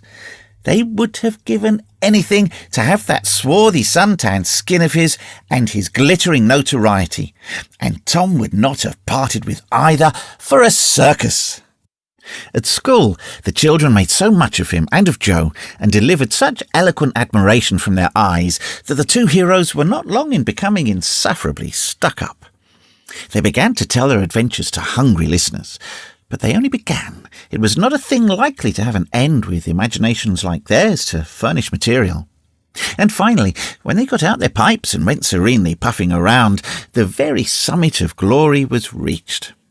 Tom decided that he could be independent of Becky Thatcher now. Glory was sufficient. He would live for glory. Now that he was distinguished, maybe she would be wanting to make up. Well, let her. She should see that he could be as indifferent as some other people. Presently she arrived. Tom pretended not to see her. He moved away and joined a group of boys and girls and began to talk. Soon he observed that she was tripping gaily back and forth with flushed face and dancing eyes, pretending to be busy chasing schoolmates and screaming with laughter when she made a capture. But he noticed that she always made her captures in his vicinity, and that she seemed to cast a conscious eye in his direction at such times, too. It gratified all the vicious vanity that was in him, and so, instead of winning him, it only set him up the more, and made him more diligent to avoid betraying that he knew she was about. Presently she gave over skylarking, and moved irresolutely about, sighing once or twice, and glancing furtively and wistfully toward Tom. Then she observed that now Tom was talking more particularly to Amy Lawrence than to anyone else. She felt a sharp pang, and grew disturbed and uneasy at once. She tried to go away, but her feet were treacherous, and carried her to the group instead. She said to a girl almost at Tom's elbow with sham vivacity, "Why, Mary Austin, you bad girl, why didn't you come to Sunday school?" "I did come. Didn't you see me?" "Why, no. Did you? Where did you sit?" "I was in Miss Peters' class, where I always go. I saw you." "Did you? Why, it's funny, I didn't see you. I wanted to tell you about the picnic." "Oh, that's jolly. Who's going to give it?" "My ma. She's going to let me have one." "Oh, goody, I hope she'll let me come." "Well, she will. The picnic's for me. She'll let anybody come that I want, and I want you." "Oh, that's ever so nice. When's it going to be?" "By and by. Maybe about vacation." "Oh, won't it be fun? You're going to have all the girls and boys?" "Yes, one that's friends to me, or wants to be." And she glanced ever so furtively at Tom, but he talked right along to Amy Lawrence about the terrible storm on the island, and how the lightning tore the great sycamore tree all to flinders while he was standing within 3 feet of it. "Oh, may I come?" said Grace Miller. "Yes." "And me?" said Sally Rogers. "Yes." "And me too," said Susie Harper. "And Joe?" "Yes." And so on, with clapping of joyful hands, till all the group had begged for invitations but Tom and Amy. Then Tom turned coolly away, still talking, and took Amy with him. Becky's lips trembled, and the tears came to her eyes. She hid these signs with a forced gaiety, and went on chattering. But the life had gone out of the picnic now, and out of everything else. She got away as soon as she could, and hid herself, and had what a sex call a good cry. Then she sat moody with wounded pride till the bell rang. She roused up now with a vindictive cast in her eye, and gave her plaited tails a shake, and said she knew what she'd do. At recess, Tom continued his flirtation with Amy with jubilant self-satisfaction, and he kept drifting about to find Becky and lacerate her with a performance. At last he spied her, but there was a sudden falling of his mercury. She was sitting cosily on a little bench behind the schoolhouse, looking at a picture book with Alfred Temple, and so absorbed were they, and their heads so close together over the book, that they did not seem to be conscious of anything in the world besides. Jealousy ran red-hot through Tom's veins. He began to hate himself for throwing away the chance Becky had offered for reconciliation. He called himself a fool, and all the hard names he could think of. He wanted to cry with vexation. Amy chatted happily along as they walked, for her heart was singing, but Tom's tongue had lost its function. He did not hear what Amy was saying, and whenever she paused expectantly, he could only stammer an awkward assent, which was as often misplaced as otherwise. He kept drifting to the rear of the schoolhouse again and again to sear his eyeballs with the hateful spectacle there. He could not help it, and it maddened him to see, as he thought he saw, that Becky Thatcher never once suspected that he was even in the land of the living. But she did see, nevertheless, and she knew she was winning her fight too, and was glad to see him suffer as she had suffered. Amy's happy prattle became intolerable. Tom hinted at things he had to attend to, things that must be done, and time was fleeting. But in vain, the girl chirped on. Tom thought, oh, hang her, ain't I ever going to get rid of her? At last, he must be attending to those things, and she said artlessly that she would be around when school let out, and he hastened away, hating her for it. Any other boy, Tom thought, grating his teeth, any boy in the whole town but that St. Louis smarty that thinks he dressed so fine in his aristocracy. Oh, all right, I licked you the first day you ever saw this town, mister, and I'll lick you again. You just wait till I catch you out. I'll just take and he went through the motions of thrashing an imaginary boy, pummeling the air and kicking and gouging. Enough, do you? Now then, let that learn you. And so the imaginary flogging was finished to his satisfaction. Tom fled home at noon. His conscience could not endure any more of Amy's grateful happiness, and his jealousy could bear no more of the other distress. Becky resumed her picture inspections with Alfred, but as the minutes dragged along and no Tom came to suffer, her triumph began to cloud, and she lost interest, gravity, and absent-mindedness followed, and then melancholy. Times she pricked up her ear to footstep, but it was a false hope. No Tom came. At last she grew entirely miserable and wished she hadn't carried it so far. When poor Alfred, seeing that he was losing her, he did not know how, kept exclaiming, "Oh, here's a jolly one, look at this." She lost patience at last and said, "Oh, don't bother me, I don't care for them," and burst into tears and got up and walked away. Alfred dropped alongside and was going to try to comfort her, but she said, "Go away and leave me alone, can't you? I hate you." So the boy halted, wondering what he could have done, for she had said she would look at pictures all through the nooning, and she walked on, crying. Then Alfred went musing into the deserted schoolhouse. He was humiliated and angry. He easily guessed his way to the truth. The girl had simply made a convenience of him to vent her spite upon Tom Sawyer. He was far from hating Tom the less when this thought occurred to him. He wished there was some way to get that boy into trouble without much risk to himself. Tom's spelling book fell under his eye. Here was his opportunity. He gratefully opened the lesson for the afternoon and poured ink upon the page. Becky, glancing in at a window behind him at the moment, saw the act and moved on without discovering herself. She started homeward now, intending to find Tom and tell him. Tom would be thankful, and their troubles would be healed. Before she was halfway home, however, she had changed her mind. The thought of Tom's treatment of her when she was talking about her picnic came scorching back and filled her with shame. She resolved to let him get whipped on the damaged spelling book's account and to hate him forever into the bargain.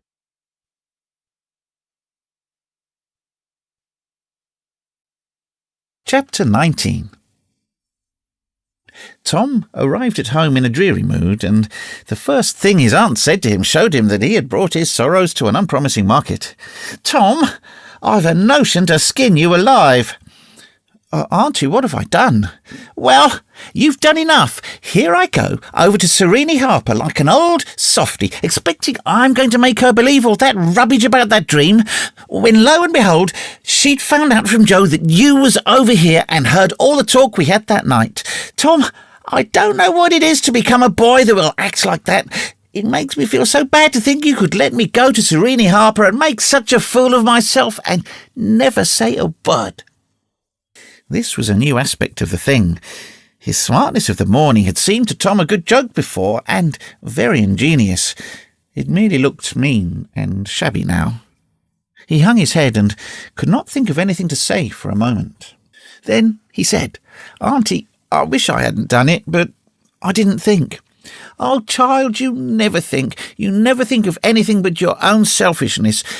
You could think to come all the way over here from Jackson's Island in the night to laugh at our troubles, and you could think to fool me with a lie about a dream, but you couldn't ever think to pity us and save us from sorrow. Auntie, I know now it was mean, but I didn't mean to be mean. I didn't, honest, and besides, I didn't come over here to laugh at you that night. What did you come for, then? It was to tell you not to be so uneasy about us because we hadn't got drowned. Tom, I would be the thankfulest soul in the world if I could believe you ever had as good a thought as that, but you know you never did, and I know it, Tom. Indeed, I did, Auntie. I wish I may never stir if I didn't. Oh, Tom, don't lie, don't do it. It only makes things 100 times worse. It ain't a lie, Auntie, it's the truth. I wanted to keep you from grieving. That was all that made me come. I'd give the whole world to believe that. It would cover up a power of sins, Tom. I'd be most glad you'd run off and act so bad, but it ain't reasonable because you didn't. You tell me, child. Why, you see, when you got to talking about the funeral, I just got full of the idea of our coming and hiding in the church, and I couldn't somehow bear to spoil it, so I just put the bark back in my pocket and kept mum. What bark? The bark I had wrote on to tell you that we'd gone pirating. I wish now you'd waked up when I kissed you, and I do, honest. The hard lines in his aunt's face relaxed, and a sudden tenderness dawned in her eyes. Did you kiss me, Tom? Why, yes, I did. Are you sure you did, Tom? Why, yes, I did, Auntie. Certain, sure. What did you kiss me for then, Tom? Because I loved you so, and you laid there moaning, and I was so sorry. The words sounded like truth. The old lady could not hide a tremor in her voice when she said, Kiss me again, Tom, and be off with you to school now, and don't bother me any more. The moment he was gone, she ran to a closet and got out the ruin of a jacket which Tom had gone pirating in. Then she stopped with it in her hand and said to herself, No, I don't dare, poor boy. I reckon he's lied about it, but it's a blessed lie. There's such a comfort come from it. I know the Lord will forgive me, because it was such good-heartedness in him to tell it, but I don't want to find out it's a lie. I won't look.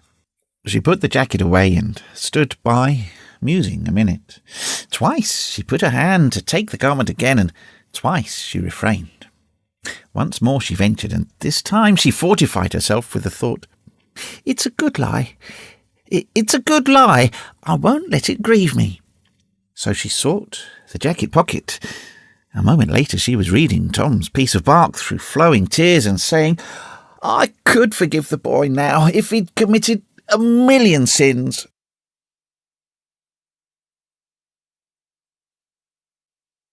Chapter 20. There was something about Aunt Polly's manner when she kissed Tom that swept away his low spirits and made him light-hearted and happy again. He started to school and had the luck of coming upon Becky Thatcher at the head of Meadow Lane. His mood always determined his manner. Without a moment's hesitation, he ran to her and said, I acted mighty mean today, Becky, and I'm so sorry. I won't ever do that way again as long as I ever live. Please make up, won't you? The girl stopped and looked him scornfully in the face. I'll thank you to keep yourself to yourself, Mr. Thomas Sawyer. I'll never speak to you again. She tossed her head and passed on. Tom was so stunned that he had not even presence of mind enough to say, Who cares, Miss Smarty? Until the right time to say it had gone by. So he said nothing. But he was in a fine rage nevertheless. He moped into the schoolyard, wishing she were a boy and imagining how he would trounce her if she were. He presently encountered her and delivered a stinging remark as he passed. She hurled one in return, and the angry breach was complete. It seemed to Becky, in her hot resentment, that she could hardly wait for school to take in. She was so impatient to see Tom flogged for the injured spelling book. If she had had any lingering notion of exposing Alfred Temple, Tom's offensive fling had driven it entirely away. Poor girl. She did not know how fast she was nearing trouble herself. The master, Mr. Dobbins, had reached middle age with an unsatisfied ambition. The darling of his desires was to be a doctor, But poverty had decreed that he should be nothing higher than a village schoolmaster. Every day he took a mysterious book out of his desk and absorbed himself in it at times when no classes were reciting. He kept that book under lock and key.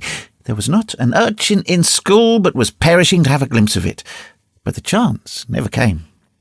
Every boy and girl had a theory about the nature of that book, but no two theories were alike, and there was no way of getting at the facts in the case. Now, as Becky was passing by the desk, which stood near the door, she noticed that the key was in the lock. It was a precious moment. She glanced around, found herself alone, and the next instant she had the book in her hands. The title page, Professor Somebody's Anatomy, carried no information to her mind, so she began to turn the leaves. She came at once upon a handsomely engraved and coloured frontispiece, a human figure, stark naked. At that moment a shadow fell on the page, and Tom Sawyer stepped in at the door and caught a glimpse of the picture. Becky snatched at the book to close it, and had the hard luck to tear the pictured page half down the middle. She thrust the volume into the desk, turned the key, and burst out crying with shame and vexation. "Tom Sawyer, you are just as mean as you can be to sneak up on a person and look at what they're looking at." "How could I know you was looking at anything?" "You ought to be ashamed of yourself, Tom Sawyer. You know you're going to tell me, and oh, what shall I do? What shall I do? I'll be whipped, and I never was whipped in school." Then she stamped her foot and said, "Be so mean if you want to. I know something that's going to happen. You just wait, and you'll see. Hateful, hateful." And she flung out of the house with new explosion of crying. Tom stood still, rather flustered by this onslaught. Presently he said to himself, "What a curious kind of a fool a girl is. Never been licked in school. Shucks, what's a licking? That's just a girl. They're so thin-skinned and chicken-hearted. Well, of course I ain't going to tell old Dobbins on this fool, because there's other ways of getting even on her that ain't so mean. But what of it? Old Dobbins will ask who it was tore his book. Nobody'll answer. Then he'll do just the way he always does. Ask first one, then t'other, and when he comes to the right girl, he'll know it without any telling. Girls' faces always tell on them. They ain't got any backbone. She'll get licked, but it's a kind of a tight place for Becky Thatcher because there ain't any way out of it." Tom conned the thing a moment longer and then added, "All right, though. She liked to see me in just such a fix. Let her sweat it out." Tom joined the mob of skylarking scholars outside. In a few moments the master arrived and school took in. Tom did not feel a strong interest in his studies. Every time he stole a glance at the girl's side of the room, Becky's face troubled him. Considering all things, he did not want to pity her, and yet it was all he could do to help it. He could get up no exaltation that was really worthy the name. Presently the spelling book discovery was made, and Tom's mind was entirely full of his own matters for a while after that. Becky roused up from her lethargy of distress and showed good interest in the proceedings. She did not expect that Tom could get out of his trouble by denying that he spilt the ink on the book himself, and she was right. The denial only seemed to make the thing worse for Tom. Becky supposed she would be glad of that, and she tried to believe she was glad of it, but she found she was not certain. And when the worst came to the worst, she had an impulse to get up and tell on Alfred Temple, but she made an effort and forced herself to keep still, because she said to herself, "He'll tell me, tearing the picture sure. I wouldn't say a word, not to save his life." Took his whipping and went back to his seat, not at all broken-hearted, for he thought it was possible that he had unknowingly upset the ink on the spelling book himself in some skylarking bout. He had denied it for form's sake and because it was custom, and had stuck to the denial from principle. A whole hour drifted by. The master sat nodding in his throne. The air was drowsy with the hum of study. By and by, Mr. Dobbins straightened himself up, yawned, then unlocked his desk and reached for his book, but seemed undecided whether to take it out or leave it. Most of the pupils glanced up languidly, but there were two among them who watched his movements with intent eyes. Mr. Dobbins fingered his book absently for a while, then took it out and settled himself in his chair to read. Tom shot a glance at Becky. He had seen a hunted and helpless rabbit look as she did, with a gun levelled at its head. Instantly he forgot his quarrel with her. Quick! Something must be done. Done in a flash, too. but the very imminence of the emergency paralysed his invention. Oh, good! He had an inspiration. He would run and snatch the book, spring through the door and fly. But his resolution shook for one little instant, and the chance was lost. The master opened the volume. If Tom only had the wasted opportunity back again. Too late. There was no help for Becky now, he said. The next moment the master faced the school. Every eye sank under his gaze. There was that in it which smote even the innocent with fear. There was silence, while one might count 10. The master was gathering his wrath. Then he spoke. "Who tore this book?" It was not a sound. One could have heard a pin drop. The stillness continued. The master searched face after face for signs of guilt. "Benjamin Rogers, did you tear this book?" A denial. Another pause. "Joseph Harper, did you?" Another denial. Tom's uneasiness grew more and more intense under the slow torture of these proceedings. The master scanned the ranks of boys, considered a while, then turned to the girls. "Amy Lawrence." A shake of the head. "Gracie Miller." The same sign. "Susan Harper, did you do this?" Another negative.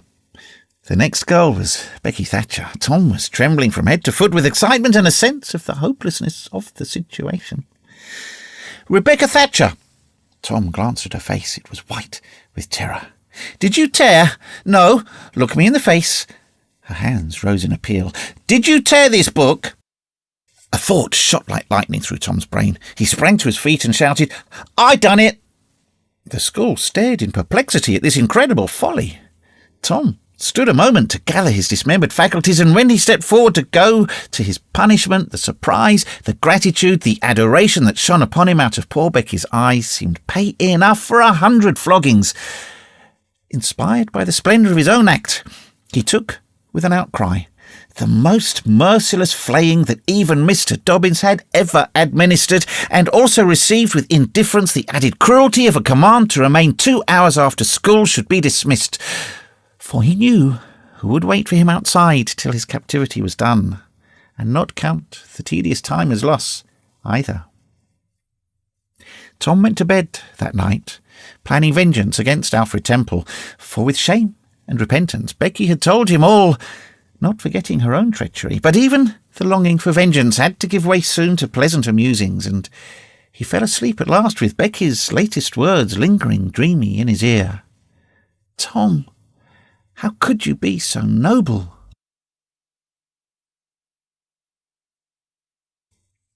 Chapter 21. Vacation was approaching. The schoolmaster, always severe, grew severer and more exacting than ever, for he wanted the school to make a good showing on examination day. His rod and his ferule were seldom idle now, at least among the smaller pupils. Only the biggest boys and young ladies of 18 and 20 escaped lashing. Mr. Dobbins' lashings were very vigorous ones, for although he carried under his wig a perfectly bald and shiny head, he had only reached middle age, and there was no sign of feebleness in his muscle. As the great day approached, all the tyranny that was in him came to the surface, and he seemed to take a vindictive pleasure in punishing the least shortcomings. The consequence was that the smaller boys spent their days in terror and suffering, and their nights in plotting revenge. They threw away no opportunity to do the master a mischief, but he kept ahead all the time. The retribution that followed every vengeful success was so sweeping and majestic that the boys always retired from the field badly worsted. At last they conspired together and hit upon a plan that promised a dazzling victory. They saw in the sign-painter's boy, told him the scheme, and asked his help. He had his own reasons for being delighted, for the master boarded in his father's family and had given the boy ample cause to hate him. The master's wife would go on a visit to the country in a few days, and there would be nothing to interfere with the plan. The master always prepared himself for great occasions by getting pretty well fuddled, and the sign-painter's boy said that when the dominie had reached the proper condition on examination evening, he would, while he napped in his chair. Then he would have him awakened at the right time and hurried away to school. In the fullness of time, the interesting occasion arrived. At 8 in the evening, the schoolhouse was brilliantly lighted and adorned with wreaths and festoons of foliage and flowers. The master sat throned in his great chair upon a raised platform, with his blackboard behind him.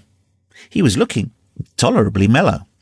3 rows of benches on each side and 6 rows in front of him were occupied by the dignitaries of the town and by the parents of the pupils. To his left, back of the rows of citizens, was a spacious, temporary platform upon which were seated the scholars who were to take part in the exercises of the evening.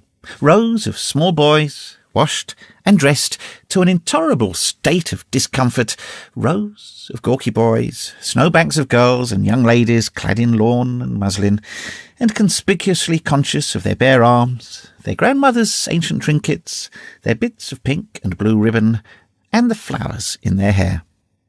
All the rest of the house was filled with non-participating scholars. The exercises began.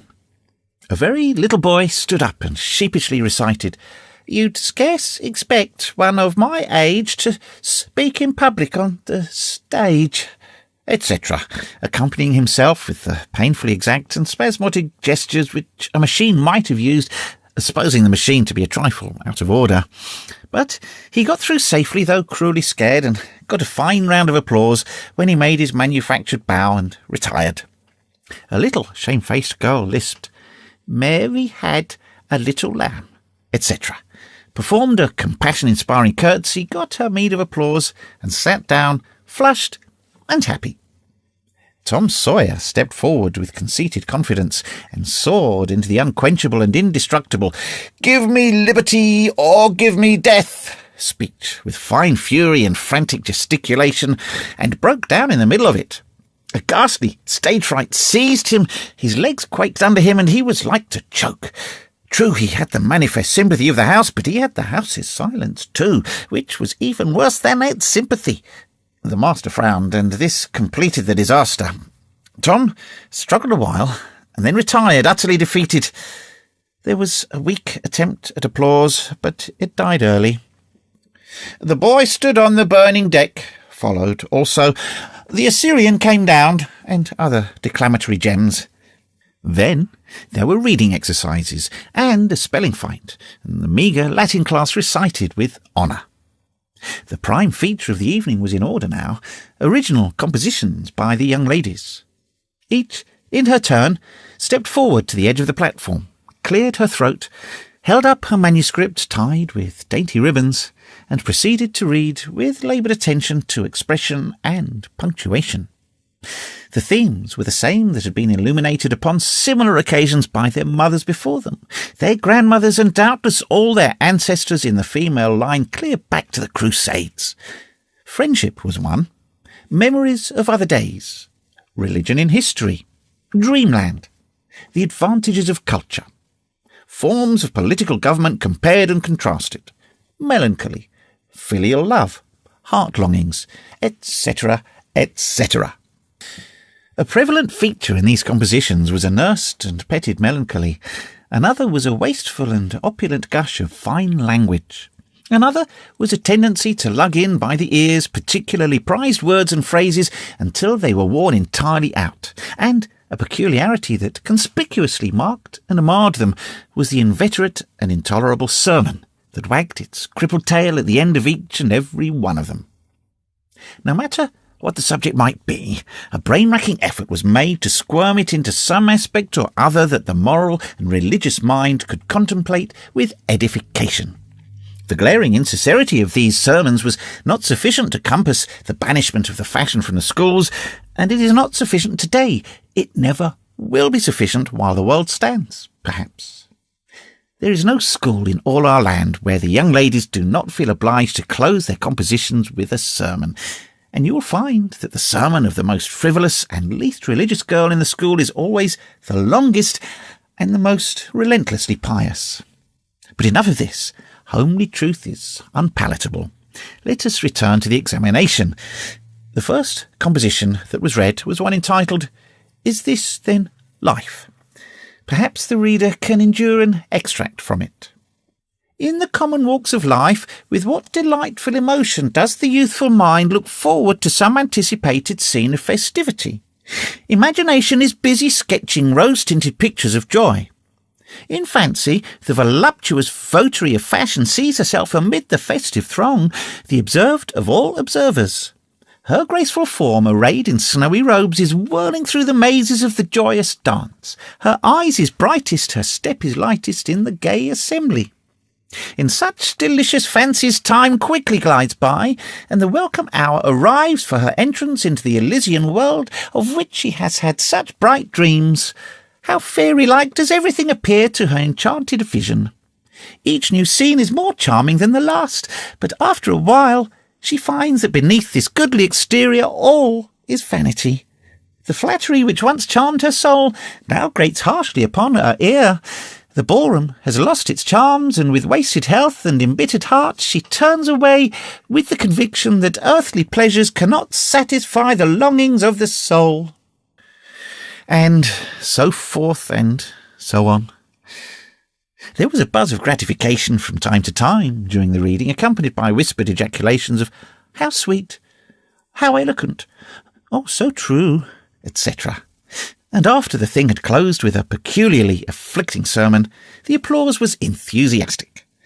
Then arose a slim, melancholy girl whose face had the interesting paleness that comes of pills and indigestion, and read a poem. 2 stanzas of it will do. Alabama, goodbye.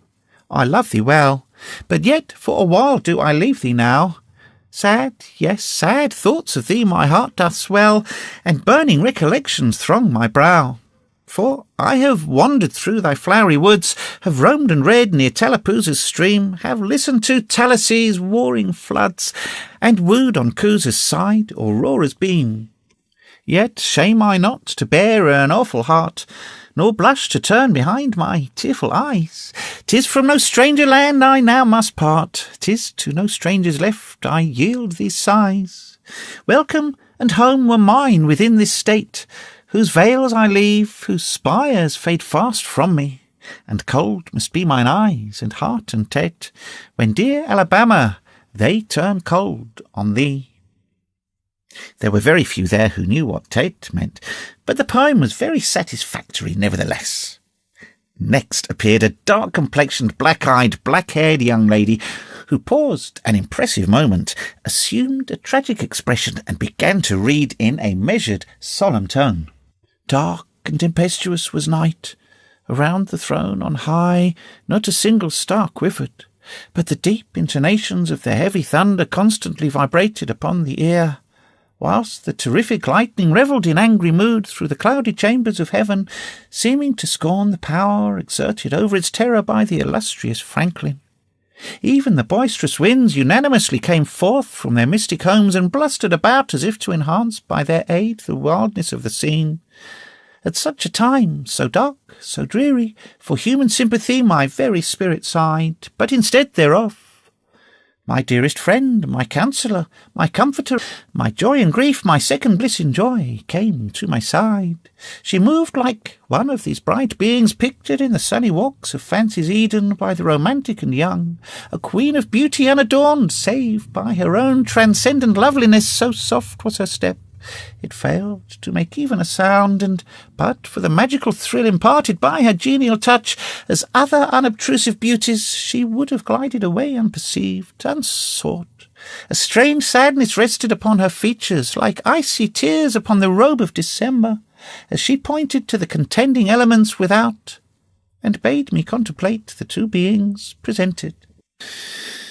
This nightmare occupied some 10 pages of manuscript and wound up with a sermon so destructive of all hope to non-Presbyterians that it took the first prize. This composition was considered to be the very finest effort of the evening. The mayor of the village, in delivering the prize to the author of it, made a warm speech in which he said that it was by far the most eloquent thing he had ever listened to, and that Daniel Webster himself might well be proud of it. It may be remarked in passing that the number of compositions in which the word beauteous was overfondled and human experience referred to as life's page was up to the usual average.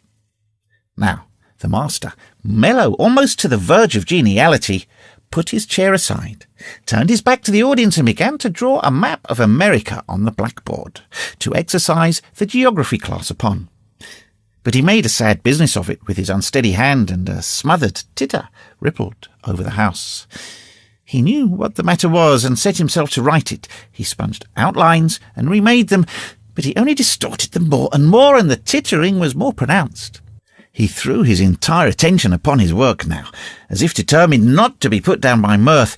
He felt that all eyes were fastened upon him. He imagined he was succeeding, and yet the tittering continued. It even manifestly increased, and well it might.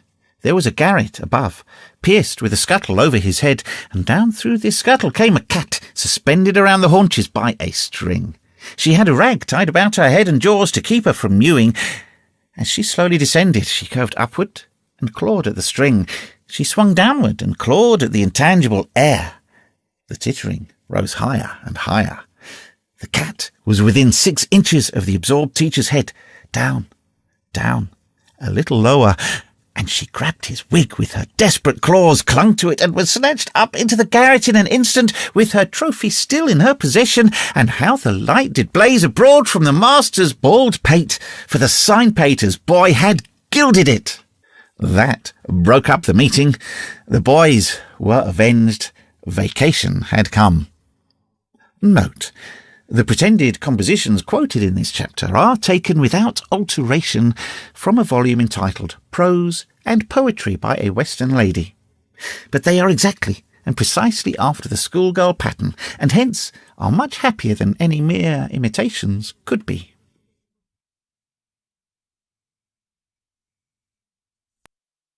Chapter 22.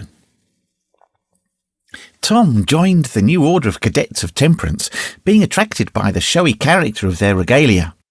He promised to abstain from smoking, chewing, and profanity as long as he remained a member. Now he found out a new thing, namely that to promise not to do a thing is the surest way in the world to make a body want to go and do that very thing. Tom soon found himself tormented with a desire to drink and swear. The desire grew to be so intense that nothing but the hope of a chance to display himself in his red sash kept him from withdrawing from the order. 4th of July was coming, but he soon gave it up before he had worn his shackles over 48 hours and fixed his hopes upon old Judge Fraser, Justice of the Peace, who was apparently on his deathbed and would have a big public funeral since he was so high an official. During 3 days, Tom was deeply concerned about the judge's condition and hungry for news of it. Sometimes his hopes ran high, so high that he would venture to get out his regalia and practice before the looking-glass. But the judge had a most discouraging way of fluctuating. At last he was pronounced upon the mend, and then convalescent. Tom was disgusted, and felt a sense of injury too. He handed in his resignation at once, and that night the judge suffered a relapse and died. Tom resolved that he would never trust a man like that again. The funeral was a fine thing. The cadets paraded in a style calculated to kill the late member with envy. Tom was a free boy again, however, and there was something in that. He could drink and swear now, but found to his surprise that he did not want to. The simple fact that he could took the desire away and the charm of it. Tom presently wondered to find that his coveted vacation was beginning to hang a little heavily on his hands. He attempted a diary, but nothing happened during 3 days, and so he abandoned it.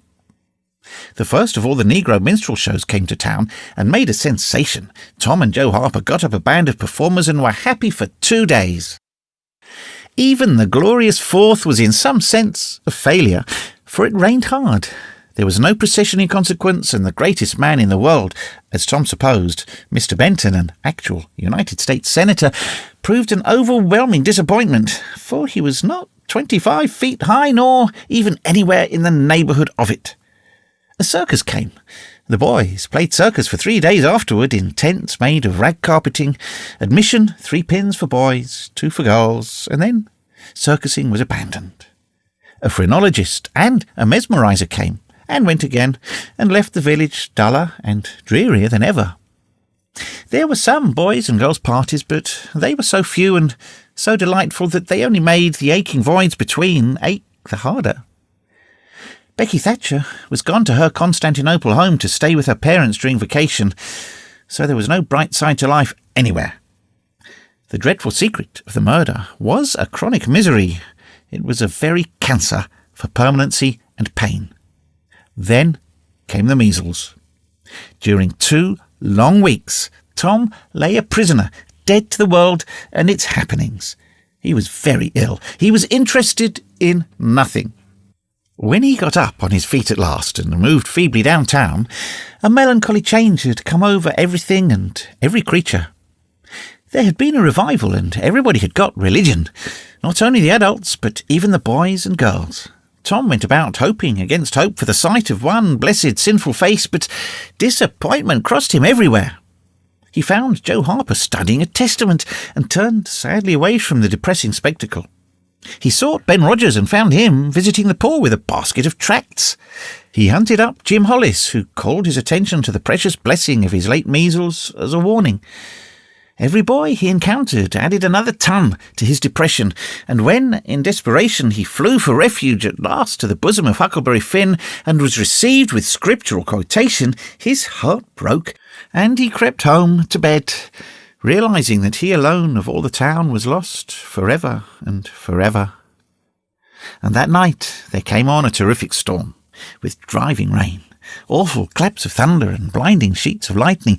He covered his head with the bedclothes and waited in a horror of suspense for his doom, for he had not the shadow of a doubt that all this hubbub was about him. He believed he had taxed the forbearance of the powers above to the extremity of endurance, and that this was the result. It might have seemed to him a waste of pomp and ammunition to kill a bug with a battery of artillery, but there seemed nothing incongruous about the getting up such an expensive thunderstorm as this to knock the turf from under an insect like himself. By and by, the tempest spent itself and died, without accomplishing its object. The boy's first impulse was to be grateful and reform. His second was to wait, for there might not be any more storms. The next day, the doctors were back. Tom had relapsed. The 3 weeks he spent on his back this time seemed an entire age. When he got abroad at last, he was hardly grateful that he had been spared, remembering how lonely was his estate, how companionless and how forlorn he was. He drifted listlessly down the street and found Jim Hollis acting as judge in a juvenile court that was trying a cat for murder in the presence of her victim, a bird. He found Joe Harper and Huck Finn up an alley eating a stolen melon. Poor lads, they, like Tom, had suffered a relapse.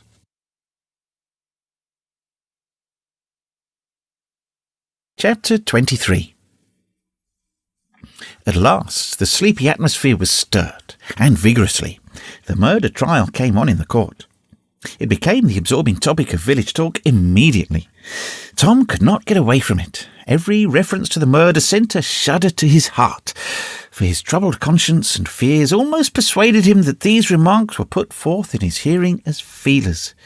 He did not see how he could be suspected of knowing anything about the murder, but still, he could not be comfortable in the midst of this gossip. It kept him in a cold shiver all the time. He took Huck to a lonely place to have a talk with him. It would be some relief to unseal his tongue for a little while, to divide his burden of distress with another sufferer. Moreover, he wanted to ensure himself that Huck had remained discreet. "Huck, have you ever told anybody about that?" "About what?" "You know what." "Oh, of course I haven't." "Never a word?" "Never a solitary word, so help me. What makes you ask?" "Well, I was afeard." "Why, Tom Sawyer, we wouldn't be alive 2 days if that got found out. You know that." Tom felt more comfortable. After a pause, "Huck, they couldn't anybody get you to tell, could they?" "Get me to tell? Why, if I wanted that half-breed devil to drown me, they could get me to tell. They ain't no different way." "Well, that's all right then. I reckon we're safe as long as we keep Mum. But let's swear again anyway. It's more surer." "I'm agreed." So they swore again with dread solemnities. "What is the talk around, Huck? I've heard a power of it." "Talk? Well, it's just Muff Potter, Muff Potter, Muff Potter all the time. It keeps me in a sweat constant, so's I want to hide summers. That's just the same way they go on round me. I reckon he's a goner. Don't you feel sorry for him sometimes? Most always. He ain't no account, but then he ain't ever done anything to hurt anybody. Just fishes a little to get money to get drunk on and loaves around considerable. But Lord, we all do that. Leastways, most of us, preachers and such like. But he's kind of good. He give me a half fish once, and when there weren't enough for two, and lots of times he's kind of stood by me when I was out of luck. Well, he's mended kites for me, Huck, and knitted hooks onto my line. I wish we could get him out of there. My, we couldn't get him out, Tom, and besides, 'twouldn't do any good. They'd catch him again. Yes, so they would. But I hate to hear him abuse him so like the Dickens when he never done that. I do too, Tom. Lord, I hear him say he's the bloodiest looking villain in the country, and they wonder he hasn't ever hung before. Yes, they talk like that all the time. I've heard 'em say that if he was to get free, they'd lynch him. And they'd do it too. The boys had a long talk, but it brought them little comfort. As the twilight drew on, they found themselves hanging about the neighbourhood of the little isolated jail, perhaps with an undefined hope that something would happen that might clear away their difficulties. But nothing happened. There seemed to be no angels or fairies interested in this luckless captive. The boys did as they'd often done before, went to the cell grating and gave Potter some tobacco and matches. He was on the ground floor and there were no guards. His gratitude for their gifts had always smoked their consciences before. It cut deeper than ever this time. They felt cowardly and treacherous to the last degree when Potter said, "You've been mighty good to me, boys. Better than anybody else in this town, and I don't forget it, I don't. Often I says to myself, says I used to mend all the boys' kites and things and show 'em where the good fishing places was and befriend 'em what I could, and now they've all forgot old Muff when he's in trouble. But Tom don't, and Hug don't. They don't forget him, says I, and I don't forget them. Well, boys, I done an awful thing. Drunk and crazy at the time, that's the only way I account for it. And now I've got to swing for it, and it's right, and best too, I reckon. Hope so, anyway. Well, we won't talk about that. I don't want to make you feel bad. You've befriended me, but what I want to say is, don't you ever get drunk, then you won't ever get here. Stand a little further west. So that's it. It's a prime comfort to see faces that's friendly when a body's in such a muck of trouble. And they don't none come here but yawn. Good, friendly faces, good, friendly faces. Get up on another's backs and let me touch 'em. That's it. Shake hands. Your'n come through the bars, but mine, too big. Little hands and weak, but they've helped Muff Potter a power, and they'd help him more if they could. Tom went home miserable, and his dreams that night were full of horrors. The next day, and the day after, he hung about the courtroom, drawn by an almost irresistible impulse to go in, but forcing himself to stay out. Huck was having the same experience. They studiously avoided each other. Each wandered away from time to time, but the same dismal fascination always brought them back presently. Tom kept his ears open when idlers sauntered out of the courtroom, but invariably heard distressing news. The toils were closing more and more relentlessly around poor Potter. At the end of the second day, the village talk was to the effect that Injun Joe's evidence stood firm and unshaken, and that there was not the slightest question as to what the jury's verdict would be. Tom was out late that night, and came to bed through the window. He was in a tremendous state of excitement. It was hours before he got to sleep. All the village flocked to the courthouse the next morning, for this was to be the great day. Both sexes were about equally represented in the packed audience. After a long wait, the jury filed in and took their places. Shortly afterward, Potter, pale and haggard, timid and hopeless, was brought in, with chains upon him, and seated where all the curious eyes could stare at him. No less conspicuous was Injun Joe, stolid as ever. There was another pause, and then the judge arrived and the sheriff proclaimed the opening of the court. The usual whisperings among the lawyers and gathering together of papers followed. These details and accompanying delays worked up an atmosphere of preparation that was as impressive as it was fascinating. Now, a witness was called, who testified that he found Muff Potter washing in the brook at an early hour of the morning that the murder was discovered, and that he immediately sneaked away. After some further questioning, counsel for the prosecution said, "Take the witness." The prisoner raised his eyes for a moment, but dropped them again when his own counsel said, "I have no questions to ask him." The next witness proved the finding of the knife near the corpse. Counsel for the prosecution said, "Take the witness." "I have no questions to ask him," Potter's lawyer replied. A third witness swore he had often seen the knife in Potter's possession. "Take the witness." Counsel for Potter declined to question him. The faces of the audience began to betray annoyance. Did this attorney mean to throw away his client's life without an effort? Several witnesses deposed concerning Potter's guilty behaviour when brought to the scene of the murder. They were allowed to leave the stand without being cross-questioned. Every detail of the damaging circumstances that occurred in the graveyard upon that morning, which all present remembered so well, was brought out by credible witnesses, but none of them were cross-examined by Potter's lawyer. The perplexity and dissatisfaction of the House expressed itself in murmurs and provoked a reproof from the bench. Counsel for the prosecution now said, "By the oaths of citizens whose simple word is above suspicion, we have fastened this awful crime beyond all possibility of question upon the unhappy prisoner at the bar.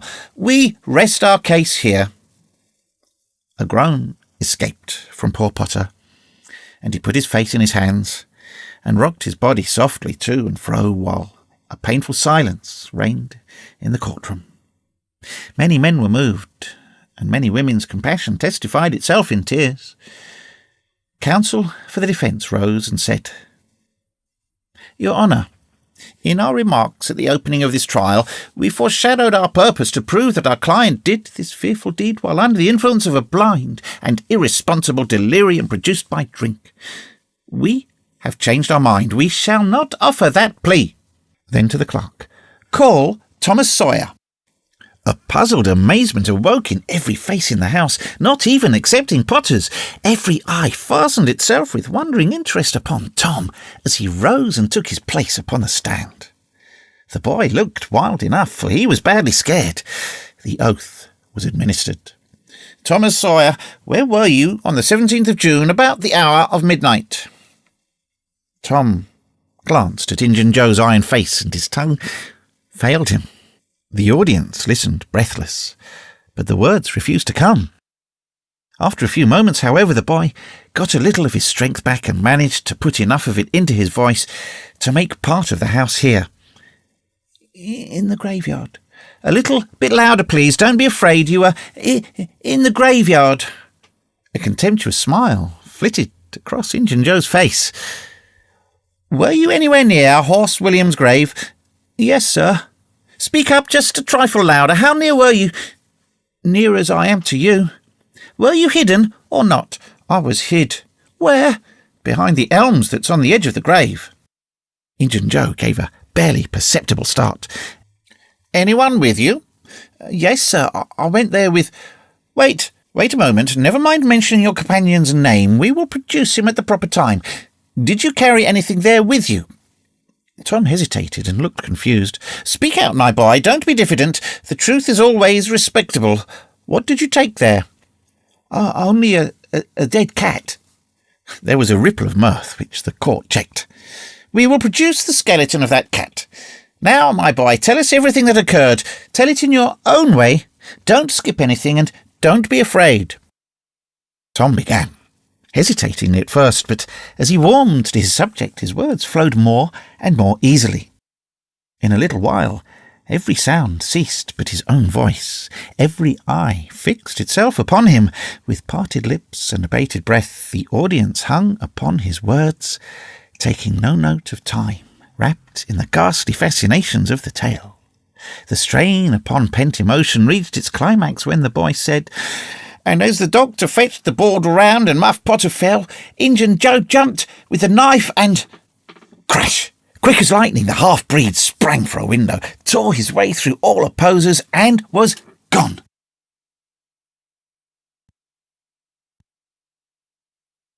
Chapter 24. Tom was a glittering hero once more, the pet of the old, the envy of the young. His name even went into immortal print, for the village paper magnified him. There were some that believed he would be president yet if he escaped hanging. As usual, the fickle, unreasoning world took Muff Potter to its bosom and fondled him as lavishly as it had abused him before. But that sort of conduct is to the world's credit, therefore it is not well to find fault with it. Tom's days were days of splendour and exaltation to him, but his nights were seasons of horror. Injun Joe infested all his dreams, and always with doom in his eye. Hardly any temptation could persuade the boy to stir abroad after nightfall. Poor Huck was in the same state of wretchedness and terror, for Tom had told the whole story to the lawyer the night before the great day of the trial, and Huck was sore afraid that his share in the business might leak out yet, notwithstanding Injun Joe's flight had saved him the suffering of testifying in court. The poor fellow had got the attorney to promise secrecy, but what of that? Since Tom's harassed conscience had managed to drive him to the lawyer's house by night and wring a dread tale from lips that had been sealed with the dismalest and most formidable of oaths, Huck's confidence in the human race was well nigh obliterated. Daily, Muff Potter's gratitude made Tom glad he had spoken, but nightly he wished he had sealed up his tongue. Half the time Tom was afraid Injun Joe would never be captured, the other half he was afraid he would be. He felt sure he never could draw a safe breath again until that man was dead, and he had seen the corpse. Rewards had been offered, the country had been scoured, but no Injun Joe was found. One of those omniscient and awe-inspiring marvels, a detective, came up from St. Louis, moused around, shook his head, looked wise, and made that sort of astounding success which members of that craft usually achieve. That is to say, he found a clue. But you can't hang a clue for murder, and so after that detective had got through and gone home, Tom felt just as insecure as he was before. The slow days drifted on, and each left behind it a slightly lightened weight of apprehension.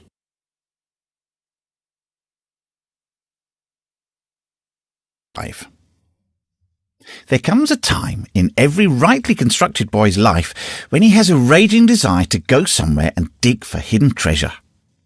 This desire suddenly came upon Tom one day. He sallied out to find Joe Harper, but failed of success. Next he sought Ben Rogers. He had gone fishing. Presently he stumbled upon Huck Finn the red-handed. Huck would answer. Tom took him to a private place and opened the matter to him confidentially. Huck was willing. Huck was always willing to take a hand in any enterprise that offered entertainment and required no capital, for he had a troublesome superabundance of that sort of time which is not money. Well, we dig, said Huck. Oh, most anywhere. Why, is it hid all around? No, indeed it ain't. It's hid in mighty particular places, Huck. Sometimes on islands, sometimes in rotten chests under the end of a limb of an old dead tree, just where the shadow falls at midnight, but mostly under the floor in haunted houses. Who hides it? Why, robbers, of course. Who do you reckon? Sunday school superintendents? I don't know. If it was mine, I wouldn't hide it. I'd spend it and have a good time. So would I, but robbers don't do that way. They always hide it and leave it there. Don't they come after it any more? No, they think they will, but they generally forget the marks, or else they die. Anyway, it lays there a long time and gets rusty, and by and by somebody finds an old yellow paper that tells how to find the marks. A paper that's got to be ciphered over about a week, because it's mostly signs and hieroglyphics. Which? Hieroglyphics. Pictures and things, you know, that don't seem to mean anything. Have you got one of them papers, Tom? No. Well then, how are you going to find the marks? I don't want any marks. They always bury it under a haunted house or on an island or under a dead tree that's got one limb sticking out. Well, we've tried Jackson's Island a little, and we can try it again sometime, and there's the old haunted house up the Stillhouse branch, and there's lots of dead limb trees, loads of them. Is it under all of them? How you talk! No! Then how are you going to know which one to go for? Go for all of them. Why, Tom, it'll take all summer. Well, what of that? Suppose you find a brass pot with $100 in it, all rusty and grey, or rotten chest full of diamonds. How's that? Huck's eyes glowed. That's bully. Plenty bully enough for me. Just you give me the $100 and I don't want no diamonds. All right, but I bet you I ain't going to throw off on diamonds. Some of 'em's worth $20 apiece. There ain't hardly any but's worth 6 bits a dollar. No. Is that so? Certainly. Anybody'll tell you so. Ain't you ever seen one, Huck? Not as I remember. Oh, kings have slathers of 'em. Well, I don't know no kings, Tom. I reckon you don't, but if you was to go to Europe, you'd see a raft of 'em hopping around. Do they hop? Hop? Your granny, no. Well, what do you say that for? Shucks, I only meant you'd see 'em, not hopping, of course. But what do they want to hop for? I mean, you just see 'em scattered around, you know, in a kind of general way like that. Old humpbacked Richard. Richard? What's his other name? He didn't have another name. Kings don't have any but a given name. No, but they don't. Well, if they like it, Tom, all right, but I don't want to be a king and have only just to give a name like a nigger. But say, where are you going to dig first? Well, I don't know. Suppose we tackled that old dead limb tree on the hill t'other side of the Still House branch. I'm agreed. So they got a crippled pick and a shovel and set out on their 3-mile tramp. They arrived hot and panting, and threw themselves down in the shade of a neighbouring elm to rest and have a smoke. I like this, said Tom. So do I. Say, Huck, if we find a treasure here, what you going to do with your share? Well, I'll have a pie and a glass of soda every day, and I'll go to every circus that comes along. I bet I'll have a gay time. Well, ain't you going to save any of it? Save it? What for? Why, so as to have something to live on by and by. Oh, that ain't any use. Pap would come back to this here town some day and get his claws on it if I didn't hurry up, and I tell you, he'd clean it out pretty quick. What you going to do with yourn, Tom? I'm going to buy a new drum, and sure enough sword, and red necktie and a bullpup, and get married. Married? That's it? Tom, you ain't in your right mind. Wait. You'll see.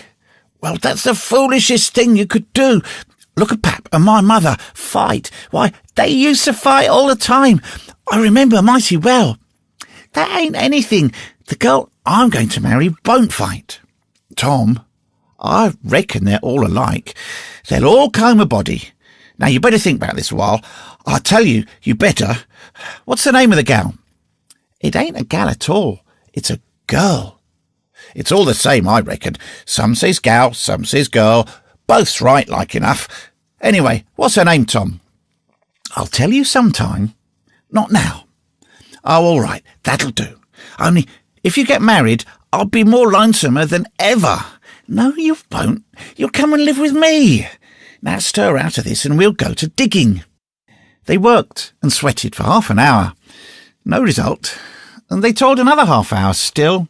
No result. Huck said, deep as this. Sometimes, not always, not generally. I reckon we haven't got the right place. So they chose a new spot and began again. And the labour dragged a little, but still they made progress. They pegged away in silence for some time. Finally, Huck leaned on his shovel, swabbed the beaded drops from his brow with his sleeve and said, where are you going to dig next after we get this one?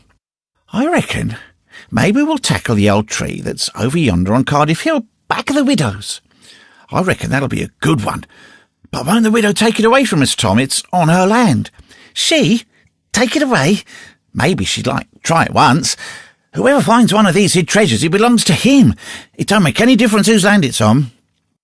That was satisfactory. The work went on. By and by, Huck said, blame it. We must be in the wrong place again. What do you think? It is mighty curious, Huck. I don't understand it. Sometimes witches interfere. I reckon maybe that's what's the trouble now. Shucks. Witches ain't got no power in the daytime. Well, that's so. I didn't think of that. Oh, I know what the matter is. What a blaming lot of fools we are. You've got to find out where the shadow of the limb falls at midnight, and that's where you dig. Then confound it, we fooled away all this work for nothing. Now, hang it all, we've got to come back in the night. It's an awful long way. Can you get out? I bet I will. We've got to do it tonight too, because if somebody sees these holes, they'll know in a minute what's here, and they'll go for it. Well, I'll come round and meow tonight. All right, let's hide the tools in the bushes. The boys were there that night, about the appointed time, and they sat in the shadow waiting. It was a lonely place, and an hour made solemn by old traditions. Spirits whispered in the rustling leaves. Ghosts lurked in the murky nooks. The deep baying of a hound floated up out of the distance. An owl answered with his sepulchral note. The boys were subdued by these solemnities and talked little. By and by, they judged that 12 had come. They marked where the shadow fell and began to dig. Their hopes commenced to rise, their interest grew stronger, and their industry kept pace with it. The hole deepened, and still deepened, but every time their hearts jumped to hear the pick strike upon something, they only suffered a new disappointment. It was only a stone or a chunk. At last, Tom said, "It ain't any use, Huck. We're wrong again." "Well, but we can't be wrong. We spotted the shadow to a dot." "I know it, but then there's another thing." "What's that?" "Why, we only guessed at the time, like enough it was too late or too early." Huck dropped his shovel. "That's it," said he. "That's the very trouble. We got to give this one up. We can't ever tell the right time. And besides, this kind of thing's too awful here this time of night with witches and ghosts a-fluttering round so. I feel as if something's behind me all the time, and I'm afeard to turn around because maybe there's others in front a-waiting for a chance. I've been creeping all over ever since I got here." "Well, I've been pretty much so too, Huck. They almost always put in a dead man when they bury a treasure under a tree to look out for it." "Lordy! Yes, they do. I've always heard that." "Tom, I don't like to fool around much where there's dead people. A body's bound to get in trouble with 'em, sure." "I don't like to stir 'em up either. Suppose this one here was to stick his skull out and say something." "Oh, don't, Tom. It's awful." "Well, it just is, Huck. I don't feel comfortable a bit." "Say, Tom, let's give this place up and try somewheres else." "All right. I reckon we better. What'll it be?" Tom considered a while and then said, "The haunted house." "That's it." "Oh, blame, I don't like haunted houses, Tom. Why, they're a darn sight worse than dead people. Dead people might talk, maybe, but they don't come sliding round in a shroud when you ain't noticing and peep over your shoulder all of a sudden and grit their teeth the way a ghost does. I couldn't stand such a thing as that, Tom. Nobody could." "Yes, but Huck, ghosts don't travel round only at night. They won't hinder us from digging there in the daytime." "Well, that's so, but you know mighty well people don't go about the haunted house in the day nor the night." "Well, that's mostly because they don't like to go where a man's been murdered anyway. But nothing's ever been seen around that house except in the night, just some blue lights slipping by the windows. No regular ghosts." "Well, where you see one of them blue lights flicking around, Tom, you can bet there's a ghost mighty close behind it. It stands to reason, because, you know, they don't anybody but ghosts use them." "Yes, that's so. But anyway, they don't come around in the daytime. So what's the use of our being afeard?" "Well, all right. We'll tackle a haunted house, if you say so. But I reckon it's taking chances." They had started down the hill by this time, and there, in the middle of the moonlit valley below them, stood the haunted house, utterly isolated, its fences gone long ago. Rank weeds smothering the very doorsteps, the chimney crumbled to ruin, the window sashes vacant, a corner of the roof caved in. The boys gazed a while, half expecting to see a blue light flit past a window. Then, talking in a low tone as befitted the time and the circumstances, they struck far off to the right, to give the haunted house a wide berth, and took their way homeward through the woods that adorned the rearward side of Cardiff Hill.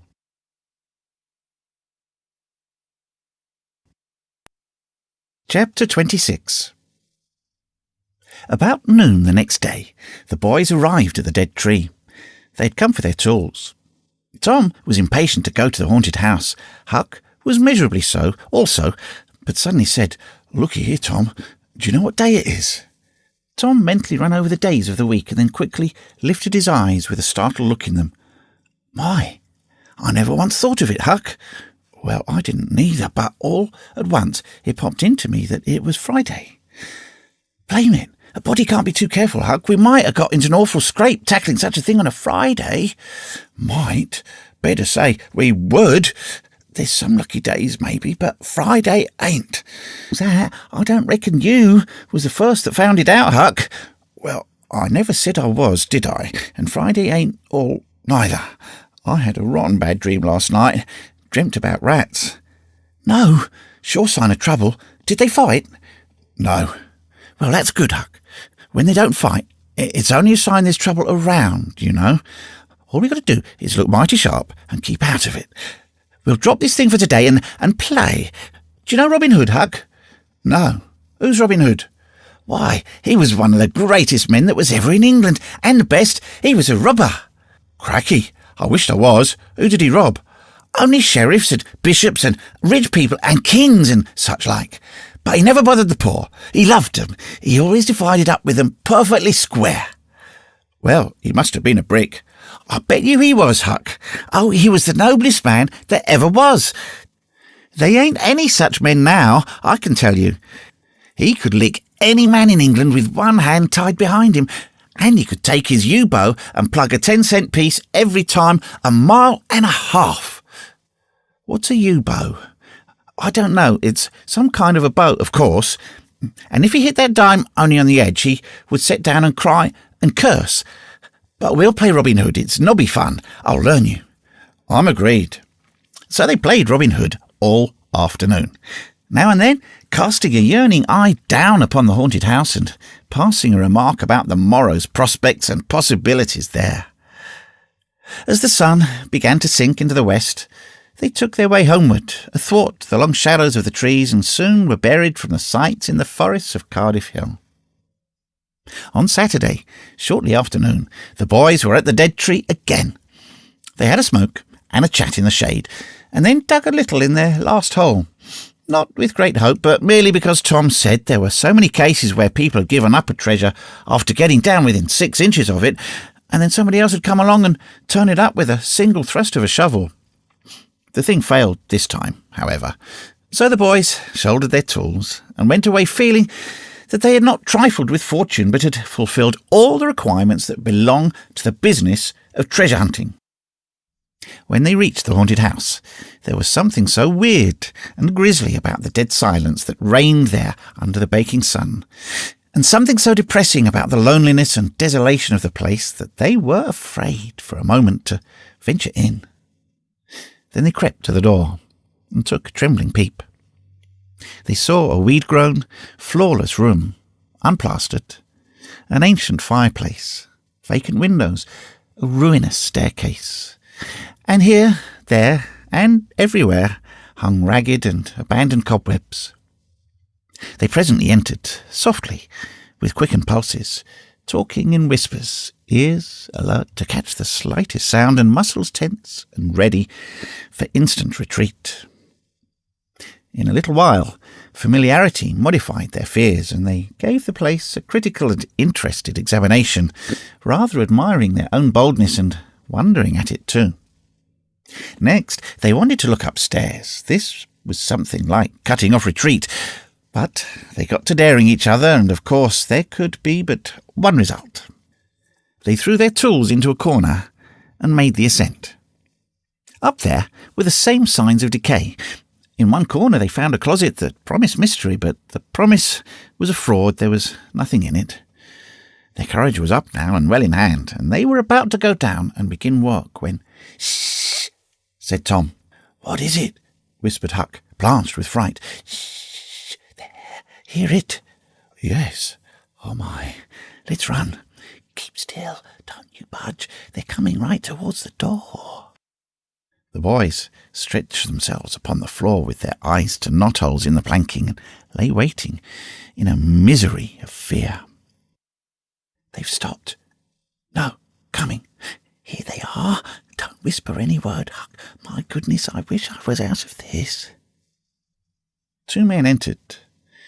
Each boy said to himself, "There's the old deaf and dumb Spaniard that's been about town once or twice lately. Never saw t'other man before." T'other was a ragged, unkempt creature with nothing very pleasant in his face, and the Spaniard was wrapped in a serape. He had bushy white whiskers, long white hair flowed from under his sombrero, and he wore green goggles. When they came in, T'other was talking in a low voice. They sat down on the ground, facing the door with their backs to the wall, and the speaker continued his remarks. His manner became less guarded and his words more distinct as he proceeded. "No," said he. "I've thought it all over and I don't like it. It's dangerous." "Dangerous?" grunted the deaf and dumb Spaniard, to the vast surprise of the boys. "Milksop." This voice made the boys gasp and quake. It was Injun Joe's. There was silence for some time. Then Joe said, "What's any more dangerous than that job up yonder, but nothing's come of it?" "That's different. Away up the river so, and not another house about. 'Twon't ever be known that we tried. Anyway, long as we didn't succeed." "Well, what's more dangerous than coming here in the daytime? Anybody would suspicion us that saw us." "I know that. But there weren't any other places handy after that fool of a job. I want to quit this shanty. I wanted to yesterday. Only it weren't any use trying to stir out of here with those infernal boys playing over there on the hill right in view." Those infernal boys quaked again under the inspiration of this remark, and thought how lucky it was that they had remembered it was Friday, and concluded to wait a day. They wished in their hearts they had waited a year. The 2 men got out some food and made a luncheon. After a long and thoughtful silence, Injun Joe said, "Look here, lad. You go back up the river where you belong. Wait there till you hear from me. I'll take the chances on dropping into this town just once more for a look. We'll do that dangerous job after I've spied around a little and things look well for it. Then, for Texas, we'll leg it together." This was satisfactory. Both men presently fell to yawning, and Injun Joe said, "I'm dead for sleep. It's your turn to watch." He curled down in the weeds and soon began to snore. His comrade stirred him once or twice, and he became quiet.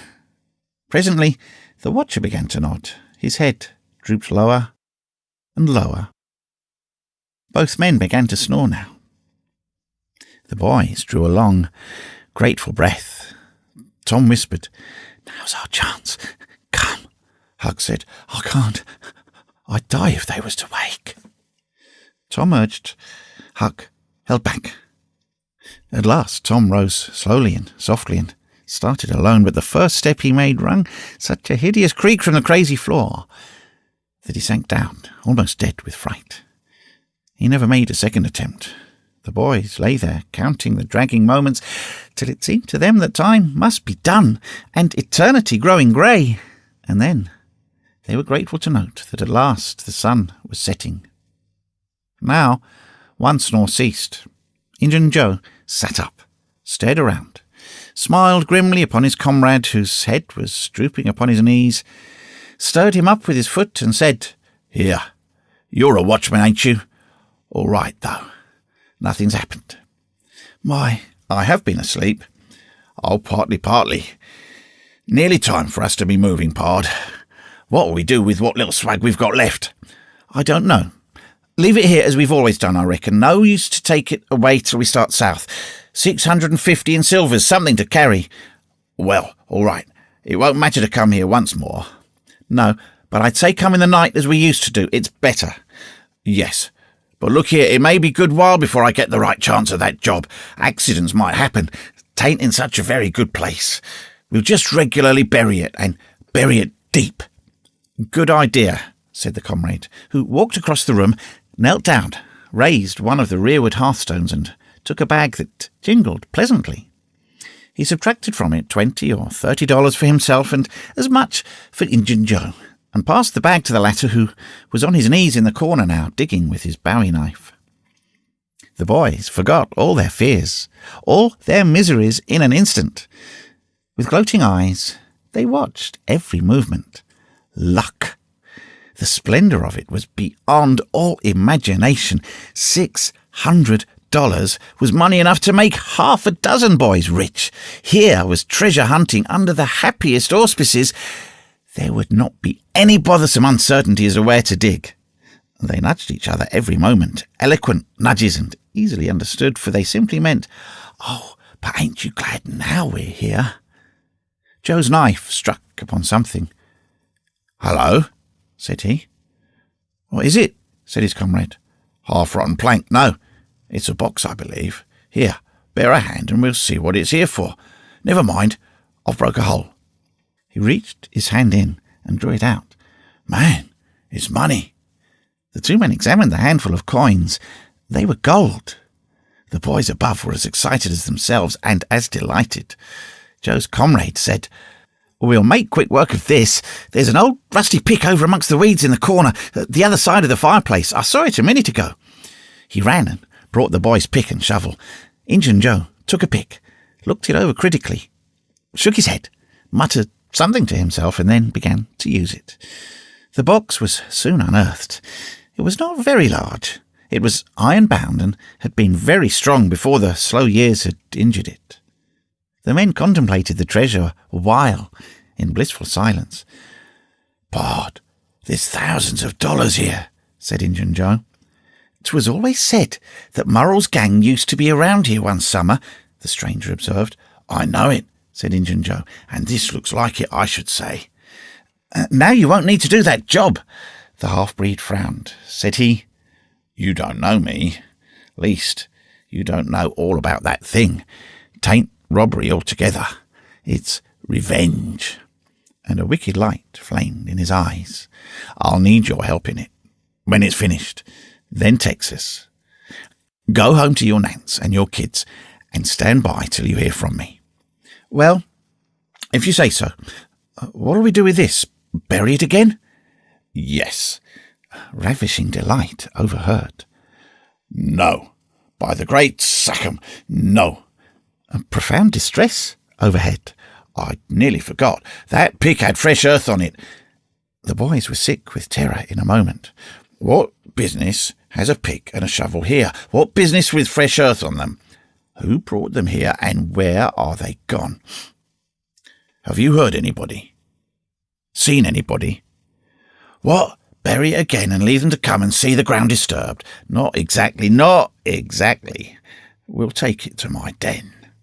"Why, of course. Might have thought of that before.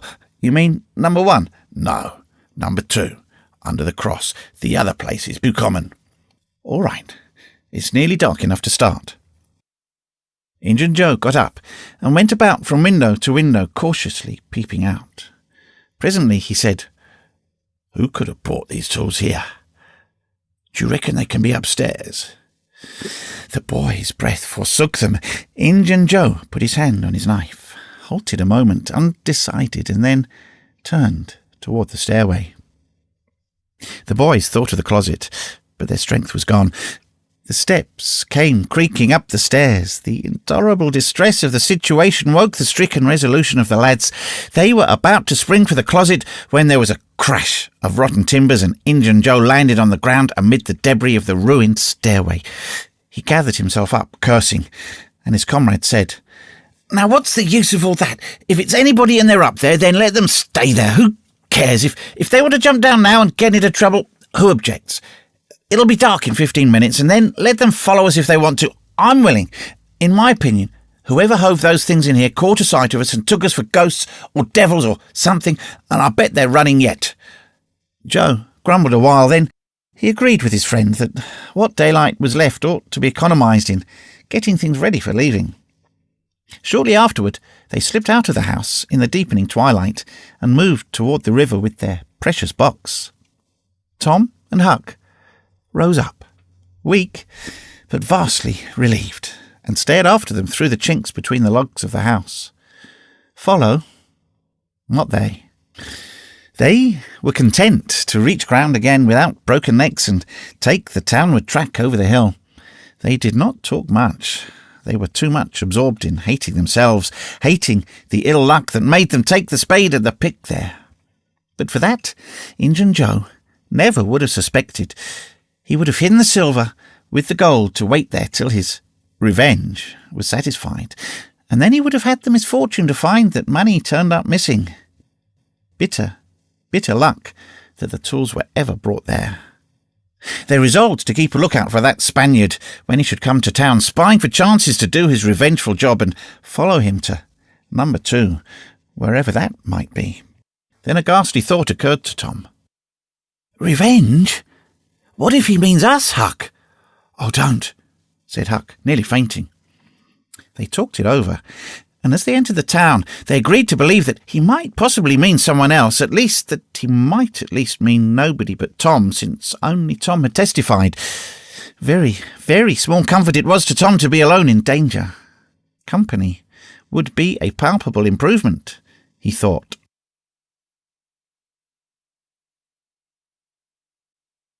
Chapter 27. The adventure of the day mightily tormented Tom's dreams that night. 4 times he had his hands on that rich treasure, and 4 times it wasted to nothingness in his fingers as sleep forsook him and wakefulness brought back the hard reality of his misfortune.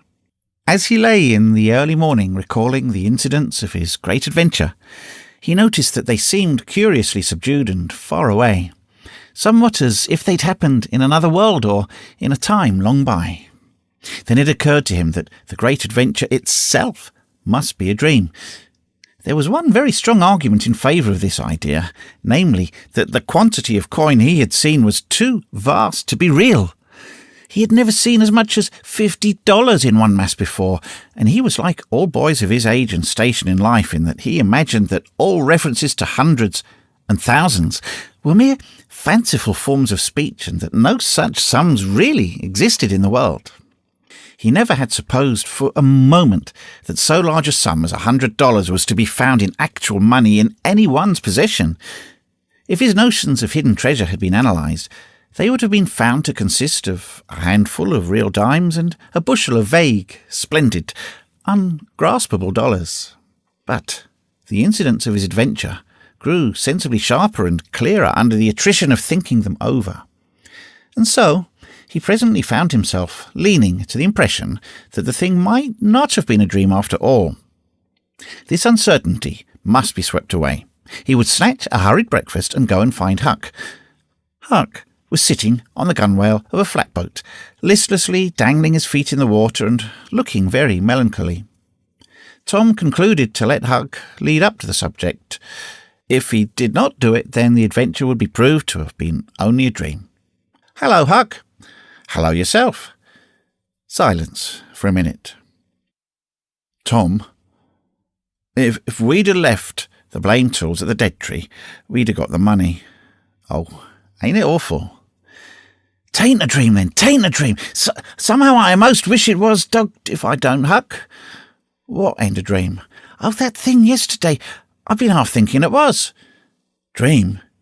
If them stairs hadn't broke down, you'd have seen how much dream it was. I've had dreams enough all night with that patch-eyed Spanish devil going for me all through them. Rot him." "No, not rot him. Find him. Track the money." "Tom, we'll never find him. A fella don't have only one chance for such a pile, and that one's lost. I'd feel mighty shaky if I was to see him anyway." "Well, so'd I. But I'd like to see him anyway, and track him out to his number 2. "Number 2, yes, that's it. I've been thinking about that, but I can't make nothing much out of it. What do you reckon it is?" "I dunno. It's too deep. Say, Huck, maybe it's the number of a house." "Goody. No, Tom, that ain't it. If it is, it ain't in this one-horse town. There ain't no numbers here." Well, that's so. Let me think a minute. Here, it's the number of a room in a tavern, you know." "Oh, that's the trick. They ain't only 2 taverns. We can find out quick. You stay here, Huck, till I come." Tom was off at once. He did not care to have Huck's company in public places. He was gone half an hour. He found that in the best tavern, number 2 had long been occupied by a young lawyer, and was still so occupied. In the less ostentatious house, number 2 was a mystery. The tavern-keeper's young son said it was kept locked all the time, and he never saw anybody go into it or come out of it except at night. He did not know any particular reason for this state of things, had some little curiosity, but it was rather feeble, had made the most of the mystery by entertaining himself with the idea that the room was haunted, had noticed that there was a light in there the night before. That's what I found out, Huck. I reckon that's the very number 2 we're after. I reckon it is, Tom. Now, what you going to do? Let me think. Tom thought a long time. Then he said, I'll tell you. The back door of that number 2 is the door that comes out into that little close alley between the tavern and the old rattletrap of a brick store. Now you go get hold of the door keys you can find, and I'll nip all of Auntie's, and the first start night we'll go there and try 'em. And mind you, keep a lookout for Injun Joe, 'cause he said he was going to drop into town and spy around once more for a chance to get his revenge. If you see him, you just follow him, and if he don't go to that number 2, that ain't the place. Lordy, I don't want to follow him by myself. Why, it'll be night. Sure, he mightn't ever see you, and if he did, maybe he'd never think anything. Well, if it's pretty dark, I reckon, I'll track him. I don't know. I don't know. I'll try. You bet. I'll follow him if it's dark, Huck. Why, he might have found out he couldn't get his revenge and be going right out after the money. It's so, Tom. It's so. I'll follow him. I will, by jingoes. Now you're talking. Don't you ever weaken, Huck, and I won't.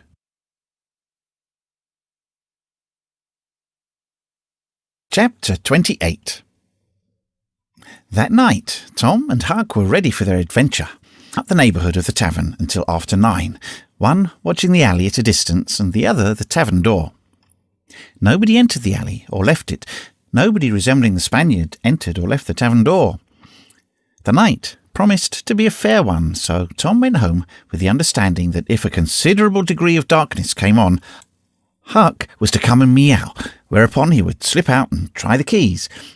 But the night remained clear, and Huck closed his watch and retired to bed in an empty sugar hogshead about 12. Tuesday, the boys had the same ill luck, also Wednesday, but Thursday night promised better. Tom slipped out in good season with his aunt's old tin lantern and a large towel to blindfold it with. He hid the lantern in Huck's sugar hogshead, and the watch began. An hour before midnight the tavern closed up, and its lights, the only ones thereabouts, were put out. No Spaniard had been seen. Nobody had entered or left the alley. Everything was auspicious. The blackness of darkness reigned. The perfect stillness was interrupted only by occasional mutterings of distant thunder. Tom got his lantern, lit it in the hogshead, wrapped it closely in the towel, and the two adventurers crept in the gloom toward the tavern. Huck stood sentry, and Tom felt his way into the alley. Then there was a season of waiting anxiety that weighed upon Huck's spirits like a mountain. He began to wish he could see a flash from the lantern. It would frighten him, but it would at least tell him that Tom was alive yet. It seemed hours since Tom had disappeared. Surely he must have fainted. Maybe he was dead. Maybe his heart had burst under terror and excitement. In his uneasiness, Huck found himself drawing closer and closer to the alley, fearing all sorts of dreadful things and momentarily expecting some catastrophe to happen that would take away his breath. There was not much to take away, for he seemed only able to inhale it by thimblefuls, and his heart would soon wear itself out the way it was beating. Suddenly there was a flash of light, and Tom came tearing by him. "Run," said he, "run for your life." He needn't have repeated it once was enough. Huck was making 30 or 40 miles an hour before the repetition was uttered. The boys never stopped till they reached the shed of a deserted slaughterhouse at the lower end of the village. Just as they got within its shelter, the storm burst and the rain poured down. As soon as Tom got his breath, he said, "Huck, it was awful. I tried 2 of the keys, just as soft as I could, but they seemed to make such a power of a racket that I couldn't hardly get my breath. I was so scared. They wouldn't turn in the lock either. Well, without noticing what I was doing, I took hold of the knob and open comes the door. It weren't locked. I hopped in and shook off the towel and great Caesar's ghost. What did you see, Tom? Huck, I almost stepped onto Injun Joe's hand. No. Yes, he was lying there sound asleep on the floor with his old patch on his eye and his arms spread out. Oh, Lordy, what did you do? Did he wake up? No, never budged. Drunk, I reckon. I just grabbed that towel and started. I'd never have thought of the towel, I bet. Well, I would. My aunt would make me mighty sick if I lost it. Say, Tom, did you see that box? Huck, I didn't wait to look around. I didn't see the box. I didn't see the cross. I didn't see anything but a bottle and a tin cup on the floor by Injun Joe. Yes, I saw 2 barrels and lots more bottles in the room. Don't you see now what's the matter with that haunted room? How? Why, it's haunted with whiskey. Maybe all the temperance taverns have got a haunted room, eh, Huck? Well, I remember that. So, who'd have thought such a thing? But say, Tom, now's a mighty good time to get that box if Injun Joe's drunk. It is that. You try it. Huck shuddered. Well, no, I reckon not. And I reckon not, Huck. Only 1 bottle alongside of Injun Joe ain't enough. If there'd been 3, he'd be drunk enough and I'd do it. There was a long pause for reflection, and then Tom said, Looky here, Huck. Let's not try that thing any more till we know Injun Joe's not in there. It's too scary. Now, if we watch every night, we'll be dead sure to see him go out some time or other, and then we'll snatch the box quicker than lightning. Well, I'm agreed. I'll watch the whole night long, and I'll do it every night too, if you'll do the other part of the job. All right, I will. All you got to do is trot up Hooper Street a block and meow. And if I'm asleep, you throw some gravel at the window and that'll fetch me. Agreed, and good as wheat. Now, Huck, the storm's over, and I'll go home. It'll begin to be daylight in a couple of hours. You go back and watch that long, will you? I said I would, Tom, and I will. I'll haunt that tavern every night for a year. I'll sleep all day, and I'll stand watch all night. That's all right now. Where are you going to sleep? In Ben Rogers' hayloft. He lets me, and so does his Pap's nigger man, Uncle Jake. I tote water for Uncle Jake whenever he wants me to, and any time I ask him, he gives me a little something to eat if he can spare it. That's a mighty good nigger, Tom. He likes me because I don't ever act as if I was above him. Sometime I've sat right down and eat with him. But you needn't tell that. A body's got to do things when he's awful hungry he wouldn't want to do as a steady thing. Well, I don't want you in the daytime. I'll let you sleep. I won't come bothering around, and any time you see something's up in the night, just skip right around and meow.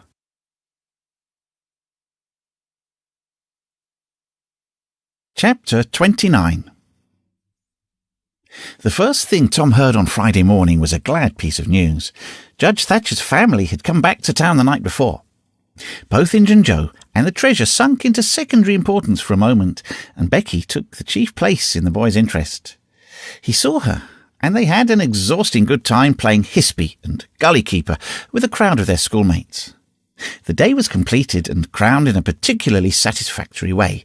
Becky teased her mother to appoint the next day for the long-promised and long-delayed picnic, and she consented. The child's delight was boundless, and Tom's not more so. The invitations were sent out before sunset, and straight away the young folks of the village were thrown into a fever of preparation and pleasurable anticipation.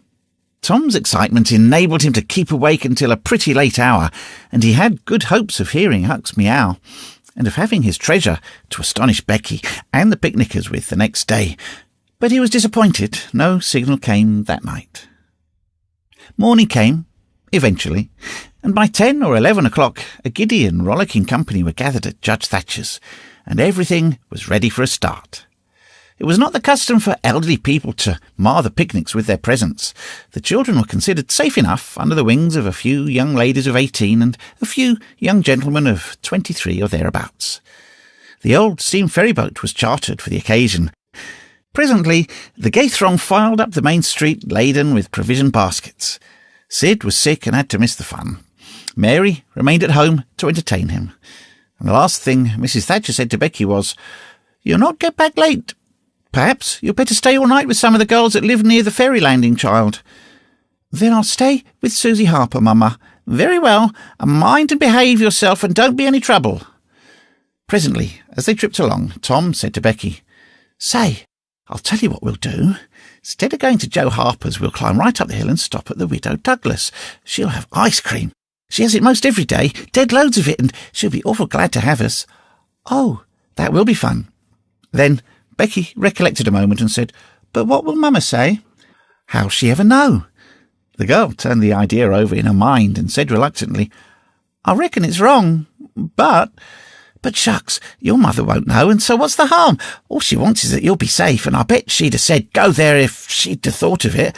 I know she would." The Widow Douglas's splendid hospitality was a tempting bait. It and Tom's persuasions presently carried the day. So it was decided to say nothing to anybody about the night's programme. Presently it occurred to Tom that maybe Huck might come this very night and give the signal. The thought took a deal of the spirit out of his anticipations. Still, he could not bear to give up the fun at the Widow Douglas, and why should he give it up, he reasoned? The signal did not come the night before, so why should it be any more likely to come tonight? The sure fun of the evening outweighed the uncertain treasure, and, boy-like, he determined to yield to the stronger inclination and not allow himself to think of the box of money another time that day. 3 miles below town, the ferryboat stopped at the mouth of a woody hollow and tied up. The crowd swarmed ashore, and soon the forest distances and craggy heights echoed far and near with shoutings and laughter. All the different ways of getting hot and tired were gone through with, and by the rovers straggled back to camp fortified with responsible appetites, and then the destruction of the good things began. After the feast, there was a refreshing season of rest and chat in the shade of spreading oaks. By and by, somebody shouted, "Who's ready for the cave?" Everybody was. Bundles of candles were produced, and straight away there was a general scamper up the hill. The mouth of the cave was up the hillside, an opening shaped like a letter A. Its massive oaken door stood unbarred. Within was a small chamber, chilly as an icehouse and walled by nature with solid limestone that was dewy with a cold sweat. It was romantic and mysterious to stand here in the deep gloom and look out upon the green valley shining in the sun. But the impressiveness of the situation quickly wore off, and the romping began again. The moment a candle was lighted, there was a general rush upon the owner of it. A struggle and a gallant defence followed, but the candle was soon knocked down or blown out. And then there was a glad clamour of laughter and a new chase. But all things have an end. By and by, the procession went filing down the steep descent of the main avenue, the flickering rank of lights dimly revealing the lofty walls of rock, almost to their point of junction, 60 feet overhead. This main avenue was not more than 8 or 10 feet wide. Every few steps, other lofty and still narrower crevices branched from it on either hand. For MacDougall's cave was but a vast labyrinth of crooked aisles that ran into each other and out again and led nowhere. It was said that one might wander days and nights together through its intricate tangle of rifts and chasms and never find the end of the cave. And then he might go down and still down into the earth, and it was just the same, labyrinth under labyrinth, and no end to any of them. No man knew the cave. That was an impossible thing. Most of the young men knew a portion of it, and it was not customary to venture much beyond this known portion. Tom Sawyer knew as much of the cave as anyone. The procession moved along the main avenue some 3/4 of a mile, and then groups and couples began to slip aside into branches and avenues, fly along the dismal corridors and take each other by surprise at points where their corridors joined again. Parties were able to elude each other for the space of half an hour without going beyond the known ground. By and by, one group after another came straggling back to the mouth of the cave, panting, hilarious, smeared from head to foot with tallow drippings, daubed with clay, and entirely delighted with the success of the day. Then they were astonished to find that they'd been taking no note of time and that night was about at hand. The clanging bell had been calling for half an hour. However, this sort of close to the day's adventures was romantic and therefore satisfactory. When the ferryboat with her wild freight pushed into the stream, nobody cared sixpence for the wasted time but the captain of the craft. Huck was already upon his watch when the ferryboat's lights went glinting past the wharf. He heard no noise on board, for the young people were as subdued and still as people usually are who are nearly tired to death. He wondered what boat it was and why she did not stop at the wharf, and then he dropped her out of his mind and put his attention upon his business. The night was growing cloudy and dark. 10 o'clock came, and the noise of vehicles ceased. Scattered lights began to wink out. All straggling foot passengers disappeared. The village betook itself to its slumbers, and left the small watcher alone with the silence and the ghosts. 11 o'clock came, and the tavern lights were put out. Darkness everywhere now. Huck waited what seemed a weary long time, but nothing happened. His faith was weakening. Was there any use? Was there really any use? Why not give it up and turn in? A noise fell upon his ear. He was all attention in an instant. The alley door closed softly. He sprang to the corner of the brick store. The next moment 2 men brushed by him, and one seemed to have something under his arm. It must be that box. So they were going to remove the treasure. Why call Tom now?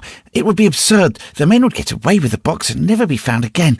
No, he would stick to their wake and follow them. He would trust to the darkness for security from discovery. So, communing with himself, Huck stepped out and glided along behind the men, cat-like, with bare feet, allowing them to keep just far enough ahead not to be invisible. They moved up the river street 3 blocks, then turned left up a cross street. They went straight ahead then, until they came to the path that led up Cardiff Hill. This they took. They passed by the old Welshman's house halfway up the hill without hesitating, and still climbed upward. Good, thought Huck, they will bury it in the old quarry. But they never stopped at the quarry. They passed on, up the summit. They plunged into the narrow path between the tall sumac bushes, and were at once hidden in the gloom. Huck closed up and shortened his distance now, for they would never be able to see him. He trotted along a while, then slackened his pace, fearing he was gaining too fast, moved on a piece, then stopped altogether, listened. No sound, none, save that he seemed to hear the beating of his own heart. The hooting of an owl came over the hill, ominous sound, but no footsteps. Heavens, was everything lost? He was about to spring with winged feet when a man cleared his throat. Not 4 feet from him, Huck's heart shot into his throat, but he swallowed it again, and then he stood there shaking as if a dozen agues had taken charge of him at once, and so weak that he thought he must surely fall to the ground. He knew where he was. He knew he was within 5 steps of the stile leading into Widow Douglas's grounds. Very well, he thought. Let them bury it there. It won't be hard to find. Now there was a voice, a very low voice. Injun Joe's. Damn her. Maybe she's got company. There's lights, late as it is. I can't see any. This was that stranger's voice, the stranger of the haunted house. A deadly chill went into Huck's heart. This then was the revenge job. His thought was to fly. Then he remembered that the Widow Douglas had been kind to him more than once, and maybe these men were going to murder her. He wished he dared venture to warn her, but he knew he didn't dare. They might come and catch him. He thought all this and more in the moment that elapsed between the stranger's remark and Injun Joe's next, which was, "Because the bush is in your way now. This way. Now you see, don't you?" "Yes, well, there is company there, I reckon. Better give it up." "Give it up? And I just leaving this country forever? Give it up, and maybe never have another chance. I tell you again, as I've told you before, I don't care for her swag. You may have it. But her husband was rough on me. Many times he was. And mainly he was the justice of the peace that jugged me for a vagrant. And that ain't all. It ain't a millionth part of it. He had me horsewhipped in front of the jail like a nigger, with all the town looking on. Horsewhipped, do you understand? He took advantage of me and died. But I'll take it out of her. Oh, don't kill her. Don't do that. Kill? Who said anything about killing? I would kill him if he was here, but not her. When you want to get revenge on a woman, you don't kill her. Bosh, you go for her looks, you slit her nostrils, you notch her ears like a sow. By God, that's... Keep your opinion to yourself. It will be safest for you. I'll tie her to the bed. If she bleeds to death, is that my fault? I'll not cry if she does. My friend, you'll help me in this thing, for my sake. That's why you're here. I mightn't be alone. If you flinch, I'll kill you. Do you understand that? And if I have to kill you, I'll kill her, and then I reckon nobody'll ever know much about who done this business. Well, if it's got to be done, let's get at it. The quicker, the better. I'm all in a shiver. Do it now. And company there? Look there.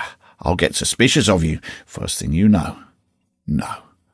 We'll wait till the lights are out. There's no hurry. Huck felt that a silence was going to ensue, a thing still more awful than any amount of murderous talk, so he held his breath and stepped gingerly back, planting his foot carefully and firmly after balancing, one-legged in a precarious way, and almost toppling over first on one side, then on the other. He took another step back with the same elaboration and the same risks. Then another, and another, and a twig snapped under his foot. His breath stopped, and he listened. There was no sound. The stillness was perfect. His gratitude was measureless. Now he turned in his tracks between the walls of sumac bushes, turned himself as carefully as if he were a ship, and then stepped quickly but cautiously along. When he emerged at the quarry, he felt secure, and so he picked up his nimble heels and flew. Down, down he sped, till he reached the Welshman's. He banged at the door, and presently the heads of the old man and his two stalwart sons were thrust from windows. "What's the row here? Who's banging? What do you want?" Let me in, quick, I'll tell you everything." "Why, who are you?" "Huckleberry Finn, quick, let me in." "Huckleberry Finn, indeed? It ain't a name to open many doors, I judge, but let him in, lads, and let's see what's the trouble." "Please don't ever tell I told you," were Huck's first words when he got in. "Please don't. I'd be killed for sure. But the widow's been good friends to me sometimes, and I want to tell. I will tell, if you promise you won't ever say it was me." "By George, he has got something to tell, or he wouldn't act so," exclaimed the old man. "Out with it, and nobody here ever tell, lad." 3 minutes later, the old man and his sons, well armed, were up the hill, and just entering the sumac path on tiptoe, their weapons in their hands. Huck accompanied them no further. He hid behind a great boulder and fell to listening. There was a lagging, anxious silence, and then, all of a sudden, there was an explosion of firearms and a cry. Huck waited for no particulars. He sprang away and spread down the hill as fast as his legs could carry him.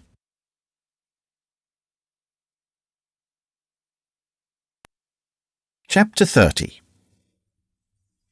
As the earliest suspicion of dawn appeared on Sunday morning, Huck came groping up the hill and rapped gently at the old Welshman's door. The inmates were asleep, but it was a sleep that was set on a hair-trigger on account of the exciting episode of the night. A call came from a window. "Who's there?" Huck's scared voice answered in a low tone. "Please let me in. It's only Huck Finn." "It's a name that can open this door day or night, lad, and welcome." These were strange words to the vagabond boy's ears, and the pleasantest he had ever heard. He could not recollect that the closing word had ever been applied in his case before. The door was quickly unlocked, and he entered. Huck was given a seat, and the old man and his brace of tall sons speedily dressed themselves. "Now, my boy, I hope you're good and hungry, because breakfast will be ready as soon as the sun's up, and we'll have a piping hot one too. Make yourself easy about that. I and the boys hoped you'd turn up and stop here tonight." "I was awful scared," said Huck, "and I run. I took out when the pistols went off, and I didn't stop for 3 mile. I've come now because I wanted to know about it, you know, and I come before daylight because I didn't want to run across them devils, even if they was dead." Well, poor chap, you do look as if you've had a hard night of it, but there's a bed here for you when you've had your breakfast. No, they ain't dead, lad. We are sorry enough for that, you see. We knew right where to put our hands on them by your description, so we crept along on tiptoe till we got within 15 feet of them. Dark as a cellar that sumac path was, and just then I found I was going to sneeze. It was the meanest kind of luck. I tried to keep it back, but no use. 'Twas bound to come, and it did come. I was in the lead with my pistol raised, and when the sneeze started, those scoundrels are rustling to get out of the path, I sung out, "Fire, boys!" and blazed away at the place where the rustling was. So did the boys, but they were off in a jiffy, those villains, and we were after them down through the woods. I judge we never touched them. They fired a shot apiece as they started, but their bullets whizzed by and didn't do us any harm. As soon as we lost the sound of their feet, we quit chasing and went down and stirred up the constables. They got a posse together and went off to guard the riverbank, and as soon as it is light, the sheriff and a gang are going to beat up the woods. My boys will be with them presently. I wish we had some sort of description of those rascals. 'Twould help a great deal, but you couldn't see what they were like in the dark, lad, I suppose? Oh, yes. I saw them downtown and followed them. Splendid. Describe them, my boy.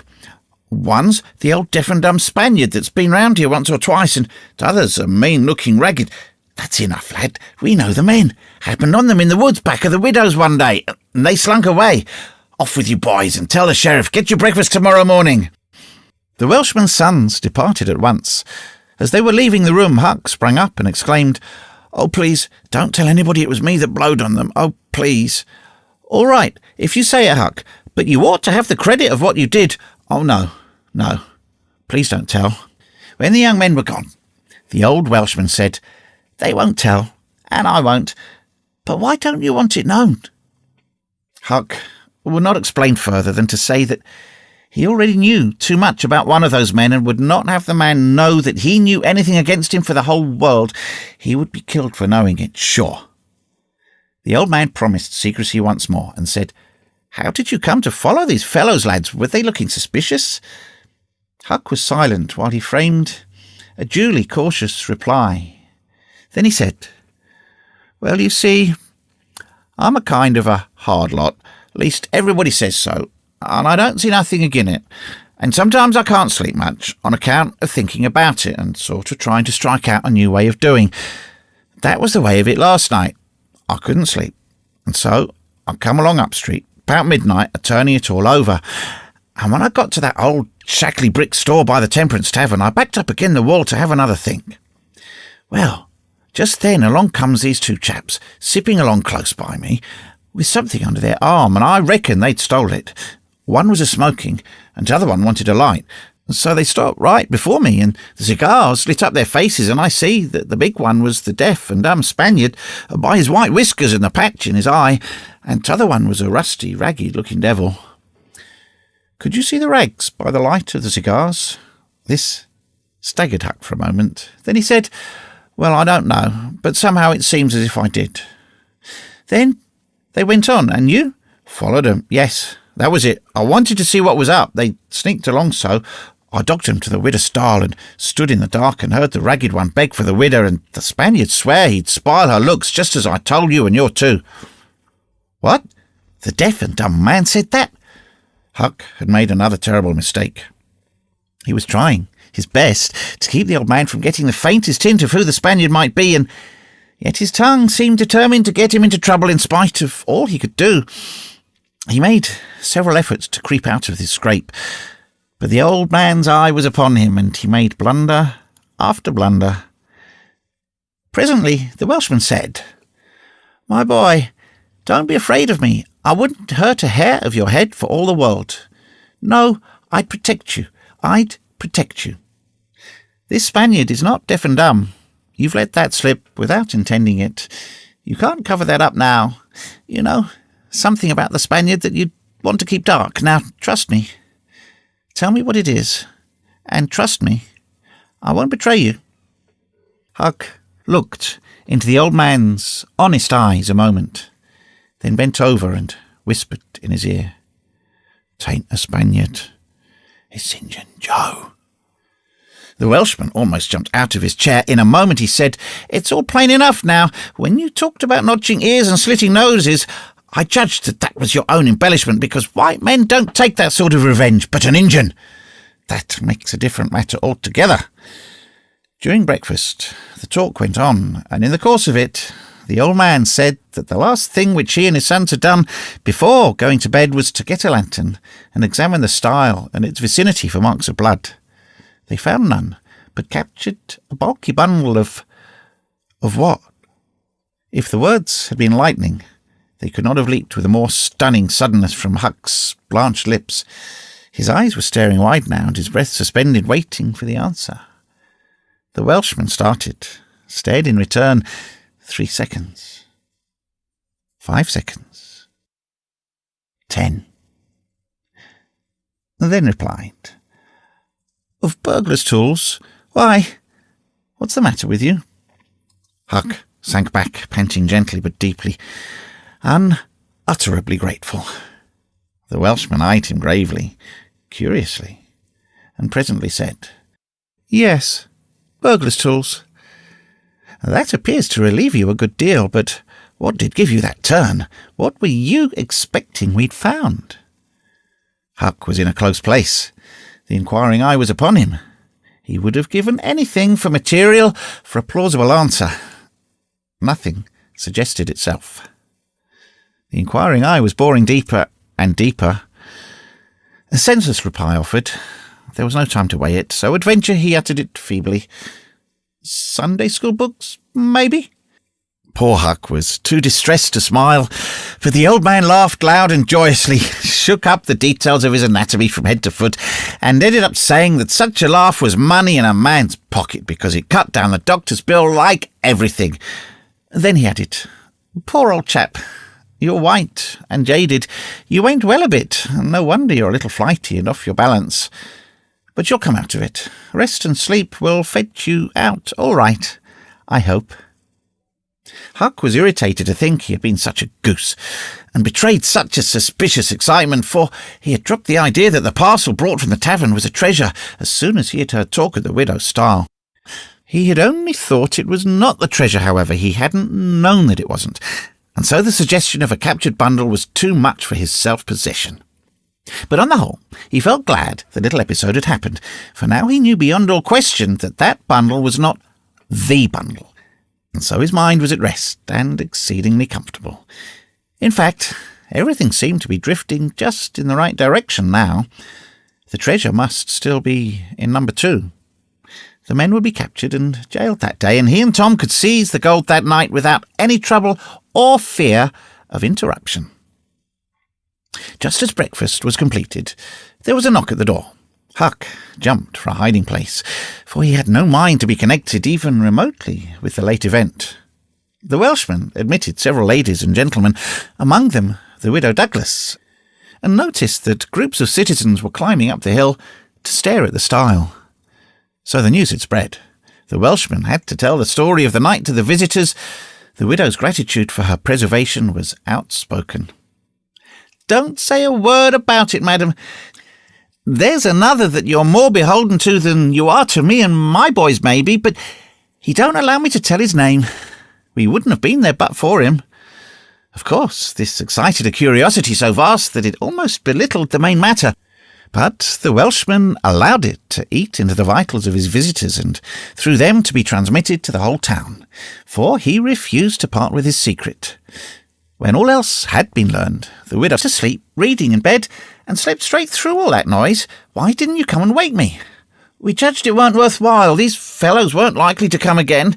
They hadn't any tools left to work with, and what was the use of waking you up and scaring you to death? My 3 Negro men stood guard at your house all the rest of the night, and they've just come back." More visitors came, and the story had to be told and retold for a couple of hours more. There was no Sabbath school during day school vacation, but everybody was early at church. The stirring event was well canvassed. News came that not a sign of the 2 villains had been yet discovered. When the sermon was finished, Judge Thatcher's wife dropped alongside of Mrs. Harper as she moved down the aisle with the crowd, and said, "Is my Becky going to sleep all day? I just expected she would be tired to death." "You're Becky?" "Yes." with a startled look. "Didn't she stay with you last night?" "Why, no." Mrs. Thatcher turned pale and sank into a pew just as Aunt Polly, talking briskly with a friend, passed by. Aunt Polly said, "Good morning, Mrs. Thatcher. Good morning, Mrs. Harper. I've got a boy that's turned up missing. I reckon my Tom stayed at your house last night, one of you, and now he's afraid to come to church. I've got to settle with him." Mrs. Thatcher shook her head feebly and turned paler than ever. "He didn't stay with us," said Mrs. Harper, beginning to look uneasy. A marked anxiety came into Aunt Polly's face. "Joe Harper, have you seen my Tom this morning?" "No, m'm." "When did you see him last?" Joe tried to remember, but was not sure he could say. The people had stopped moving out of church. Whispers passed along, and a boding uneasiness took possession of every countenance. Children were anxiously questioned, and young teachers. They all said they had not noticed whether Tom and Becky were on board the ferryboat on the homeward trip. It was dark. No one thought of inquiring if anyone was missing. One young man finally blurted out his fear that they were still in the cave. Mrs. Thatcher swooned away. Aunt Polly fell to crying and wringing her hands. The alarm swept from lip to lip, from group to group, from street to street. And within 5 minutes the bells were wildly clanging and the whole town was up.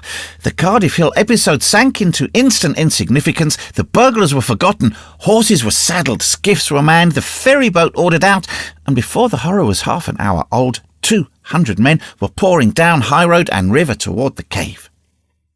All the long afternoon the village seemed empty and dead. Many women visited Aunt Polly and Mrs. Thatcher and tried to comfort them. They cried with them too, and that was still better than words. All the tedious night the town waited for news, but when the morning dawned at last, all the word that came was, "Send more candles and send food." Mrs. Thatcher was almost crazed, and Aunt Polly also. Judge Thatcher sent messages of hope and encouragement from the cave, but they conveyed no real cheer. The old Welshman came home toward daylight, spattered with candle grease, smeared with clay, and almost worn out. He found Huck still in the bed that had been provisioned for him and delirious with fever. The physicians were all at the cave, so the widow Douglas came and took charge of the patient. She said she would do her best by him because, whether he was good, bad, or indifferent, he was the Lord's, and nothing that was the Lord's was a thing to be neglected. The Welshman said Huck had good spots in him, and the widow said, "You can depend on it. That's the Lord's mark. He don't leave it off. He never does. Puts it somewhere on every creature that comes from his hands." Early in the forenoon, parties of jaded men began to straggle into the village, but the strongest of the citizens continued searching. All the news that could be gained was that remotenesses of the cavern were being ransacked that had never been visited before, that every corner and crevice was going to be thoroughly searched, that wherever one wandered through the maze of passages, lights were to be seen flitting hither and thither in the distance, and shoutings and pistol shots sent their hollow reverberations to the ear down the sombre aisles. In one place, far from the section usually traversed by tourists, the names Becky and Tom had been found traced upon the rocky wall with candle smoke, and near at hand a greased, soiled bit of ribbon. Mrs. Thatcher recognised the ribbon and cried over it. She said it was the last relic she should ever have of her child, and that no other memorial of her could ever be so precious, because this one parted latest from the living body before the awful death came. Some said that, now and then, in the cave, a far-away speck of light would glimmer, and then a glorious shout would burst forth, and a score of men go trooping down the echoing aisle, and then sickening disappointment always followed. The children were not there. It was only a searcher's light. 3 dreadful days and nights dragged their tedious hours along, and the village sank into a hopeless stupor. No one had heart for anything. The accidental discovery just made that the proprietor of the Temperance Tavern kept liquor on his premises scarcely fluttered the public pulse, tremendous as the fact was. In a lucid interval, Huck feebly led up to the subject of taverns and finally asked, dimly dreading the worst, if anything had been discovered at the Temperance Tavern since he had been ill. "Yes," said the widow. Huck started up in bed, wild-eyed. What was it?" "Liquor." and the place has been shut up. Lie down, child. What a turn you did give me. Only just tell me one thing, only just one, please. Was it Tom Sawyer that found it?"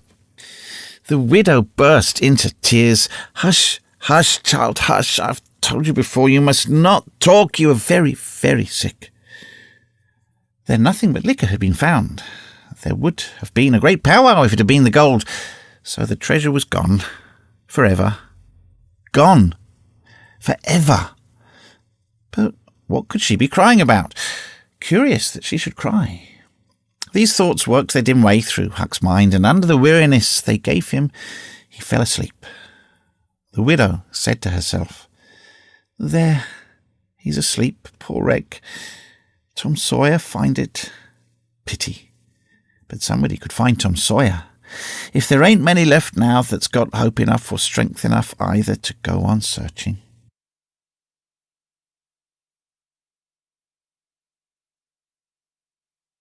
Chapter 31. Now, to return to Tom and Becky's share in the picnic. They tripped along the murky aisles with the rest of the company, visiting the familiar wonders of the cave, wonders dubbed with rather over-descriptive names such as the drawing room, the cathedral, Aladdin's palace, and so on. Presently, the hide-and-seek frolicking began, and Tom and Becky engaged in it with zeal until the exertion began to grow a trifle wearisome. Then they wandered down a sinuous avenue, holding their candles aloft and reading the tangled webwork of names, dates, post office addresses, and mottos with which the rocky walls had been frescoed in candle smoke. Still drifting along and talking, they scarcely noticed that they were now in a part of the cave whose walls were not frescoed. They smoked their own names under an overhanging shelf and moved on.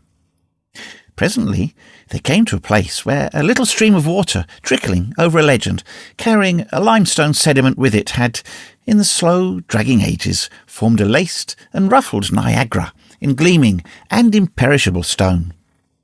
Tom squeezed his small body behind it in order to illuminate it for Becky's gratification.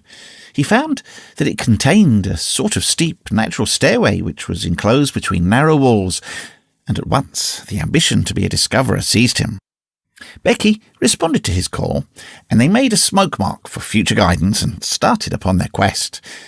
They wound this way and that far down into the secret depths of the cave, made another mark, and branched off in search of novelties to tell the upper world about. In one place they found a spacious cavern from whose ceiling depended a multitude of shining stalactites of the length and circumference of a man's leg. They walked all about it, wondering and admiring, and presently left it by one of the numerous passages that opened into it. This shortly brought them to a bewitching spring whose basin was encrusted with a frostwork of glittering crystals. It was in the midst of a cavern whose walls were supported by many fantastic pillars, which had been formed by the joining of great stalactites and stalagmites together, the result of the ceaseless water drip of centuries. Under the roof, vast knots of bats had packed themselves together, thousands in a bunch. The lights disturbed the creatures, and they came flocking down by hundreds, squeaking and darting candles. Tom knew their ways and the danger of this sort of conduct. He seized Becky's hand and hurried her into the first corridor that offered, and none too soon, for a bat struck Becky's light out with its wing while she was passing out of the cavern. The bats chased the children a good distance, but the fugitives plunged into every new passage that offered, and at last got rid of the perilous things. Tom found a subterranean lake shortly, which stretched its dim length away until its shape was lost in the shadows. He wanted to explore its borders, but concluded that it would be best to sit down and rest a while first. Now, for the first time, the deep stillness of the place laid a clammy hand upon the spirits of the children. Becky said, "Why, I didn't notice, but it seems ever so long since I heard any of the others." "Come to think, Becky, we are away down below them, and I don't know how far away north or south or east or whichever it is, we couldn't hear them here." Becky grew apprehensive. "I wonder how long we've been down here, Tom. We better start back." "Yes, I reckon we better. Perhaps we better." "Can you find the way, Tom? It's all mixed up crookedness to me." "I reckon I could find it, but then the bats. If they put our candles out, will be an awful fix. Let's try some other way so as not to go through there. Well, but I hope we won't get lost. It would be so awful. And the girl shuddered at the thought of the dreadful possibilities. They started through a corridor and traversed it in silence a long way, glancing at each new opening to see if there was anything familiar about the look of it. But they were all strange. Every time Tom made an examination, Becky would watch his face for an encouraging sign, and he would say cheerily, "Oh, it's all right. This ain't the one, but we'll come to it right away." But he felt less and less hopeful with each failure, and presently began to turn off into diverging avenues at sheer random, in desperate hope of finding the one that was wanted. He still said it was all right, but there was such a leaden dread in his heart that the words had lost their ring and sounded just as if he had said, "All is lost." Becky clung to his side in an anguish of fear and tried hard to keep back the tears, but they would come. At last she said, "Oh, Tom, never mind the bats. Let's go back that way.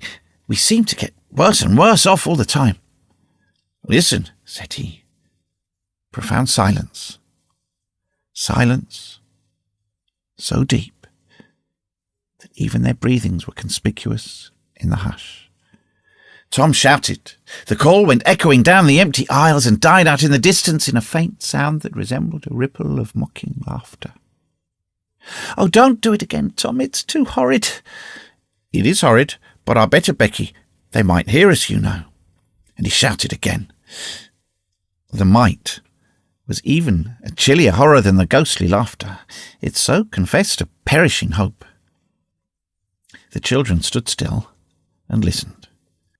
But there was no result. Tom turned upon the back track at once and hurried his steps. It was but a little while before a certain indecision in his manner revealed another fearful fact to Becky. He could not find his way back. "Oh, Tom, you didn't make any marks." "Oh, Becky, I was such a fool, such a fool. I never thought we might want to come back. No, I can't find the way. It's all mixed up. Tom, we're lost. We're lost. We never can get out of this awful place. Oh, why did we ever leave the others?" She sank to the ground and burst into such a frenzy of crying that Tom was appalled with the idea that she might die or lose her reason. He sat down by her and put his arms around her. She buried her face in his bosom. She clung to him. She poured out her terrors, her unavailing regrets, and the far echoes turned them all to jeering laughter. Tom begged her to pluck up hope again, and she said she could not. He fell to blaming and abusing himself for getting her into this miserable situation. This had a better effect.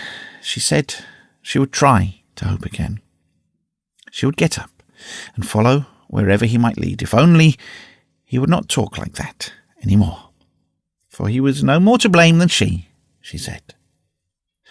So they moved on again, aimlessly, simply at random. All they could do was to move, keep moving.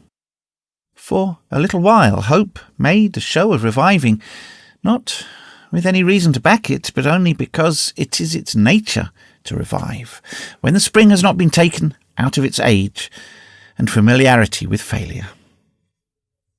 By and by, Tom took Becky's candle and blew it out. This economy meant so much. Words were not needed.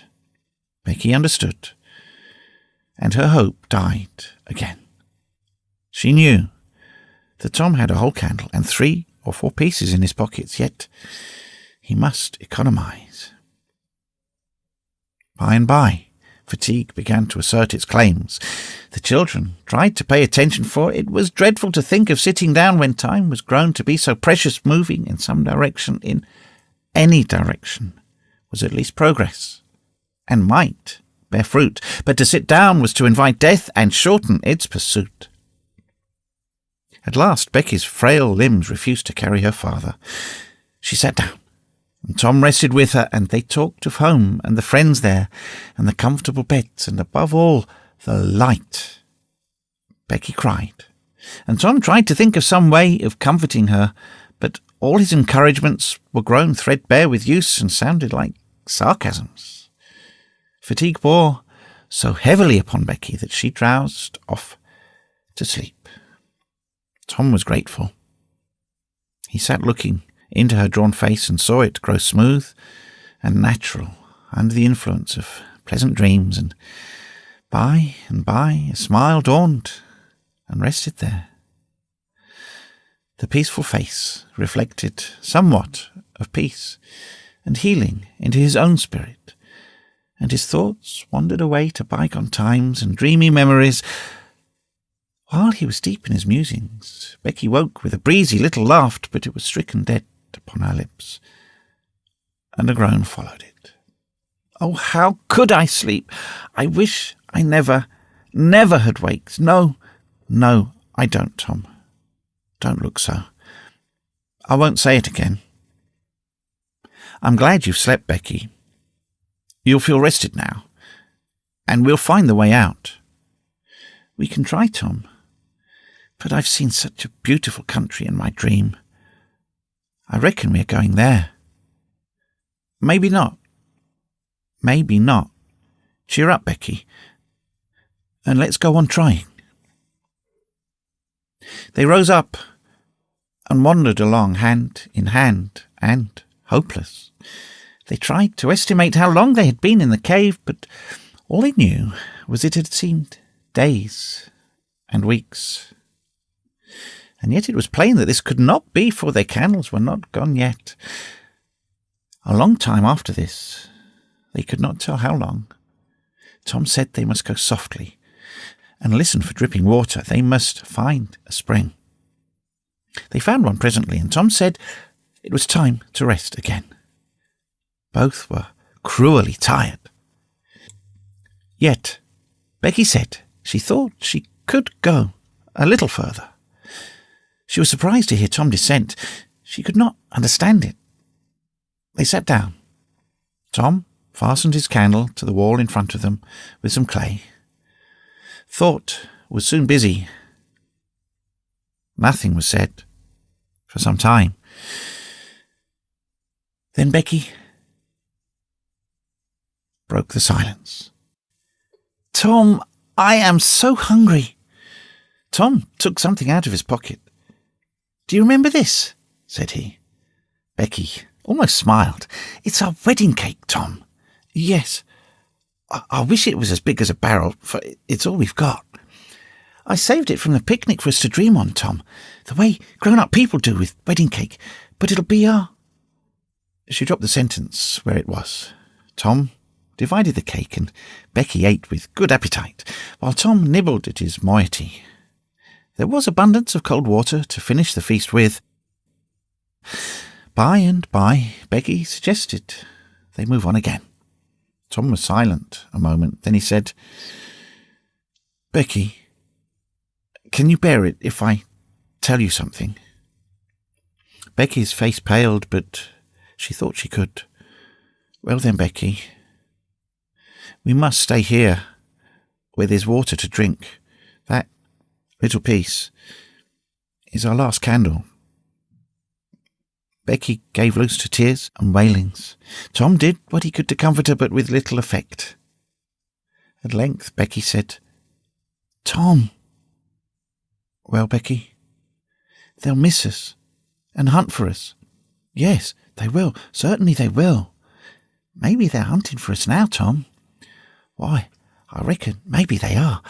I hope they are. When would they miss us, Tom? When they got back to the boat, I reckon. Tom, it might be dark then. Would they notice we hadn't come? I don't know. But anyway, your mother would miss you as soon as they got home. A frightened look in Becky's face brought Tom to his senses, and he saw that he had made a blunder. Becky was not to have gone home that night. The children became silent and thoughtful. In a moment, a new burst of grief from Becky showed Tom that the thing in his mind had struck hers also, that the Sabbath morning might be half spent before Mrs. Thatcher discovered that Becky was not at Mrs. Harper's.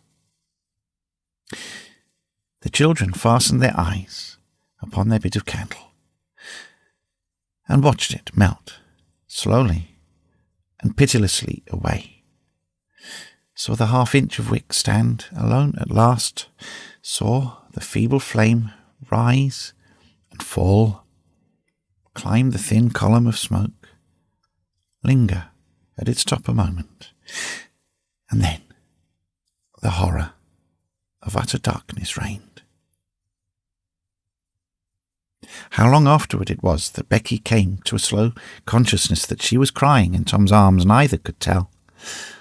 All that they knew was that after what seemed like a mighty stretch of time, both awoke out of a dead stupor of sleep and resumed their miseries once more. Tom said it might be Sunday now, maybe Monday. He tried to get Becky to talk, but her sorrows were too oppressive. All her hopes were gone. Tom said that they must have been missed long ago, and no doubt the search was going on. He would shout, and maybe someone would come.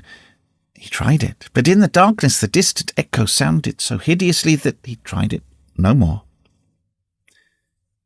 The hours wasted away, and hunger came to torment the captives again. A portion of Tom's half of the cake was left. They divided and ate it, but they seemed hungrier than before. The poor morsel of food only whetted desire. By and by, Tom said, "Shh, did you hear that?" Becky held her breath and listened. There was a sound like the faintest far-off shout. Instantly Tom answered it, and leading Becky by the hand, started groping down the corridor in its direction. Presently he listened again. Again the sound was heard, and apparently a little nearer. "It's them," said Tom. "They're coming. Come along, Becky. We're all right now." The joy of the prisoners was almost overwhelming. Their speed was slow, however, because pitfalls were somewhat common and had to be guarded against. They shortly came to one and had to stop. It might be 3 feet deep. It might be 100. There was no passing it at any rate. Tom got down on his breast and reached as far down as he could. No bottom. They must stay there and wait until the searchers came. They listened. Evidently the distant shoutings were growing more distant. A moment or two more and they had gone altogether. The heart-sinking misery of it. Tom whooped until he was hoarse, but it was of no use. He talked hopefully to Becky, but an age of anxious waiting passed, and no sounds came again.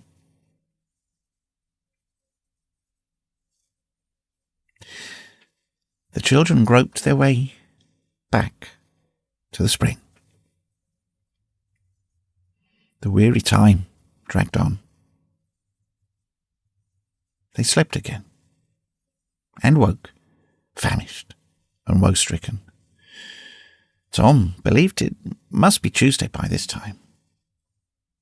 Now, an idea struck him. There were some side passages near at hand. It would be better to explore some of these than bear the weight of the heavy time in idleness. He took a kite line from his pocket and tied it to a projection, and he and Becky started, Tom in the lead, unwinding the line as he groped along. At the end of 20 steps, the corridor ended in a jumping-off place. Tom got down on his knees and felt below, and then as far around the corner as he could reach with his hands conveniently. He made an effort to stretch yet a little farther to the right, and at that moment, not 20 yards away, a human hand holding a candle appeared from behind a rock. Tom lifted up a glorious shout, and instantly that hand was followed by the body it belonged to. Injun Joe's! Tom was paralysed. He could not move. He was vastly gratified the next moment to see the Spaniard take to his heels and get himself out of sight. Tom wondered that Joe had not recognised his voice and came over and killed him for testifying in court, but the echoes must have disguised the voice. Without doubt that was it, he reasoned. Tom's fright weakened every muscle in his body. He said to himself that if he had strength enough to get back to the spring, he would stay there, and nothing should tempt him to run the risk of meeting Injun Joe again. He was careful to keep from Becky what it was he had seen. He told her only he had shouted for luck. But hunger and wretchedness rise superior to fears in the long run. Another tedious wait of the spring and another long sleep brought changes. The children awoke, tortured with a raging hunger. Tom believed that it must be Wednesday or Thursday or even Friday or Saturday now, and that the search had been given over. He proposed to explore another passage. He felt willing to risk Injun Joe and all other terrors, but Becky was very weak. She had sunk into a dreary apathy and would not be roused. She said she would wait now, where she was, and die. It would not be long. She told Tom to go with the kite line and explore if he chose, but she implored him to come back every little while and speak to her, and she made him promise that when the awful time came, he would stay by her and hold her hand until all was over. Tom kissed her with a choking sensation in his throat and made a show of being confident of finding the searchers or an escape from the cave. Then he took the kite line in his hands and went groping down one of the passages on his knees, and knees distressed with hunger and sick of bodings of coming doom.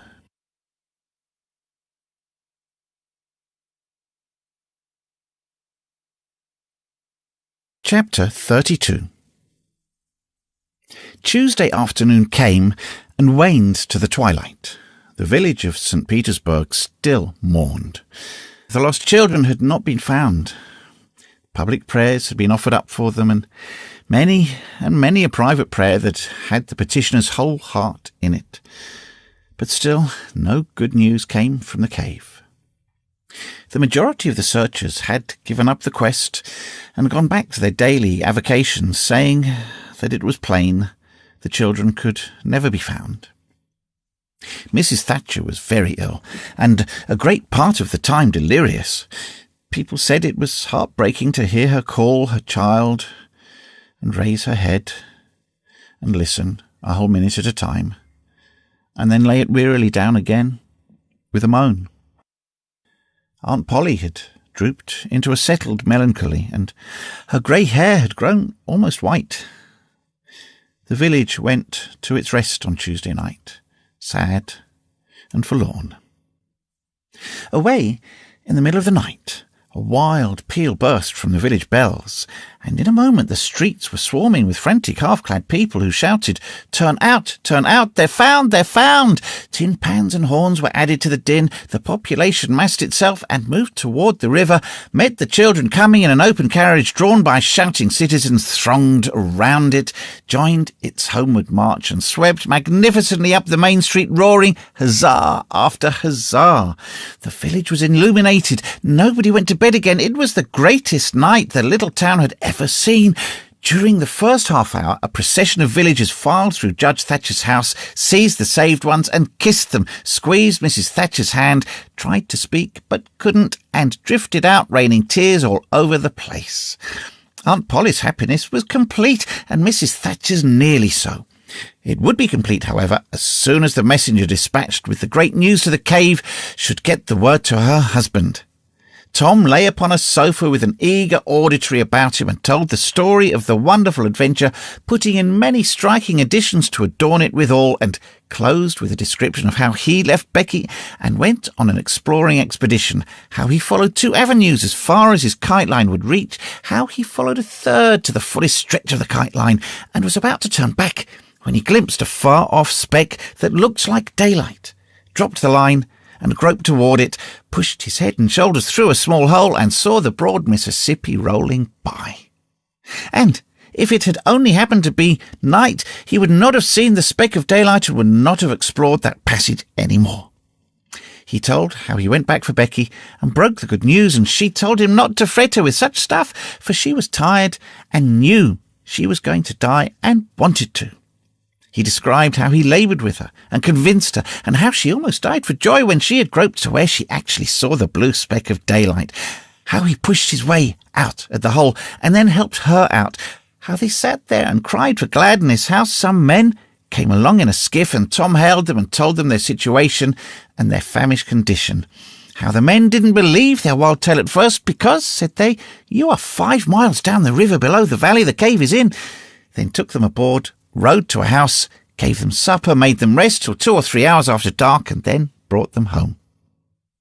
Before day dawn, Judge Thatcher and the handful of searchers with him were tracked out in the cave by the twine clues they had strung behind them and informed of the great news. 3 days and nights of toil and hunger in the cave were not to be shaken off at once, as Tom and Becky soon discovered. They were bedridden all of Wednesday and Thursday, and seemed to grow more and more tired and worn all the time. Tom got about a little on Thursday, was downtown Friday, and nearly as whole as ever Saturday. But Becky did not leave her room until Sunday, and then she looked as if she'd passed through a wasting illness. Tom learned of Huck's sickness and went to see him on Friday, but could not be admitted to the bedroom. Neither could he on Saturday or Sunday. He was admitted daily after that, but was warned to keep still about his adventure and introduce no exciting topic. The widow Douglas stayed by to see that he obeyed. At home, Tom learned of the Cardiff Hill event, also that the ragged man's body had eventually been found in the river near the ferry landing. He had been drowned while trying to escape, perhaps. About a fortnight after Tom's rescue from the cave, he started off to visit Huck, who had grown plenty strong enough now to hear exciting talk, and Tom had some that would interest him, he thought. Judge Thatcher's house was on Tom's way, and he stopped to see Becky. The judge and some friends set Tom to talking, and someone asked him, ironically, if he wouldn't like to go to the cave again. Tom said he thought he wouldn't mind it. The judge said, well, there are others just like you, Tom. I've not the least doubt. But we've taken care of that. Nobody will get lost in that cave any more. Why? Because I had its big door sheathed with boiler iron 2 weeks ago and triple locked, and I've got the keys. Tom turned white as a sheet. What's the matter, boy? Here, run somebody, fetch a glass of water. The water was brought and thrown in Tom's face. Ah, now you're all right. What's the matter with you, Tom? Oh, Judge, Injun Joe's in the cave.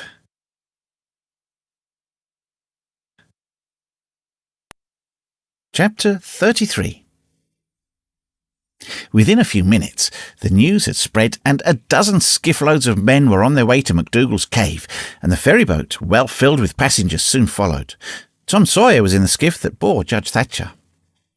When the cave door was unlocked, a sorrowful sight presented itself in the dim twilight of the place.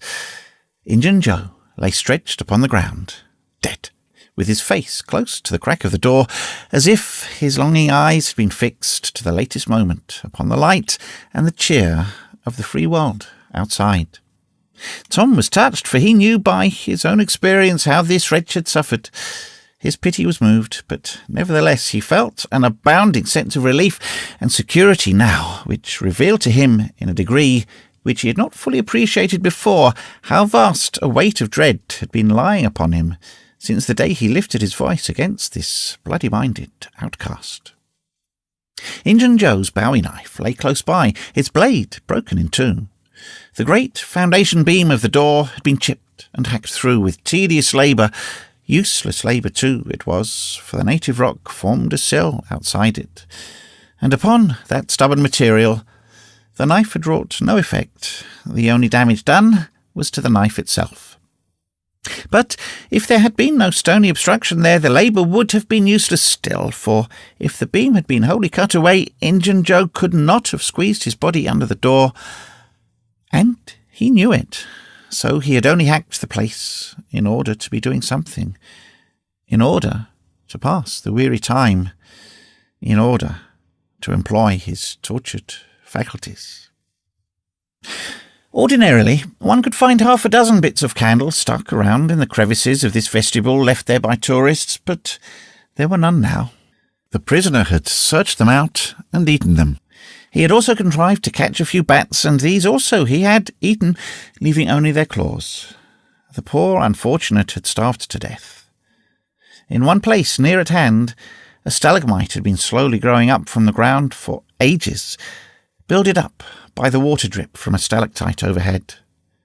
The captive had broken off the stalagmite, and upon the stump had placed a stone, wherein he had scooped a shallow hole to catch the precious drop that fell once every 3 minutes, with the dreary regularity of a clock tick. A desert spoonful once in 24 hours. That drop was falling when the pyramids were new, when Troy fell, when the foundations of Rome were laid, when Christ was crucified, when the Conqueror created the British Empire, when Columbus sailed, when the massacre at Lexington was news. It is falling now. It will still be falling when all these things shall have sunk down the afternoon of history and the twilight of tradition, and been swallowed up in the thick night of oblivion. Has everything a purpose and a mission? Did this drop fall patiently during 5,000 years to be ready for this flitting human insect's need? And has it another important object to accomplish 10,000 years to come? No matter. It is many and many a year since the hapless half-breed scooped out the stone to catch the priceless drops, but to this day the tourist stares longest at that pathetic stone and that slow dropping water when he comes to see the wonders of MacDougall's cave. Injun Joe's cup stands first in the list of the cavern's marvels. Even Aladdin's palace cannot rival it. Injun Joe was buried near the mouth of the cave, and people flocked there in boats and wagons from the towns and from all the farms and hamlets for 7 miles around. They brought their children and all sorts of provisions and confessed that they had had almost as satisfactory a time at the funeral as they could have had at the hanging. This funeral stopped the further growth of one thing, the petition to the governor for Injun Joe's pardon. The petition had been largely signed, many tearful and eloquent meetings had been held, and a committee of sappy women been appointed to go in deep mourning and wail around the governor and implore him to be a merciful ass and trample his duty underfoot. Injun Joe was believed to have killed 5 citizens of the village, but what of that? If he had been Satan himself, there would have been plenty of weaklings ready to scrabble their names to a pardon petition and drip a tear on it from their permanently impaired and leaky waterworks. The morning after the funeral, Tom took Huck to a private place to have an important talk. Huck had learned all about Tom's adventure from the Welshman and the widow Douglas by this time, but Tom said he reckoned there was one thing they had not told him. That thing was what he wanted to talk about now. Huck's face saddened, and he said, "I know what it is. You got into number 2 and never found anything but whiskey. Nobody told me it was you, but I just knowed it must have been you. Soon as I heard about that whiskey business, and I knowed you hadn't got the money, because you'd have got at me some way or other and told me, even if you was mum to everybody else. Tom, something's always told me we'd never get hold of that swag." "Why, Huck, I never told on that tavern keeper. You know his tavern was all right the Saturday I went to the picnic. Don't you remember you used to watch there that night?" "Oh, yes. Why, it seems about a year ago. It was that very night that I followed Injun Joe to the widow's." "You followed him?" "Yes, but you keep mum. I reckon Injun Joe's left friends behind him, and I don't want 'em souring on me and doing me mean tricks. If it hadn't been for me, he'd be down in Texas now, all right." Then Huck told his entire adventure in confidence to Tom, who had only heard of the Welshman's part of it before. "Well," said Huck, presently, coming back to the main question, "whoever nipped the whiskey in number 2 nipped the money too, I reckon. Anyway, it's a goner for us, Tom." "Huck, that money wasn't ever in number 2. "What?" Huck searched his comrade's face keenly. "Tom, have you gone on the track of that money again?" "Huck, it's in the cave." Huck's eyes blazed. "Say it again, Tom." "The money's in the cave." "Tom, honest Injun now, is it fun or earnest?" "Earnest, Huck, just as earnest as I ever was in my life. Will you go in there with me and help get it out?" "I bet I will. I will, if it's where we can blaze our way to it and not get lost." "Huck, we can do that without the least bit of trouble in the world." "Good as wheat. What makes you think the money's—" "Huck, you just wait till we get in there. If we don't find it, I'll agree to give you my drum and everything I've got in the world. I will, by jings." "All right, it's a whiz. When do you say?" "Right now, if you say it. Are you strong enough?" "Is it far in the cave? I've been on my pins a little 3 or 4 days now. I can't walk more than a mile, Tom. At least, I don't think I could. It's about 5 mile into there, the way anybody but me would go, Huck. But there's a mighty shortcut that they don't know anybody but me know about. Huck, I'll take you right to it in a skiff. I'll float the skiff down there and I'll pull it back again all by myself. You needn't ever turn your hand over. Let's start right off, Tom. All right, we want some bread and meat and our pipes and a little bag or two and 2 or 3 kite strings and some of these newfangled things they call lucifer matches.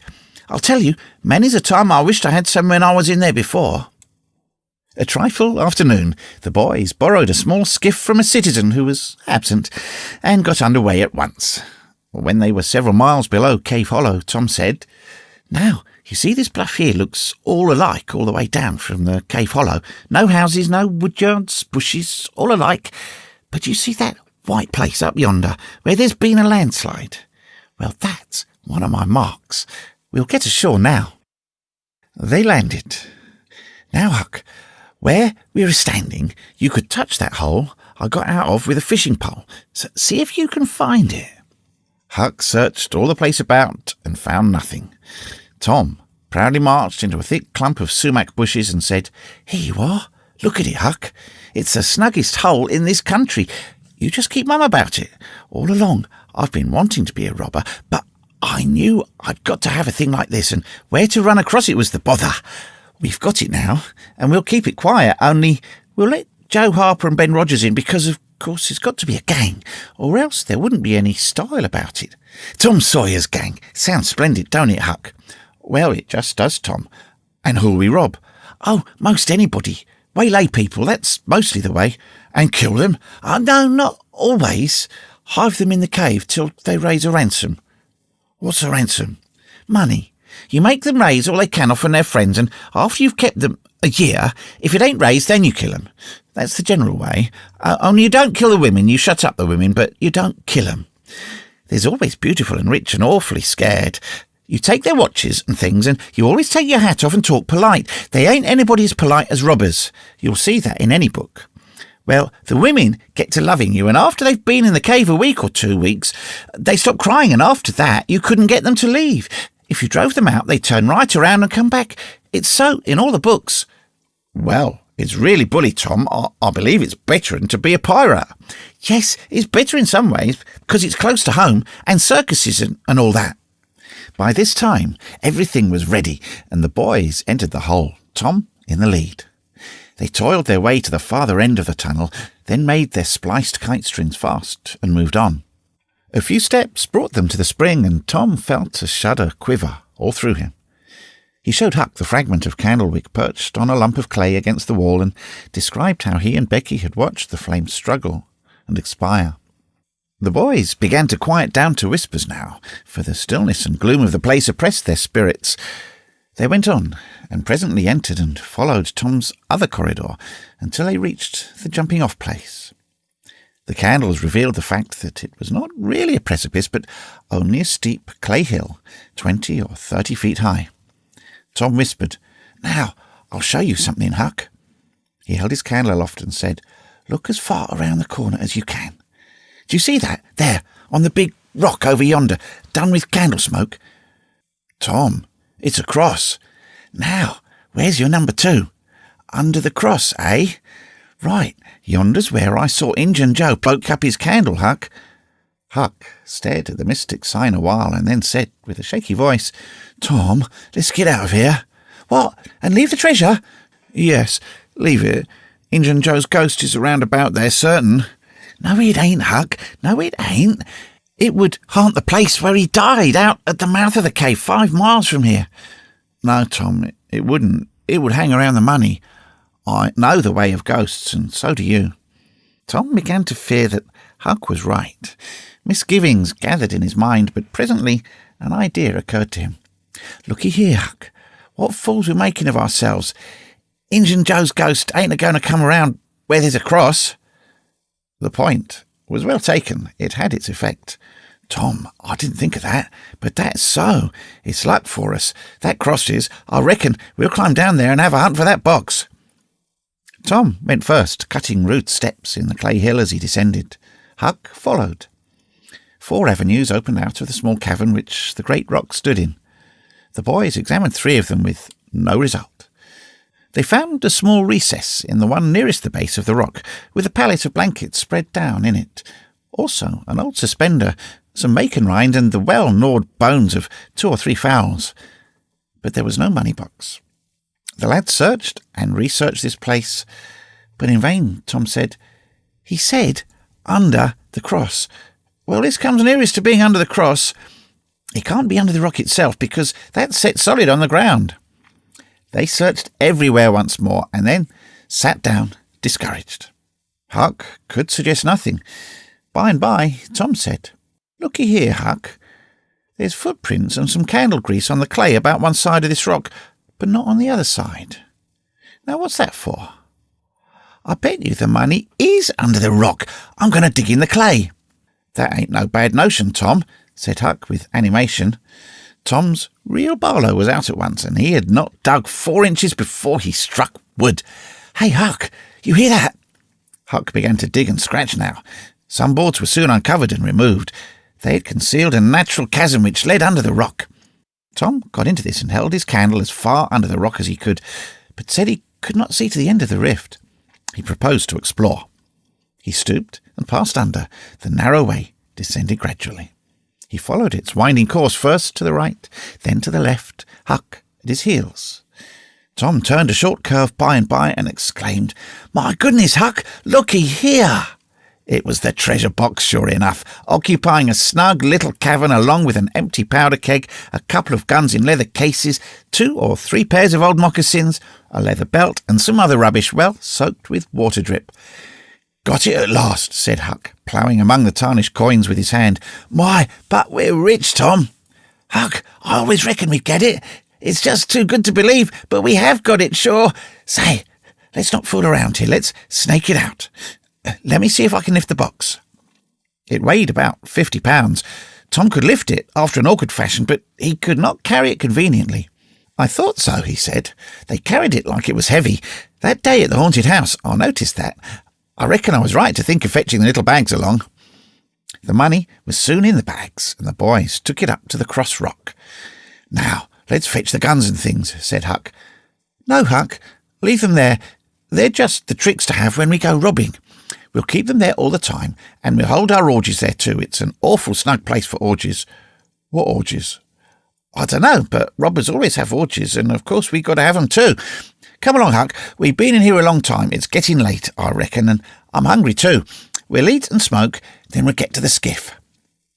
They presently emerged into the clump of sumac bushes, looked warily out, found the coast clear, and were soon lunching and smoking in the skiff.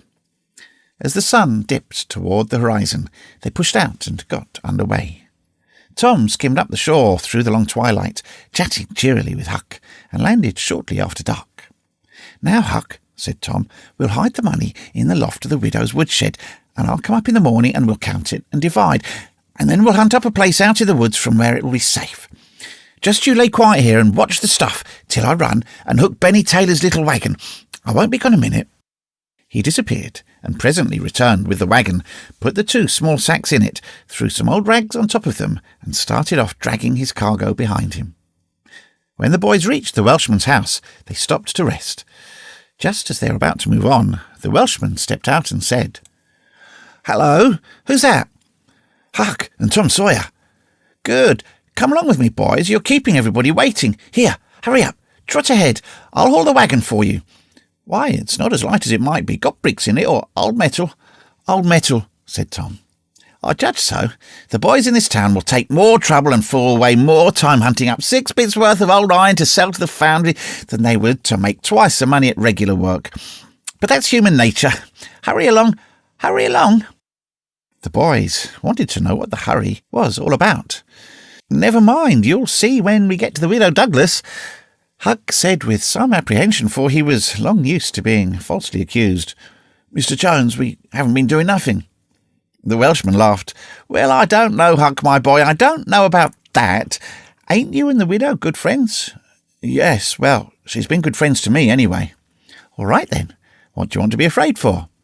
This question was not entirely answered in Huck's slow mind before he found himself pushed along with Tom into Mrs. Douglas's drawing-room. Mr. Jones left the waggon near the door and followed. The place was grandly lighted, and everybody that was of any consequence in the village was there. The Thatchers were there, the Harpers, the Rogerses, Aunt Polly, Sid, Mary, the minister, the editor, more, and all dressed in their best. The widow received the boys as heartily as anyone could well receive two such-looking beings. They were covered with clay and candle grease. Aunt Polly blushed crimson with humiliation and frowned and shook her head at Tom. Nobody suffered half as much as the two boys did, however. Mr. Jones said, "Tom wasn't at home yet, so I gave him up, but I stumbled on him and Huck right at my door, and so I just brought them along in a hurry." "And you did just right," said the widow. "Come with me, boys." She took them to a bedchamber and said, "Now wash and dress yourselves. Here are 2 new suits of clothes, shirts, socks, everything complete. They're Huck's. No thanks, Huck. Mr. Jones bought one and I the other. But they'll fit both of you. Get into them. We'll wait. Come down when you're slicked up enough." Then she left.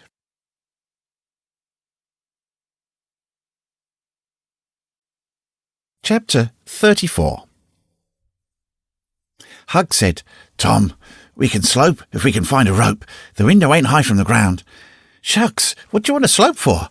"Well, I ain't used to that kind of crowd. I can't stand it. I ain't going down there, Tom."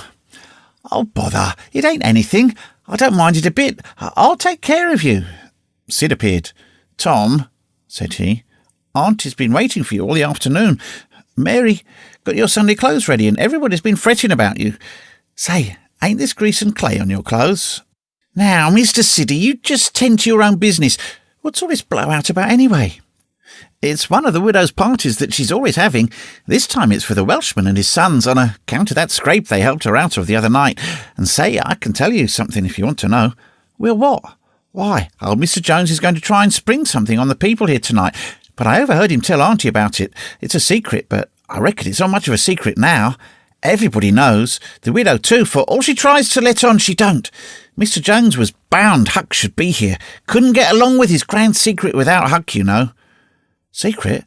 About what, Sid?" "About Huck tracking the robbers to the widow's. I reckon Mr. Jones was going to make a grand time over his surprise.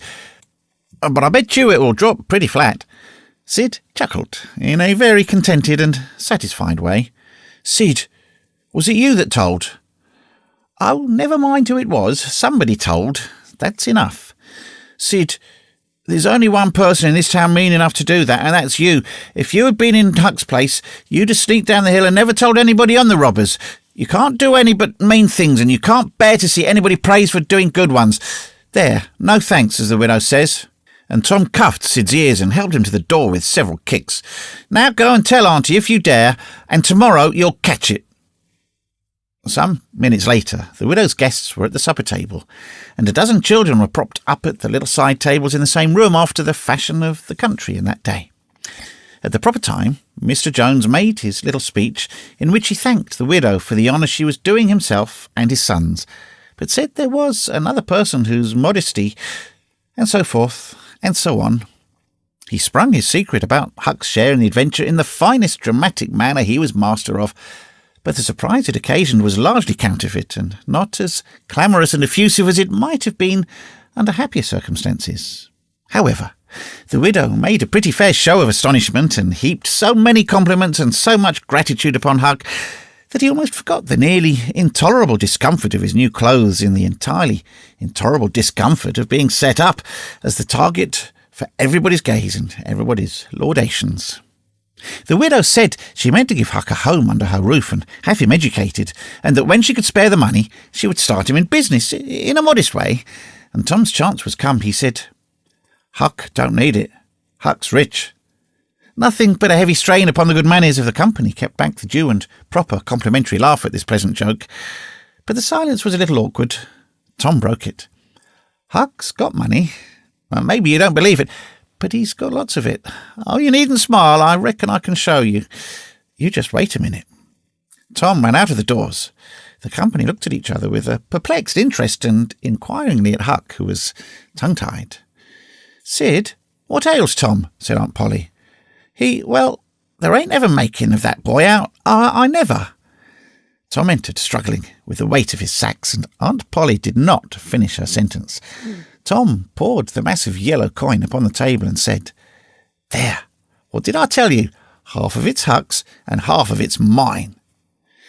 The spectacle took the general breath away. All gazed, nobody spoke for a moment. Then there was a unanimous call for an explanation. Tom said he could furnish it, and he did. The tale was long, but brimful of interest. There was scarcely an interruption from anyone to break the charm of its flow. When he had finished, Mr. Jones said, "I thought I had fixed up a little surprise for this occasion, but it don't amount to nothing now. This one makes it sing mighty small, I'm willing to allow." The money was counted. The sum amounted to a little over $12,000. It was more than anyone present had ever seen at one time before, though several persons were there who were worth considerably more than that in property.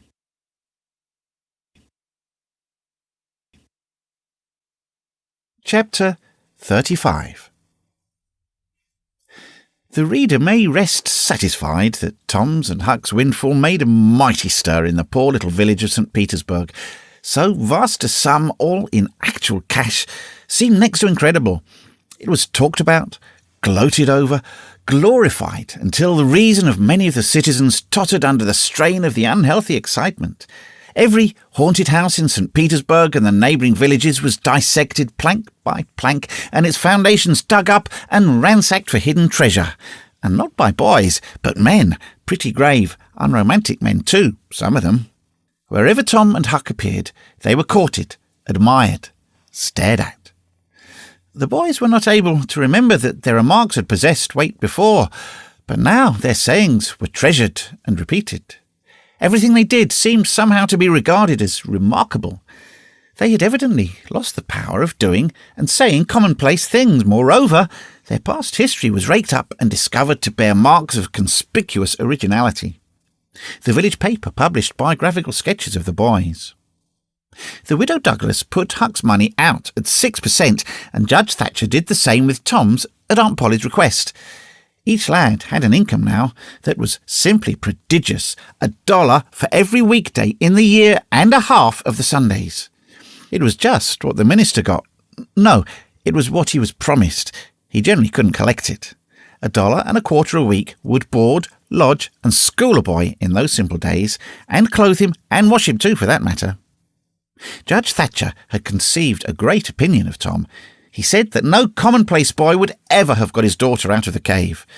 When Becky told her father in strict confidence how Tom had taken her whipping at school, the judge was visibly moved, and when she pleaded grace for the mighty lie which Tom had told in order to shift that whipping from her shoulders to his own, the judge said, with a fine outburst, that it was a noble, a generous, a magnanimous lie, a lie that was worthy to hold up its head and march down through history breast to breast with George Washington's lauded truth about the hatchet. Becky thought her father had never looked so tall and so superb as when he walked the floor and stamped his foot and said that. She went straight off and told Tom about it. Judge Thatcher hoped to see Tom a great lawyer or a great soldier some day. He said he meant to look to it that Tom should be admitted to the National Military Academy and afterward trained in the best law school in the country in order that he might be ready for either career or both. Huck Finn's wealth and the fact that he was now under the widow Douglas's protection introduced him into society. No, dragged him into it, hurled him into it, and his sufferings were almost more than he could bear. The widow's servants kept him clean and neat, combed and brushed, and they bedded him nightly in unsympathetic sheets that had not one little spot or stain which he could press to his heart and know for a friend. He had to eat with a knife and fork. He had to use a napkin, cup and plate. He had to learn his book. He had to go to church. He had to talk so properly that speech was become insipid in his mouth. Whithersoever he turned, the bars and shackles of civilization shut him in and bound him hand and foot. He bravely bore his miseries 3 weeks, and then, one day, turned up missing. For 48 hours the widow hunted for him everywhere in great distress. The public were profoundly concerned. They searched high and low. They tracked the river for his body. Early the third morning, Tom Sawyer wisely went poking among some old empty hogsheads down behind the abandoned slaughterhouse, and in one of them he found the refugee. Huck had slept there. He had just breakfasted upon some stolen odds and ends of food and was lying off now in comfort with his pipe. He was unkempt, uncombed, and clad in the same old ruin of rags that had made him picturesque in the days when he was free and happy. Tom routed him out, told him the trouble he'd been causing, and urged him to go home. Huck's face lost its tranquil content and took a melancholy cast. He said, "Oh, don't talk about it, Tom. I've tried it, and it don't work. It don't work, Tom. It ain't for me. I ain't used to it. The widow's good to me and friendly, but I can't stand them ways. She makes me get up just at the same time every morning. She makes me wash. They comb me all to thunder. She won't let me to sleep in the woodshed, and I've got to wear them blamed clothers me, Tom. They don't seem to get any air get through 'em somehow, and they're so rotten nice that I can't sit down, nor lay down, nor roll around anywheres. I ain't slid on a cellar door for, well, 'pears to be years. I've got to go to church and sweat. I hate them ordinary sermons. I can't catch a fly in there. I can't chaw. I've got to wear shoes all Sunday. And the widow eats by a bell. She goes to bed by a bell. She gets up by a bell. Everything's so awful regular, a body can't stand it." "Well, everybody does that way, Huck. Tom, it don't make no difference. I ain't everybody, and I can't stand it. It's awful to be tied up so, and grub comes too easy. I don't take no interest in victuals that way. I got to ask to go a-fishing. I got to ask to go in a-swimming. Darned if I ain't got to ask to do everything. Well, I got to talk so nice it wasn't no comfort. I'd got to go up in the attic and rip out a while every day to get a taste in me mouth, or I'd have died, Tom. The widow wouldn't let me smoke. She wouldn't let me yell. She wouldn't let me gape, nor stretch, nor scratch before folks." Then, with a spasm of special irritation and injury, "And Dad fetch it, she prayed all the time. I never see such a woman. I had to shove, Tom. I just had to. And besides, that school's going to open, and I'd have had to go to it. Well, I wouldn't stand that, Tom. Looky here, Tom, being rich ain't what it's cracked up to be. It's just worry and sweat, and a wishing you was dead all the time. Now, these clothes suits me, and this barrel suits me, and I ain't ever going to shake 'em any more.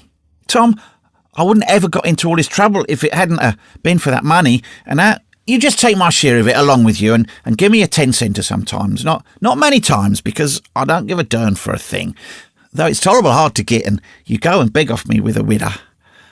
Oh, Huck, you know I can't do that. 'Tain't fair, and besides, if you'll try this thing just a little while longer, you'll come to like it."